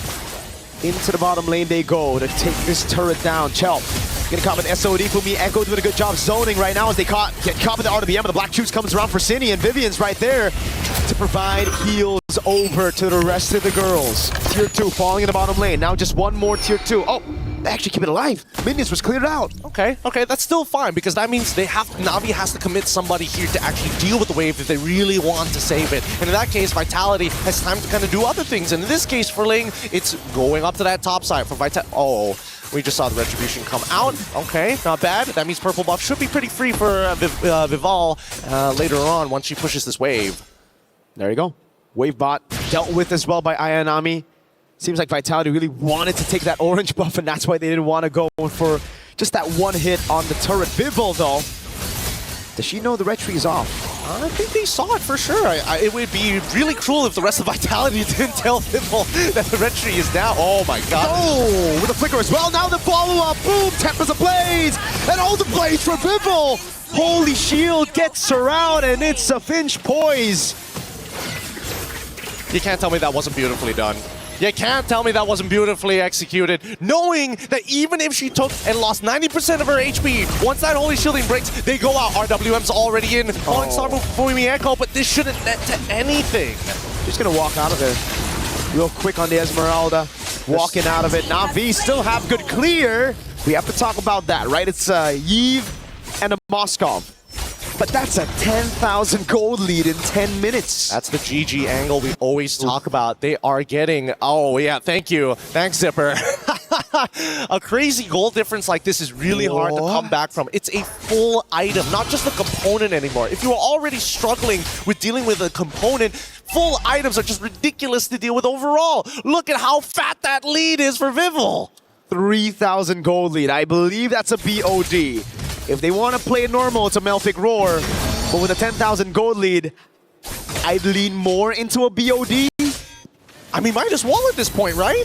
They just don't have the items for it, and I don't think anybody has dedicated armor items as well. Dude, it's 11,000. Vitality don't want to just beat NAVI in this game. They want to beat the clock.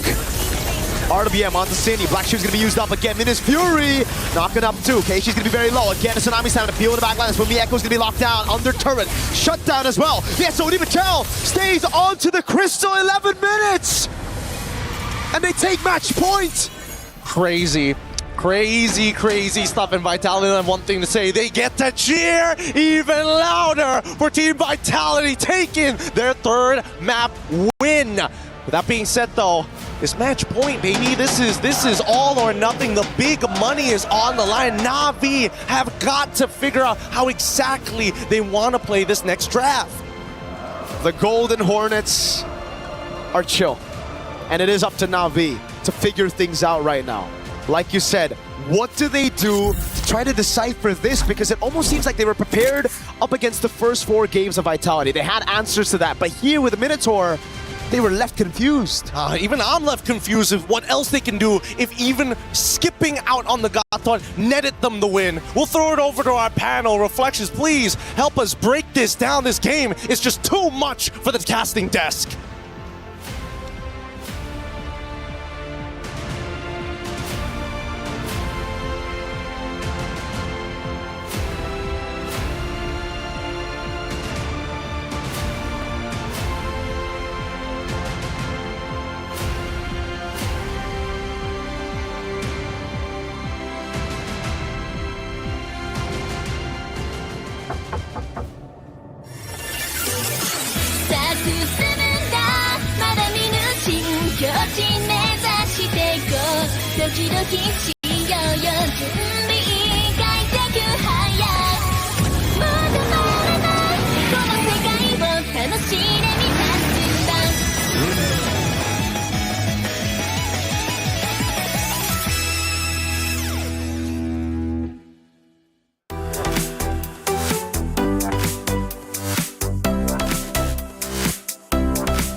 Absolutely unreal. Vitality now on championship point. 1 map away from taking this series, going back-to-back in MWIs, and once again making history. We take a look at the dugout of NAVI for the first time sitting in their vault, and they do not look happy. I mean, like, here's the thing, man. Vivian really redeemed herself. Like, in the previous game with the Atlas, there's many times she dove, but then nothing happened. This time, Vitality played like a team. Whenever Vivian using the Minotaur goes in, everyone follows. It's like, you know what? Even if we die, we just fight properly, and they did. And with that being said, I think it was very wishful thinking of Team Navi to not bring Purify. Because I think most of them went for Flicker, and then of course the jungler brings Retribution. But because of the lack of Purifies, there was no way to get out of those engages coming in from Vivian. And speaking of engagements, I thought for sure, based off the hero selection, it was going to be the aggressors of Navi fighting early game and winning early game. However, I'm looking at Turtle after Turtle after Turtle get taken from the side of Vitality. Before I knew it, there's a 10K gold lead. This was our fastest map so far in our grand finals. Oh yeah, for sure. Part of the reason why the aggression was not there is it's supposed to be Mirai, the roamer, to start things off, but there was never an opportunity where she could go in. And honestly, even I'm not so sure what happened, because there were moments where she just randomly died as she's patrolling the map. And then we're like, wait, hold on, what's going on? You're supposed to be one starting the fight. Why are you dying randomly? Randomly indeed, and you can't have that, especially this late. When you win the hero pick, it's should be your round. Unfortunately, it wasn't. I'm hoping for a Game 7, but you cannot deny that Vitality just got that much better, and the momentum is definitely in their favor. Eternal, let's take a look at our last action here from that game, which ended blazingly fast. We're now towards the end. The base is being pushed, and the Vice script is being closed. It was all in favor. Wait a second. Yeah, I know. We're just, you know, like Wait. reminiscing We're about reminiscing. what happened before. Yeah. Sanjika I on love that Galaxy, by the way. Yeah, That's okay. Hey, I love look, Galaxy. I love Galaxy. Back to grand finals we come. All right, it's going to be Navi and Vitality, of course. Again, the reality is, though, that it ended incredibly quickly, and I think we do, in fact, have it ready to go. That final action, of course, from that final map that we just witnessed. I need to take a deep breath, man. I really do. I believe in curses now. Well, hold on a second. Let's take a look at the emotions from the players, okay? Before we start talking curses. Because Casta guys. curses are real. And I actually was backstage just a second ago. I ran into one of the heads of Vitality. I said, hey, congratulations, man. He says, for what? I said, I'm sorry. Let me take a step back. Let me not speak too soon. We see the emotions. I swear, every single time that we tune in and see the perspective of Vitality, they just see cool, calm, and collect. That's just the experience they have. You want to comment on that? No, I want to talk about curses. All right, well then I'll comment on it. The thing that we have to look out for is actually when Vivo is having fun. Okay. That's when you know everyone is doing their job well. Because Vivo wants to go in for those kills. She's hoping for her teammates to set it up, and they set it up beautifully in that game. Well, let's take a look at that final action from that last map. And man, that was map number 5. And it is, in fact, going to be, once again, Vitality pushing into the base. This will be the final fight. The Lord is also mid lane, starting to come through. NAVI, in one of the previous maps, was able to base defend at least 2 or 3 times, but Eterna, not this time. The knockups from Vivian on the Minotaur was really game-changing. You know, we've been highlighting so much about the rivalry between Ashley and Vivian, and if there's anything in this particular game, we do see that she learned something from Ashley, picking up one of her signature heroes, the Minotaur. Well, Vival has been on fire, of course. We take a look at her statistics. And she's looking great. She really is. I mean, we're talking a total kill of 18 kills in the 5 maps that we have seen so far. But honestly, sometimes the kills are one thing, but the assists, 20 assists, she's putting in work for her team. The one thing that I really want to highlight about Vival is even in a losing condition, especially when she's on an assassin like the Ling, so back-to-back Ling games we saw, she's always, 2-3 levels ahead of the enemy jungler. And I find that so impressive, even in a losing condition. So she's so effective, she's so great when it comes down to farming, that she can be the sole winning condition of how things can turn around in favor for her own team. Honestly, that's amazing because here's the thing, you're going up against a tank in the jungle. The tank is going to take some time to clear. So yes, I like Vival just pathing vertically. I'm just going to go into your jungle and take some for myself. Moonton has done a phenomenal job with MWI, but that's not the only event happening here at the Esports World Cup.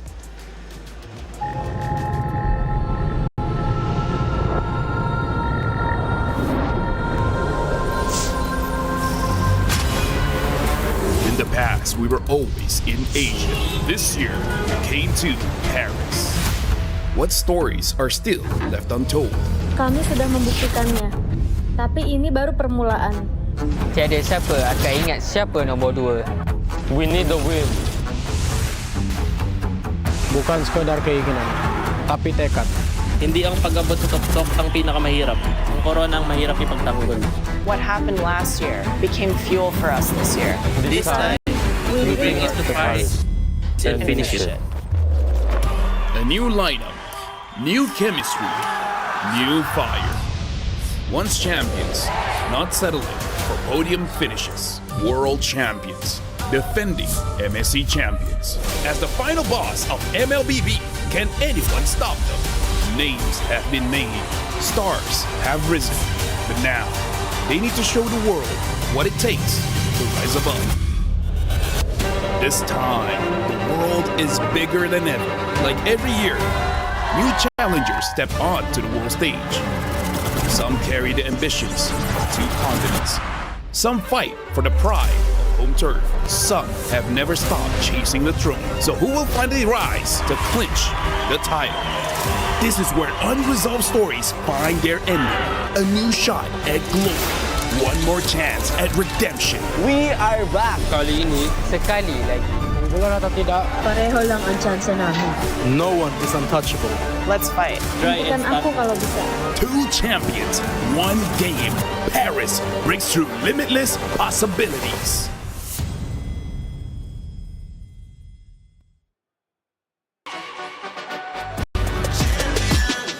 This ain't no regular thing. Came for the ring, you know what I mean.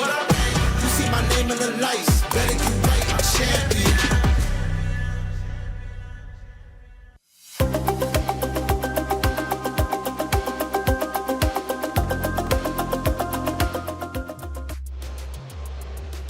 It's nothing but MLBB for weeks on end here at the Esports World Cup in Paris. We take another look at the Allianz Vault where the players are currently at, sitting in their dugouts, getting ready to take that stage, and they officially have for what could be the final time, depending on what Vitality has up their sleeves.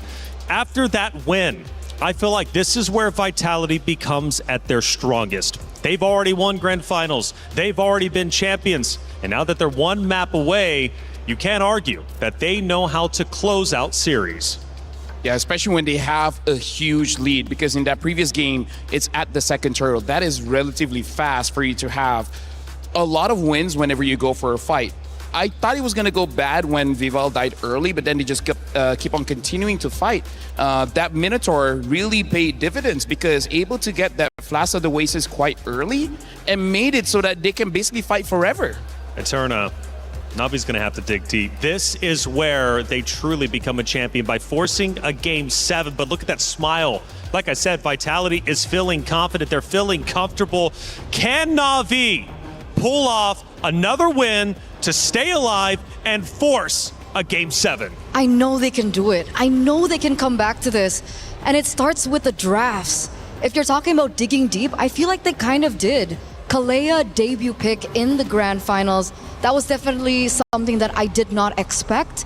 And I feel like that last pick really killed them in the end.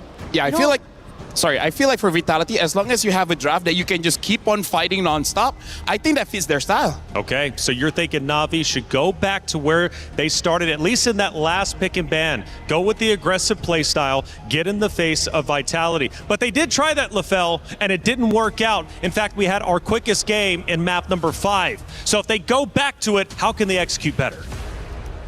Honestly, like Vitality go for the heal, and Navi, I think, personally for me, I think Mirai just does not have enough practice on that Kalea because she was honestly invisible throughout the entire game. So I feel like it's quite a risk. It's a good pick. Don't get me wrong, it is a good pick, but if the player is not ready to execute on that, I think don't take the risk because Kalea does require some skill to play. And when the stakes is this high, I don't know. I think that's too much to hope from the player.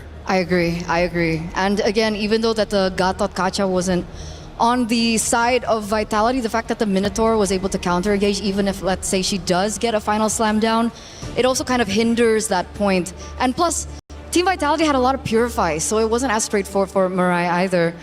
And remember, I really wanted to talk about curses, and this is what I was talking about. Now we are now on red side. Again, the team that gets red side is the team that wins the game. So you're saying we're going all 7 games? Oh yeah. Ooh yeah. And yeah, Carrie's first pick, so I think that's already a pretty good start because they know that Navi wants to go tanky. They already have answers with the first pick. Exactly. So I don't know if Navi wants to go for a pick like the Claude or not. But I gotta say, Vitality taking out that Eve, pretty smart. Making sure that Navi does not have a range advantage is step number 1 on winning it out. For sure. Carrie gets completely isolated when she falls into the real world manipulation, so that will definitely benefit her. And even if, let's say, Navi pick a Granger, okay, this is very risky. Now, Granger requires a little bit of snowballing to happen in the lane. And if they don't get that snowball, if they don't get those Sky Piercer stacks, it's really hard for Grangers to stay relevant mid to late game. Honestly, with that pick, I think Rayanne better hope that she doesn't see a Yuzong, an Alice, a Lapu, a Benedetta, a Paquito, a Freya. Honestly, there's quite a lot of EXP laners that deal very, very well with the Granger. One of the reasons why we don't see it get picked. But I'm assuming because it's picked up quite early, they're trying to potentially counter whatever the next pick is. And now the Cho as well as the Lei. Looks like Vitality, they want to build a draft that they can fight again and again and again and again. Also, can Granger go Purify? Granger can go Purify, but is not the best. So that's it, right? You don't get to be aggressive in lane, and you can't be aggressive during turtle fights, lord fights, and etc. So among all the other things, with all the picks on the board that can definitely counter the Granger, the fact that the Granger, it's not as great to go for Purify, makes it so that the mother of tanks on her signature Cho pick will definitely have a good time. The TLDR is you pick up the Granger here. If you have the Purify, you're gonna be good against the Cho, but bad against everyone else. So take your pick. But now finally, the Freya gets picked up again. Eterna, I have no idea how it took this long. And that's the big thing. That's a big thing. Sure, the Granger is in the gold lane, but we do have Freya on not Ayanami once again. She did so well in her lane earlier on. And so with the Freya being here, it really is save and grace for them to carry it through from early to mid game in case the Granger lane doesn't work out. How do you protect the Freya in the gold lane is now the question. XP lane, I mean. I feel like based on what happened in game number 1, they're hoping she doesn't need help. I feel like Ayanami on this Freya is supposed to grab everyone's attention so that hopefully the Granger gets some breathing room. So I'm thinking they're just hoping her mechanics is going to be enough, but that means Vitality just might make a draft that they just, go to the EXP lane quite a lot of times. But as long as she has that vengeance, the first gank, I think she can survive no problem. That's why they banned the Valentina. On one side, you already see the Cho being picked up by Team Vitality. Really good at early game rotations, fast clear, really aids in the mid laner. And if they had the Valentina on top of that, I think they would rotate a lot quicker. So the Yve and the Valentina are now out. If they still want to go hands into that kind of strategy, I would also think that the Lilia might be another thing that they want to take out as well. Yeah, no, honestly, at this point, with what Vitality has, they have many different options in mid, and one of them is definitely need that Lilia. But interestingly enough, Vitality, they themselves ban out the Lilia here, so I wonder if they want to go for the Selena. I don't think you necessarily need that. The Phoveas get banned out, which honestly is not a bad pick here because, Phoveas is one of the counters for the Freya. So now for Navi, in terms of their mid pick as well, they need something that can protect themselves so that, doesn't get attacked by the Cho, doesn't get attacked by the Ling. I'm drawing a blank. Are they going to try to force like a Kimmy and then hope they can just move forward all the time? I don't think that's a great idea. You know what's a hero that we haven't seen this entire series? What, Valir? Jushin. I feel like if anyone uses Jushin, it might be Vitality. Because Zushin for Navi, I'm not so sure they can pick up a lot of heroes here. Cho has a lot of dash, even the Ling has a lot of dash. So makes sense. Yeah, I think they're not going to get a lot of value. And now the Alice has been bad. Now, honestly, pretty smart, considering the Alice could still be picked up as a jungler. That's true. There's still flexibility. Oh my god. Oh, well. Actually unreal, by the way. Yeah. So actually unbelievable. The Jushin gets picked up for Navi. It's kind of like we called it, but also we're like warned against it. Yeah. Well, because it's the only hero that she's picked up that hasn't been used, and I think the Kimmy is a little bit too risky here. But the thing is now Vitality can pick up the Kimmy because Kimmy does quite well against the Zushin. They can pick up the Gord as well. They pick up the Terizla. We haven't seen Terizla for a while here. Going up against the Frey, you're not going to be winning the lane. You're just going to survive. Yeah. So what does Cine pick? Selena is still open. You mentioned the Kimmy already. Kagura is another hero that she's utilized in MWI. And it's going to be a Valir. I mean, you did say one hero we haven't seen is Valir, and Well, it works. It makes sense, It right? makes sense. Atlas, anti-CC as well for the ult, so it doesn't necessarily have to bring Purify. Up against the Freya, it also makes sense. And you know that this is going to be a tank, right? You know that Navi is going to be bringing a tank, so that Valir is going to be helping out a lot. Especially you have the carry as well as the Ling. You don't need more damage. You just need some kind of disruption. And now that Kai gets picked up, I feel like this is going to be the final game. Oh, that's a heavy statement because the reality is for Navi, they are knocking on the door of a second place finish. For Vitality, however, one map away, one win away from securing the 2026 MWI Championship. Can they do it? Can they get the job done? Or will we get one more map? Mirko, get in, let's find out. The world holds their breath as they see this next game. Already at the door, our defending title champions are so close to getting that trophy and getting real revenge from what happened in 2024. Navi, they've got what it takes to bring it all the way to the end. But the truth is, if they don't muster up the courage now, if they don't be brave to make the play, I don't know how they will overcome this mountain of a hive mind. And the Golden Hornets look strong. The Golden Hornets look very convincing. They're coming off of an 11-minute end just earlier for match point. Navi has gotten back to their roots, playing utility jungle and having a carry on Ayanami.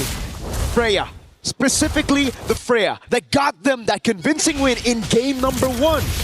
I'm surprised it took him this long to finally get that Freya back, but at the same time, we've seen the back and forth and the many different strategies that have been utilized. This one feels comfortable to Na'Vi, and I want to see how much this comfort is going to make the difference, because Vitality, even in the early stages of the game, they're still pretty dangerous. And all comes down to, I think, Vival on the Ling. It's something that we've been talking about a couple of times, right? Vival, on utility or on assassins. Which one do you like better? Me personally, I'm always assassin for Vival. And so far on the Ling, she's been fantastic. The Nolan as well. So far in this game, against an Akai, it's looking okay. But it comes down to that first turtle. If you're able to take it away from the Akai, if you're able to snatch away some more of these jungle creeps, I think we're in for a very similar lead that we saw from last game. Well, let's take it one step back here, because this is not the only different Ling setup that we've seen. Sometimes they skip first turtle and decide to go instantly for the invade on the opposite side of the map. But really, who can really say what a strong side, weak side anymore? Most of these matchups pretty difficult and skill-based. I would say the EXP makes the most amount of sense for Fumieko to actually be on the losing end, but overall, that's only because of the emblem setup. So let's see it. Na'Vi, obviously the ones first onto the turtle. This composition is built around neutral objectives. Fumieko's not even for. Ayanami is captured in this XP. Vitality, no entrance to this turtle. Vivian taking a whole lot of damage already. Cine trying to go and provide some focus. Vival's waiting in the bush right now. Oh, she steals it away from Keishi. Headbutt at the Tempest Blaze now. Keishi's caught in the flames of Cine. Now the stun as well. Ayanami with first blood under. Navi's been baited out as Chell is already rotated from the gold lane. Well, this is chaos. Let's go down to the bottom side. Hey, not Ayanami, casually 2v1ing two people at once in the middle of that fight and even finding that first blood. But now, with no means out, honestly, it might have cost her the entire laning phase now. And it's just as we said, just as we assumed. If Vival can somehow get a lead at the start of the game, this is going to be very dangerous, because it seems like Na'Vi, yes, they have Ayanami, but the main guy who they're looking to snowball in this game is Rihanna the Granger, and she's brought Purify. So that means the Ling's going to have a plenty of good space to dash around and outmaneuver the Granger. We'll see how long they can be able to do that here. I think Na'Vi, they're not completely out of this just yet, but Chell has consistently beaten Rian in lane. It's outside of the lane where things get a little dicey, and because of that, Vitality walk into enemy territory and they have an amazing read on the jungle path that Na'Vi have. Now it's oppression from this point onwards. And that's the clear speed diff. Something that we brought up a couple of times after the patch for the utility jungles, the Fredgen, the Bakshis, and the Akai, but in the group stage, even through the knockout stage, we've seen the Akai still get their hands on neutral objectives. That's the thing. Now that it's taken away from him, you can really see that gap for the Assassin in terms of clear, in terms of mobility. She's able to get into the purple buff, getting out of there as well, without using ultimate, without using any of that. I mean, Ling is just one of those heroes that's really hard to kind of like, to balance out because of how much is in that kit. It's just universally good. And now as they contest for the space at this stage of the game, for Vival, it's a pretty straightforward answer. All I gotta do is keep on stealing these camps and cleaning up bad trades across the map, and this game should be in the bag before I know it. Na'Vi hold control over it, but Vival has a 2-level lead, so it comes down to the red tree battle again. Vivian trying to provide some poke right now. As for Echo's trying to zone Ayanami. It's Keishi holding on to the neutral objective. Vivian goes for the kick, but baits out the heavy spin. Now it's Vival looking for the opening, goes in again, and the rinse out the red tree. Around the fatal links over on Vival. She's going to be able to dive in with the Defiant Blade. Tempest Blaze now knocking him up, and oh, it's all the Blaze picked up by Vival. They have to kite together, unfortunately. Not Ayanami can only do so much now that the rest of her backline is already out. Rain as the anchor again. They have to understand who is the anchor of the composition. If you're not playing around your anchor and you're splitting away from them, I get it if it's a Tempest of Blades. I get it if it's a Fatal Links. But if not, why not? And I think that Ayanami at this point needs to communicate to the rest of the team. Look, I'm the only one who has the lead right now. If you want Rian to get these kills, we have to play traditional front to back. Good escape for Ayanami. They will have to do that, but it's so scattered. The way Na'Vi want this fight to be is pure front to back. Vitality are attacking from angles that Na'Vi are just not expecting. And it's really difficult for Rian to land those shots. I mean, I think what's worse is that now that they don't have to worry about their mid laner not having, well, inbuilt Purify, they have access to Flicker. It becomes that much more difficult, right? And not only do I have to get rid of your battle spell, but I also have to get rid of your ult on top of that. It's just a consistent level of problems that Navi can't force out all at once, but over a period of time.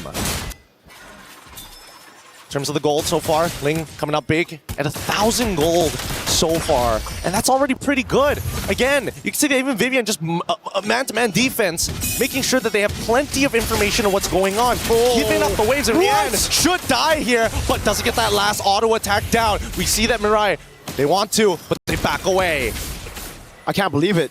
That amount of damage at 6 minutes for a carry with just 1 assist. I was questioning it as well. I was thinking that maybe the Rian would be able to get out or at least create enough distance, but I think just too many procs, right? Too many triggers, that passive. And you have to take a look at Vivo. She's been having a nasty game of Farm Simulator right now. I mean, she's taking away the bot wave, the mid wave as well. It's double laning, but on the jungle. She's gonna go to the bottom lane now. NAVI set their sights on the turtle, and it seems like Vitality don't care. Can they drag this out? I mean, Sydney still hasn't used the Searing Horn just yet. They don't mind. Have the second one. We're gonna walk away from this. We want to make sure that at least Vivo is in a disgustingly good position. 2-level advantage. Purple buff about to come back up here on the other side for NAVI. It is finally their first neutral objective of the game. And in the bottom lane, it's just Vivo clearing out, trying to get those items, trying to get enough gold to assassinate these backliners, mainly Rian on the Granger. And I think they're going to get very close to doing so here, as Vivo is already in a really good position overall. Despite the score being 2-2, a majority of that lead is in her hands, in her bank, in a matter of fact, as Keishi slowly falls behind. This should turn that 3-level lead that Vivo has back down into a 2, but a play being forced by Vivo on forward from Vivian. She gets punished. Rain pulls her back. From Mieko next to the chopping block right now with the Crimson Beacon and a heavy spin. She gets the penalty zone, but now lifted up. A bit of the heavy spin helping her out as well, but Riyadh finally gets on board with her first stack of the Sky Piercer, all of them low. Vivo nowhere to be seen, just going to go for the safe turret down below. Definitely think she could have picked up the kills there, but again, don't want to risk the shutdown overall. Let's look at the gold distribution overall, and it looks like, yeah, a lot of it not only half of them coming from the minions, a large chunk coming in from the jungle creeps itself. The passive goal is going to be dedicated to be the same, but I mean, with 2 kills already, 400 gold in the bank, it's going to be pretty difficult for Keishi to actually catch back up because he does not want, she does not want the kills. Oh wait, play, flicker coming out of rain, no way of the dragon now. Oh my god, that damage. Vivo knows there's no way for Rian to escape even with the Purify. That's the killing spree for Vivo. Rian unable to escape. I mean, there's nothing that she can do about it, right? If you have Flicker, you die anyways. You have that Purify despite the way of the dragon. You can reposition, I suppose, but not when 2 people are attacking you. At least not Ayanami was able to get the tier 1 down bottom side before this Lord spawn actually occurs. If you notice, you see that Shell is actually hovering around that top side. She doesn't see anybody. She's going to steal away the orange buff and maybe even farm another wave up top side. Oh my god, it just built up frustration. First it was the purple buff taken by Vivo, now it's the orange buff taken by Chelsea. He deals with the wave up top, trying to build that slow push. And at the end of the day right now, Navi are still going to have to play that front to back. They're going to have to play for Mrs. President, who's Rian right now, like Vivian. Opening up, wave up top, already shoved in by Vitality. I think you mean Madam President at that point, but Madame. I think at this stage, yeah, they don't really need this Lord. They can start taking away turrets kind of for free. Freya shows topside, and I think it's pretty free for Vitality. Whatever you want, you can take. That's the Lord secured by Vitality. Penalty zone by Fumieko. Now it's Vivo just waiting for the heavy spin. She's such a patient killer. Yeah, they really, they haven't lost too much composure. At now, 9 minutes? Yeah, endless battle. Wait, Zipper, pull up the item list real quick. Is that second item a third item? I'm pretty sure it's third. It's third. Dang, that is fast. That is so fast. And now, usually you would expect at least towards, like, you know, 10 minutes of the game, a couple of components, a Haskell on top of the Berserker's Fury, but now that he's got both, and triple items for Chell as well, like, this game is starting to look pretty good for Vitality if they want to hold up that trophy. 3,000 gold lead. Now add a bit more spice. It's an Ice Queen 1 against Navi's composition. It was already... I mean, this Valir is already a big problem for them. Now you add that slow. It's going to be a difficult difficult for Mirai or not Ayanami. I think the only way is if not Ayanami and Mirai come in from two separate angles. Worst comes to worst, you gotta at least sacrifice the heavy spin. Now, they're just dealing with the waves. One by one, they're going to cut it down. Even Rain getting Ice Queen one for herself at this stage, but they can't walk out of their base comfortably. And the oppression from Vitality is going to make sure that, hey, this lead, this simple 3K lead is slowly going to develop into roughly, I would give 7 to 8K, depending on whether or not they find another fight. Shoutouts to chat, pointed it out. I just read it out, but Vivo got level 15 at 950 on the dot. Massive gold advantage, an even bigger XP advantage. Keishi's 3 whole levels down. This is a dangerous game to be around here. And Navi, they haven't been too proactive on the map. They've been waiting for the protocols, and worse yet, they have no real answer to Vival because they can't force anything out of her. They have to attack other members and force Vival to come to them, and even then, might not be enough resources. That big snowball we were hoping for Rian on that Sky Piercer has not come into fruition. And yet, we are still hoping that not Ayanami can somehow clutch a fight somewhere, somehow get him low, and let Rian finish them off. I'm just worried whether or not Keishi will be able to withstand the raw damage, not only from Just City, but Chell, because she is clutching these fights. And the fact that Rian, the only Sky Piercer stack she got, it was instantly cut down by Vival. I mean, Vival's having a fantastic series, another fantastic game here on Ling. Really seems like she wants that finals MVP as well. She's able to close it out. Last time she got it was MWI 2022, the very first one. There's one hell of an argument to be made here, honestly. But considering the team lineups, it makes so much sense. And even then, when we look at the item list so far, it's only going to get worse. Nearly done with the BOD as well. If this game could not be more brutal to show how undisputedly good Vitality is, Navi, we need to hear that answer sooner or later because this Lord could be a make it or break it already. And look at this. In the previous games, they've had a Moskov to deal with the wave up top, but now they have a composition that is built for pure team fights. A composition that needed the neutral objectives.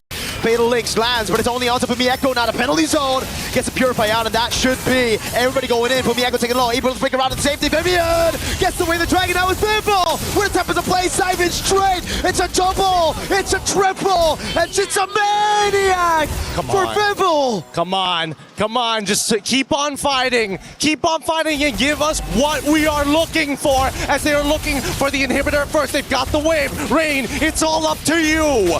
11-minute game for match point. Now in 13 minutes with no Crimson Beacon, Rain's gonna be shredded to pieces! We're better to defend a kingdom than upon its own sacred ground. Paris belongs to the Golden Hornets tonight! The nightmare of 2024 has finally been laid to rest. Empires rise, rivals return, but Team Vitality are your undisputed back-to-back champions! What an amazing game! What an amazing experience! MWI, the storylines that we were all hoping for has built up to this very moment. Once again, congratulations to Team Vitality, but the heartbreak for Navi, a grueling series. There's so much to be earned. We're throwing it over to our stage host to wrap it up. Thank you so much. It's me and Miracle on the desk, signing out.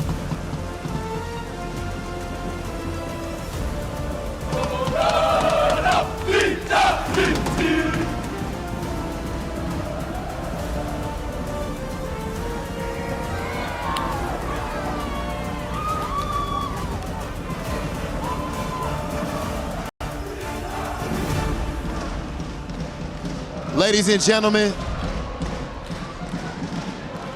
we officially have, of course, our tradition, our key handoff.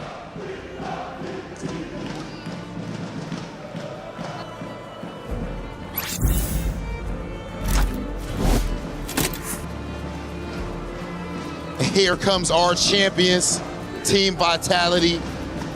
Of course, showing amazing sportsmanship as Navi waits here next to the trophy. An incredible showing from Navi. and the Vitality fans are absolutely electric.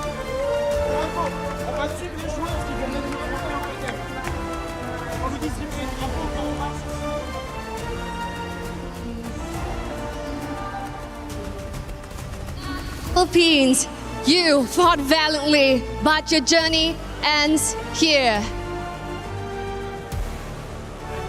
Yo, great performance. Great job. Ladies and gentlemen, we are going to take things over to the Key Crusher. Team Vitality, your back-to-back MWI champions. And now, of course, they have to complete their tradition, which is, of course, what we do right here at EWC as they crush their foes, Key. And, of course, right their wrongs from 2024. That's absolutely right. And of course, in the midst of the hive, who is currently buzzing right now, the foes that has taken them down in 2024, and their keys now crushed on the home turf right here in France. This is the perfect ending to Team Vitality's reign. Congratulations. Oh my goodness. You actually could join us up there on the stage so that you can grab your trophy with the rest of your team. Team Vitality, dominant, inevitable, unstoppable. Team Vitality, claim what is rightfully yours. Let's go, our champions of MWI 2026, Team Vitality.